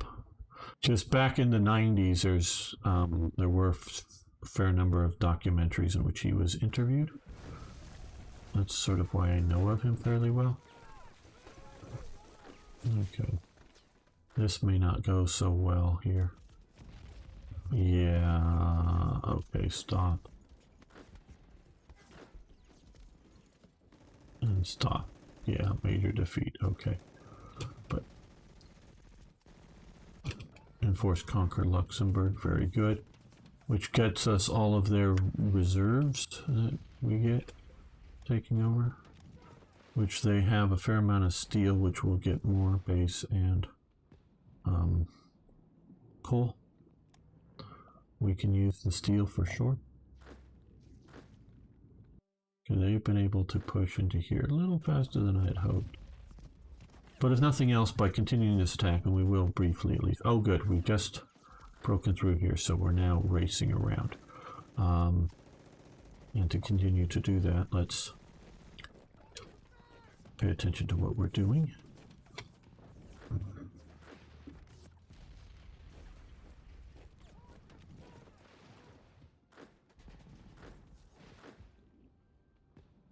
I know battling a lot there in Liège. I do think it's worth attempting to cross there than just purely waiting for other, you know, swinging around it. You come down this way here, I think.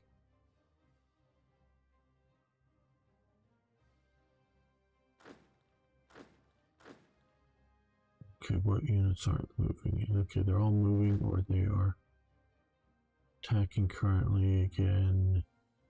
Moving or attacking.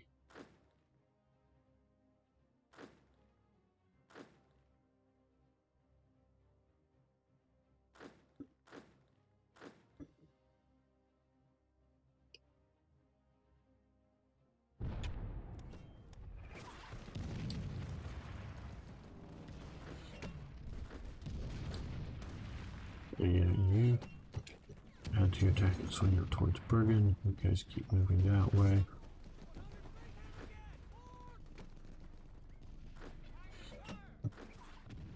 Well, you can actually stop that and you go take that province. Just more to clean it up because we're not being invaded anymore.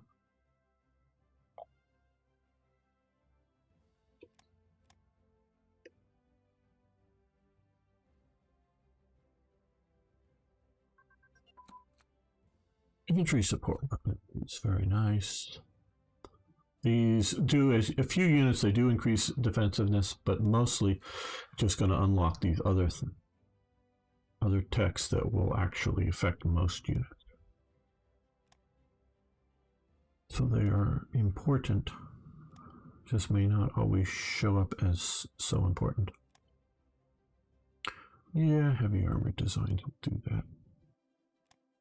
We really don't have much in the way of heavy armor at the moment, but we will.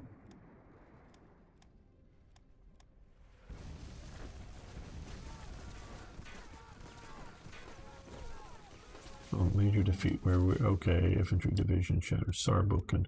Okay, so our assault here on here is done, but I made sure that I didn't throw everything into it so that most of the units are supposed to stop attacking before, but where's their high command here? Okay, yeah, no, just head back this way. Just wander back that way when you can. I should have paid closer attention, but still.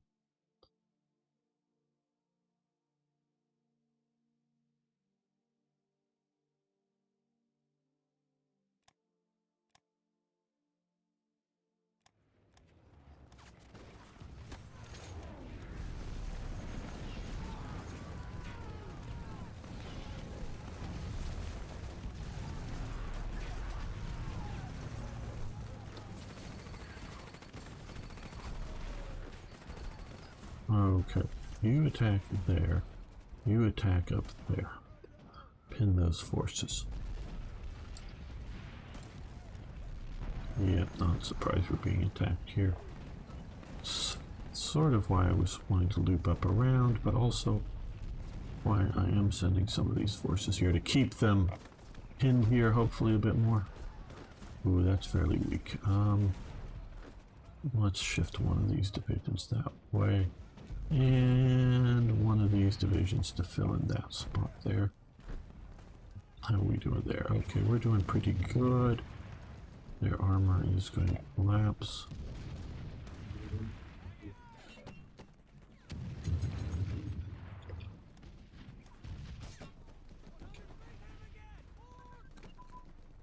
Desert unit training. Yay, we know how to hang out in the desert. Where we've been doing that, I don't know, but we have the training.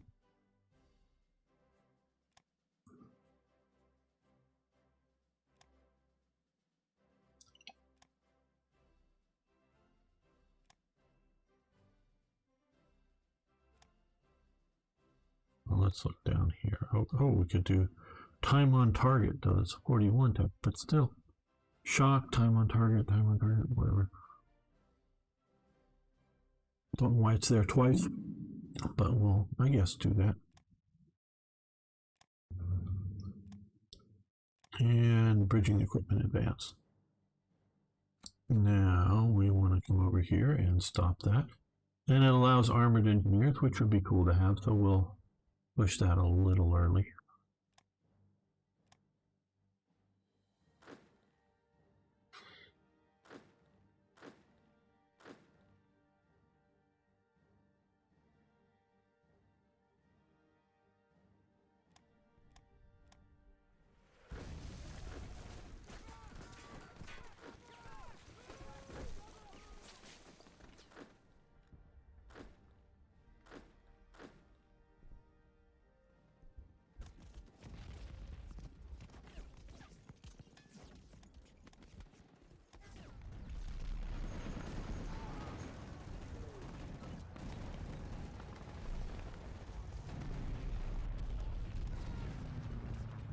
Okay, well, it looks like so far our breakout is happening. There's von Thulman major defeat. Remits. Okay. Well, whatever.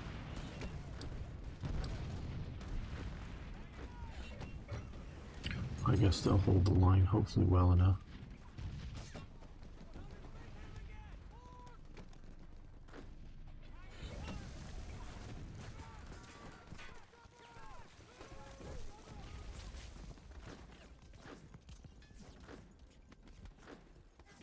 We should probably stop the HQ from attacking. I'm gonna get too gutted too soon. Well, it looks like our breakout is working.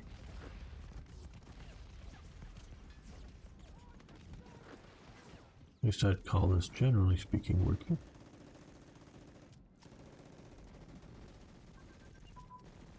February unit training, very good.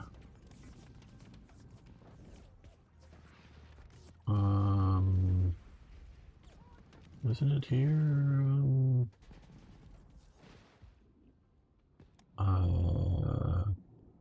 Oh, it's down here. No, here. Yes, we'll let that continue. 1939. And yes, we're pushing down this way. You can keep chasing them. You come back down and help Deedle. I guess you can move to there.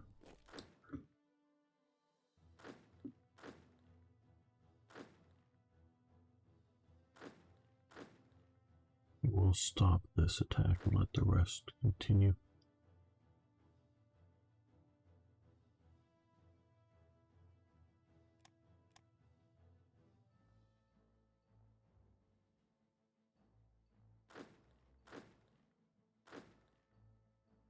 Okay. Then we'll cross the river here, so let's move von Kleist up. Is there anybody else here who... Okay, he stopped. Guderian. Yeah, we'll move him. I think we'll even loop up a bit like that. This infantry division, it'd be good to support the attack on Sedan. They've got engineers. Okay, they can keep moving forward, so let's send them that way.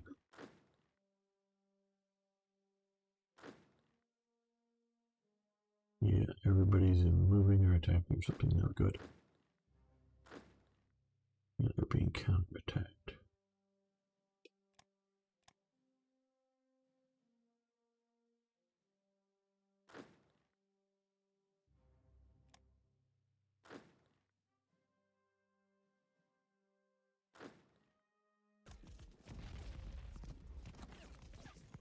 Okay, conclusions after victory, blah, blah, blah, blah.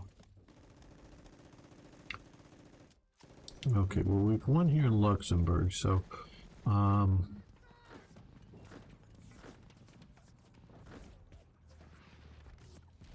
let's leave the units there. Hopner can move forward. They're going to keep sort of poking us there. We can move these guys down, just a little bit of reinforcement.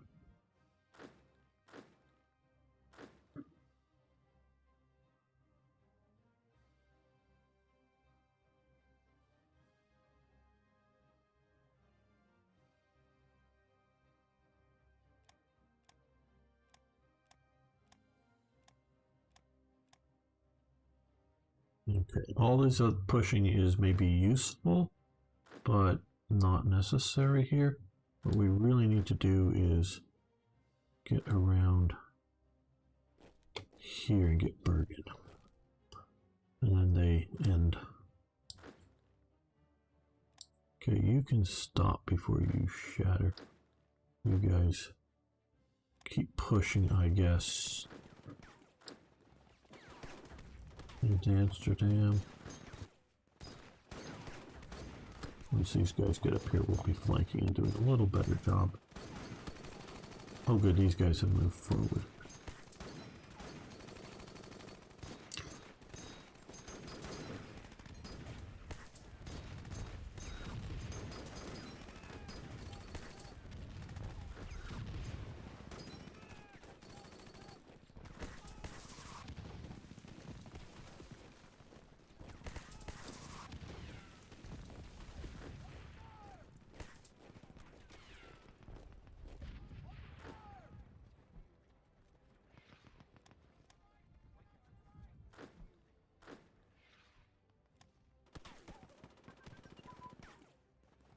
And turrets.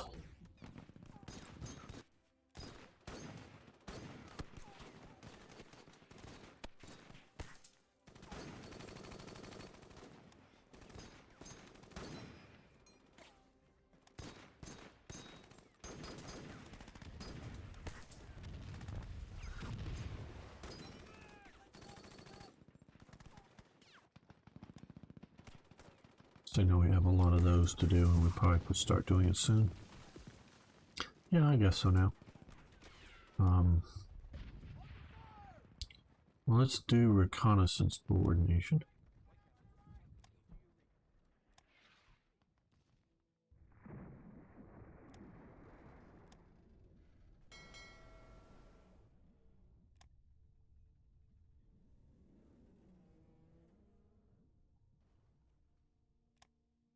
For the real war.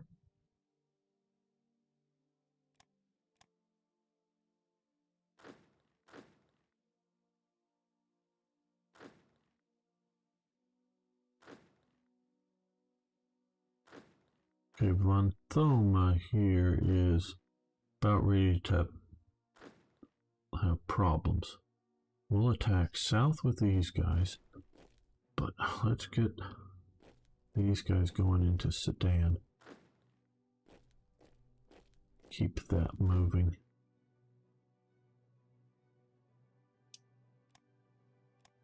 Okay, good, we won there.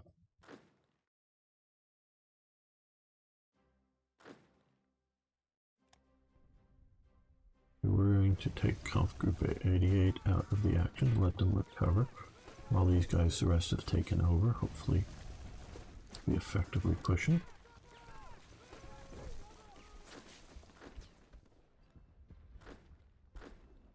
Because I micromanage, it doesn't seem maybe that time is going by all that fast, but we are, or it's taking a long time, but we're really moving fairly quick, I think.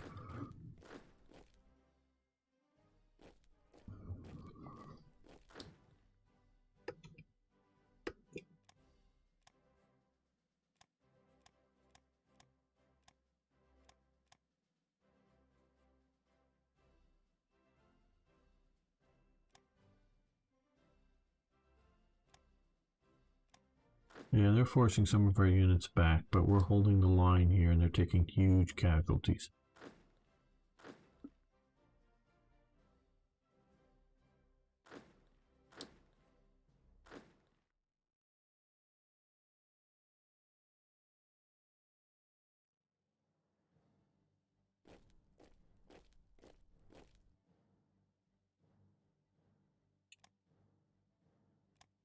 Fall back, and it looks like we finally got through Liège, though I was hoping sooner.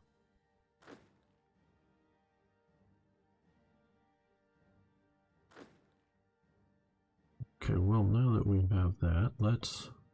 I know there's fortifications, but we're going to send our armor pushing that way, and this lighter armor up this way. Yeah, let's push them in the flank there.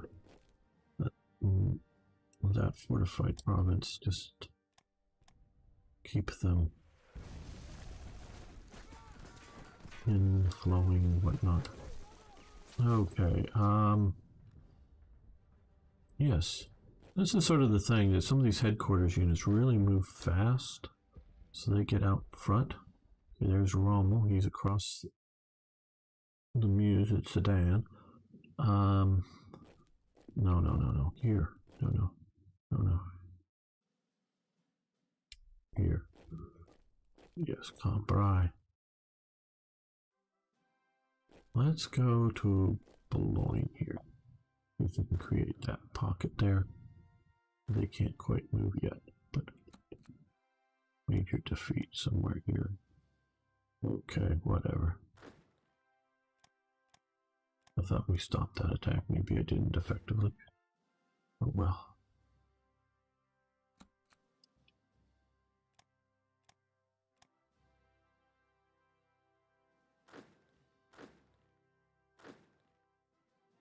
Come on, take the Netherlands.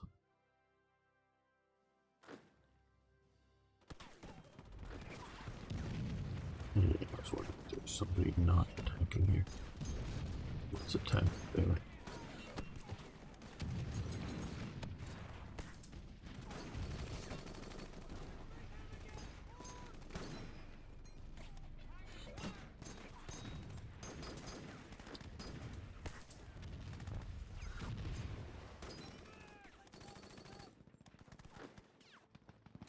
Yeah, you stop attacking too. Now these attacks, sure, I wanted them to win, but the real point of them was to tie up all these troops with just a couple of divisions. I really didn't expect a particular victory out of them. Yeah, let's push in there.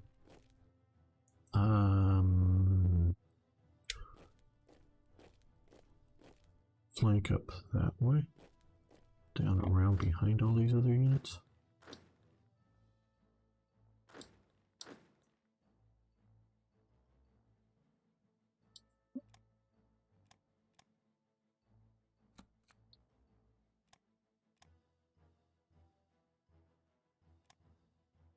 Lots of casualties. Yep.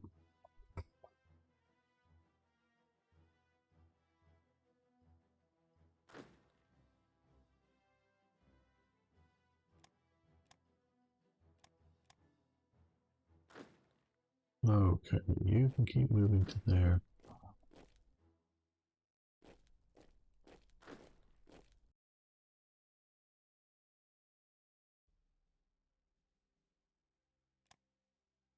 You always have to look here with playing this game.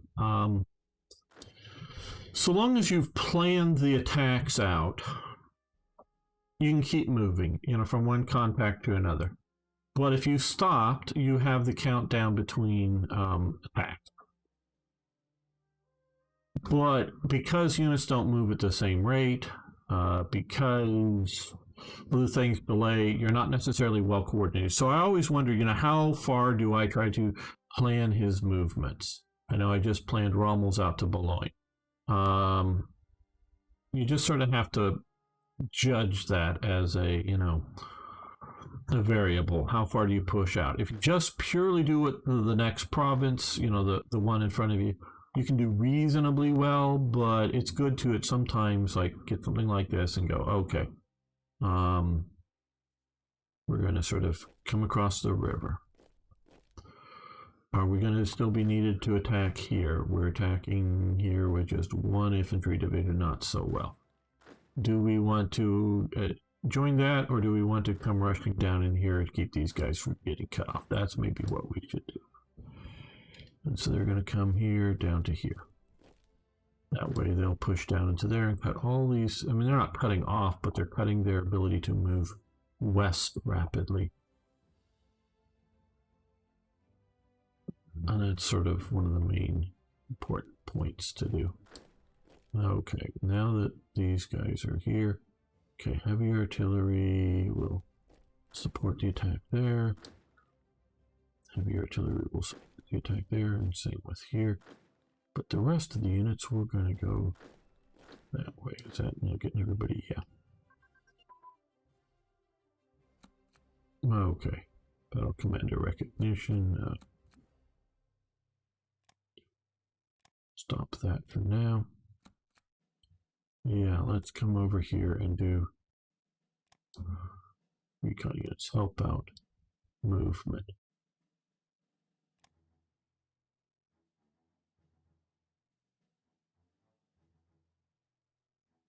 And we want to try to keep some of these units, even the sort of, tired units, disrupted units, keep them coming forward because they can fill in the gaps in places, even if we're not going to be attacking with them.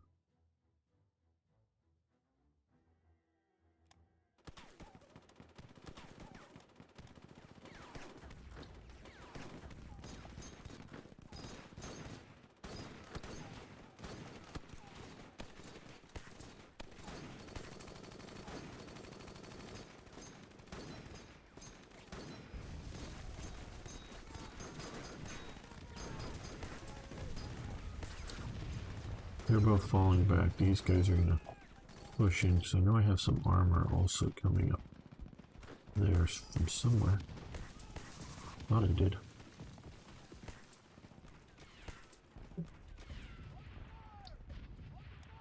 Looks like Black Ice established the Arabian Peninsula. Oh my god, okay. What is he doing here? I don't know. I don't know what that was.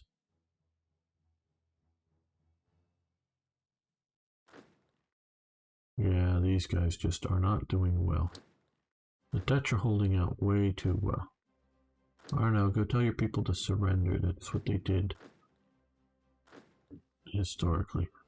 I got enough forces, but I just don't have them in the right spot.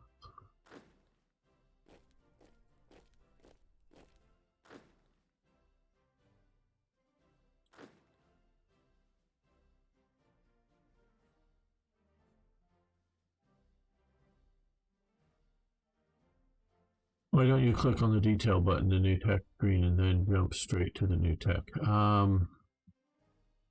Habit? Is that a good enough answer?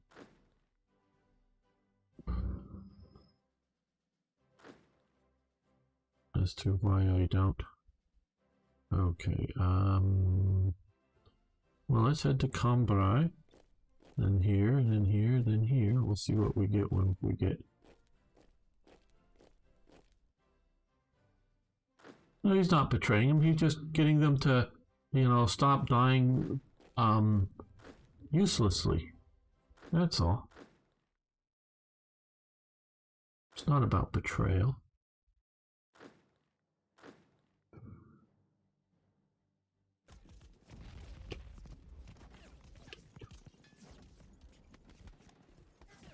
Okay, we've finally won it. So Dan, you punch that way just to tie up those forces that are attacking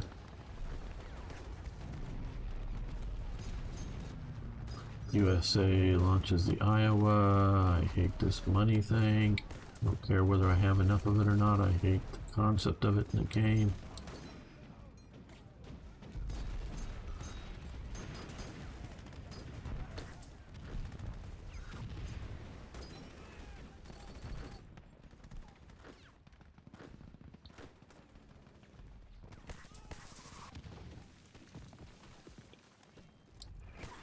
Oh, that made it there, good. Oh, well, okay, no, out here, you just stop and defend. Just a little too much. We're attacking, let's just defend. We'll do okay on the defense.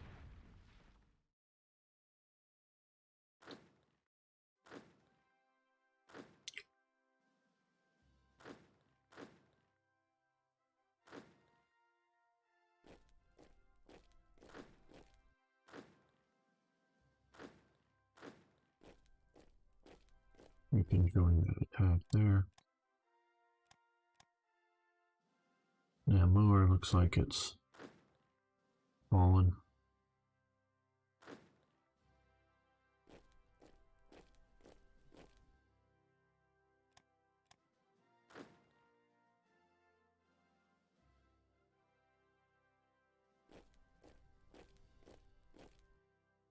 Where do I want to go?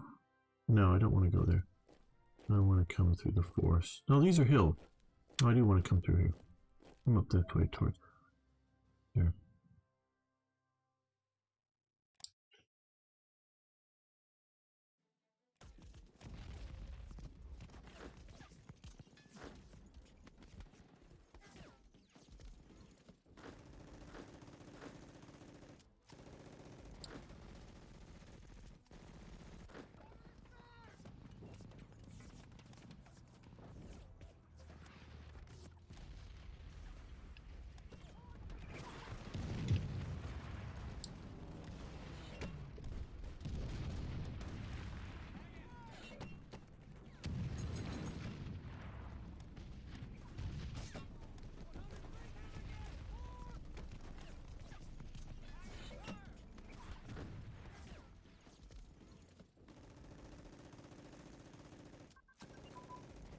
Okay, infantry guns, very nice.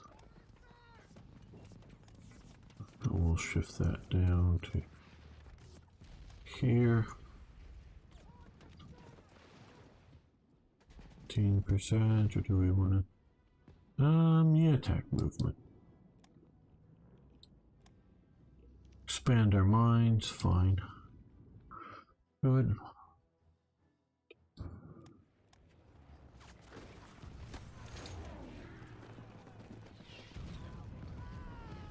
Keep the pressure coming in the north.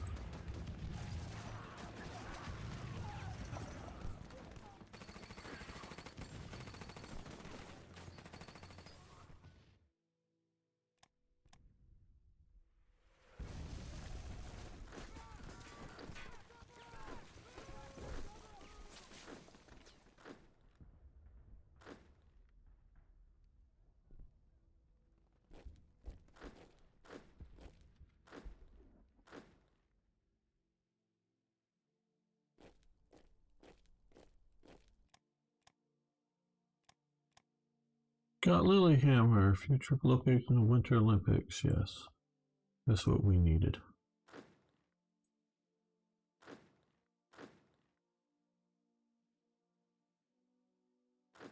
Well, these guys are moving, aren't they? Or doing something, maybe? I don't know.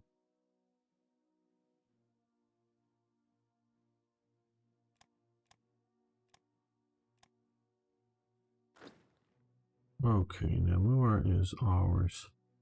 It is all ours. We get to keep it. We own it. No. I think we're going to move these panzer divisions a little bit more south. Okay, they're defending their major defeat. Okay, the Amsterdam. We've lost the Amsterdam battle.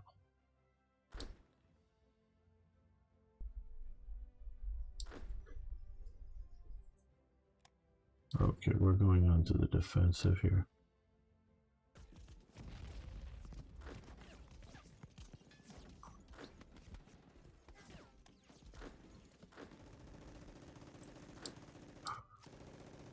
We can keep these guys bottled up well enough. That's not quite what I want to have happen, obviously, I guess, but better than us shattering ourselves up there. Got a lot of French units, some Belgian units up there. They're doing fine being trapped up there. That'll be just okay. The main goal, of course, is France. If we take that, everything else works just fine.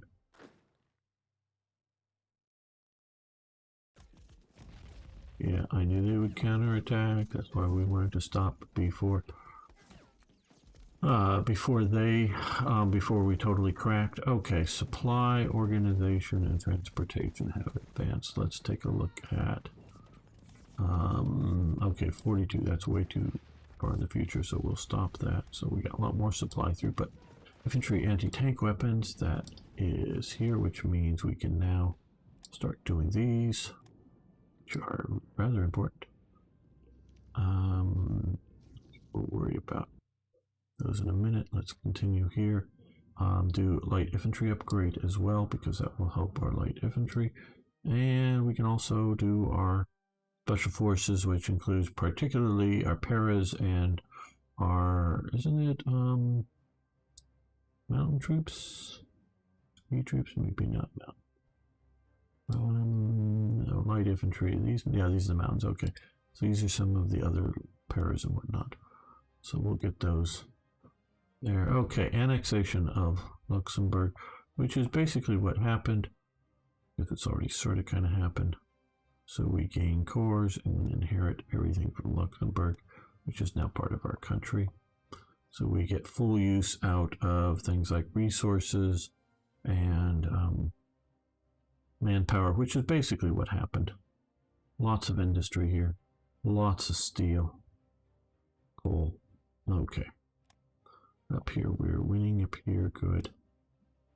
Sarbuck, they're yeah, we're really winning.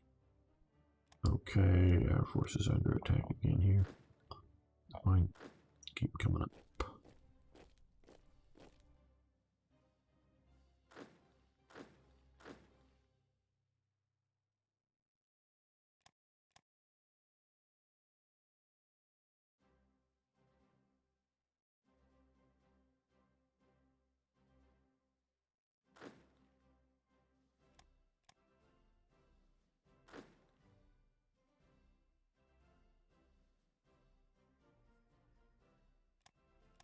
Well, we've won in Antwerp.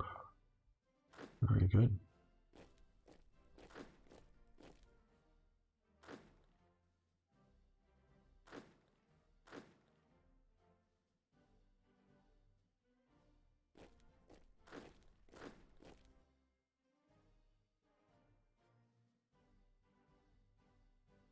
The heavy artillery will help attack there into the city.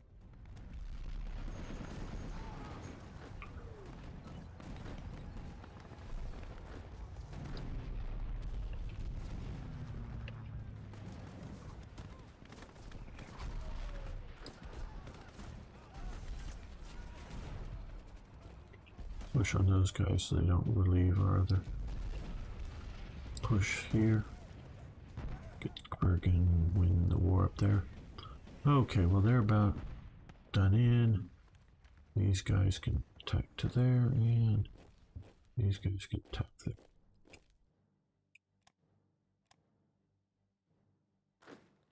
Sort of. And it's obviously not happened quite historically, but sort of the idea of trapping large forces up in the Low Countries. Okay, you want a technical expertise on building some Junkers? Fine. Have at it, guys.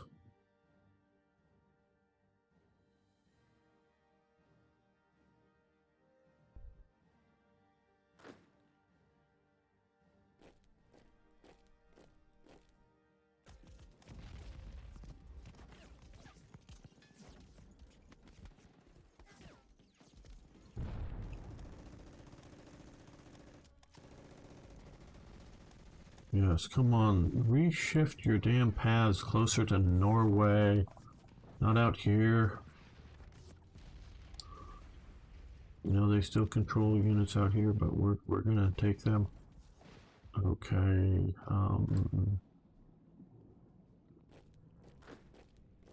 Keep walking this way because you're going to end up being the garrison for Bergen.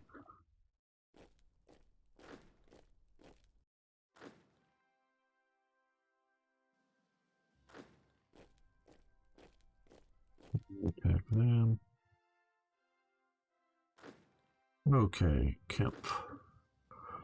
Totenkopf. Okay, Kemp, Totenkopf. Those guys are heading there. Good.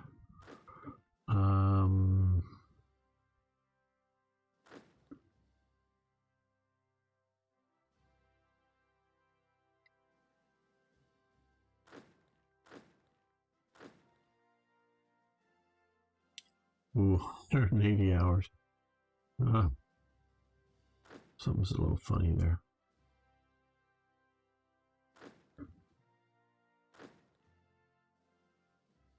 Okay, I think these guys and these guys will come that way.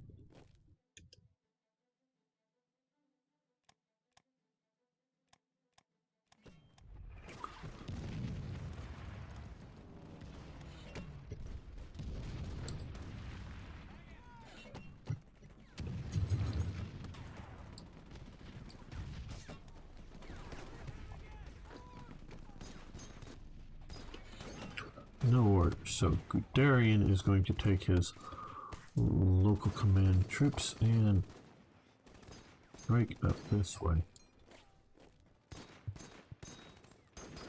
Yeah, you're falling back, but the rest of these guys might be able to hold. I hope our north doesn't collapse.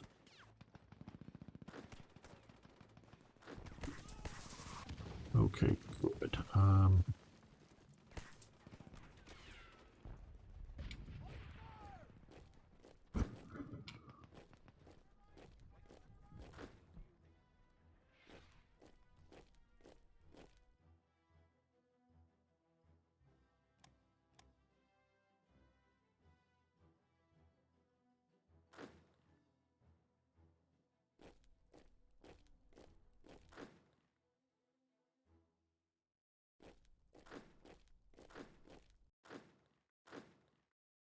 Yep, we need more heavy artillery. Into the Battle of Brussels. Pound Brussels down. Ah, painful. Okay, well, we could do some pride. Oh, pride. Luxembourg or something got us a little more leadership. Artillery. Let's do combined art. Oh, it's still even more. Didn't pay attention. Figured it'd just be one. Nope. Okay, 2 more slots.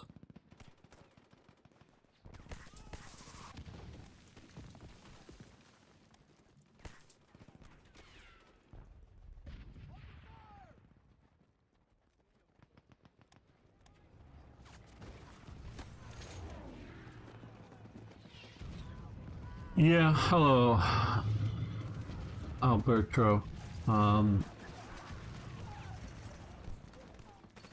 They should, but there is, there are a lot of French and British units we can see up in here with the flags. Although they've sort of been put under different national commands, British units here. So if you had a lot of those units there, but we're across Sudan, we're pushing towards Paris, we're pushing up into here. We're doing pretty good. And I did this without airborne troops. Okay, these guys have moved as far as they were told to, but I really didn't want you to come to a rest. So, okay, yes. You'll be good at our potential or urban battle into Paris because the AI doesn't get the idea of come this way, I think.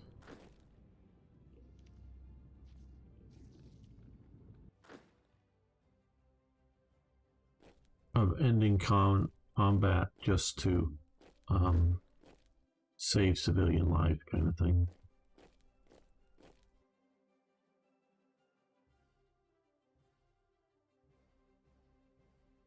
Yeah, oh yeah, no, they didn't want major combat.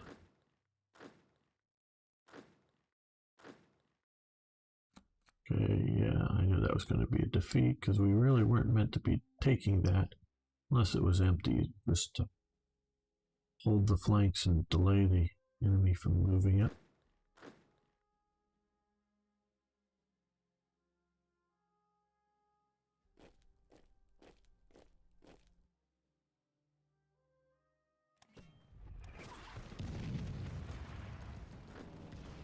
Okay, you can attack those British light infantry.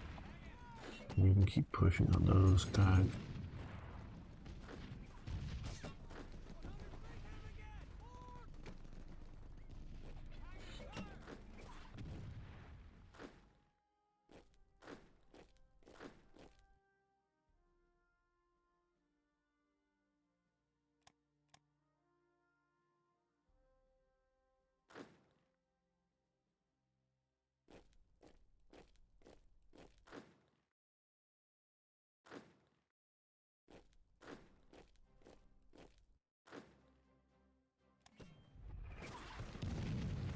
Polish independence, okay.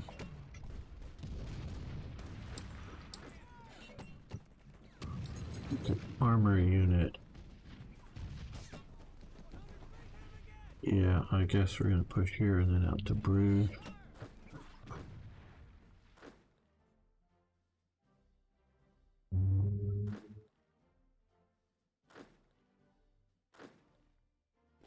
You come and join those forces there. A little reinforcements. Okay, we won the battle again. Nice. Forces there. Okay, secretary. Okay, we have an 80% chance. Well, I don't want to reorganize the military even at a 20% chance this time, which normally would have been taking. Okay, national daily dissent. We really don't want that because we already got enough dissent. Parliamentary issues. Okay, government. Money, negative money. Okay. I guess we will try this.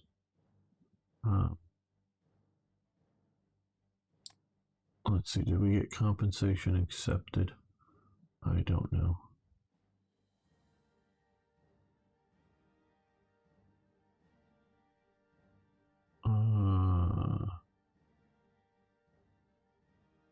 Oh, maybe it didn't go so well even.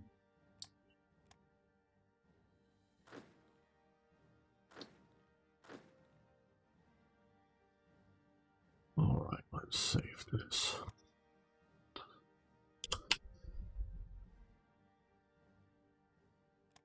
Okay, I think we're going to end this episode here. Again, I want to thank everyone for liking the videos and just for making it this far. See you next time for even more, yes, more Hearts of Iron. And guys, I think we're going to end the live stream. Hello, Aurora. How you doing today? Just busy watching movies with a group of people. Yes, thank you.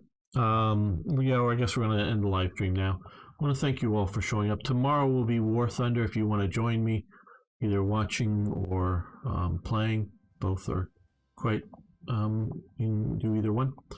So hope to see you then. Yes, the Germans marched in the day. Yes. Yes, yes. So yeah, be back tomorrow with more. Thanks everyone, really do appreciate it. And 10.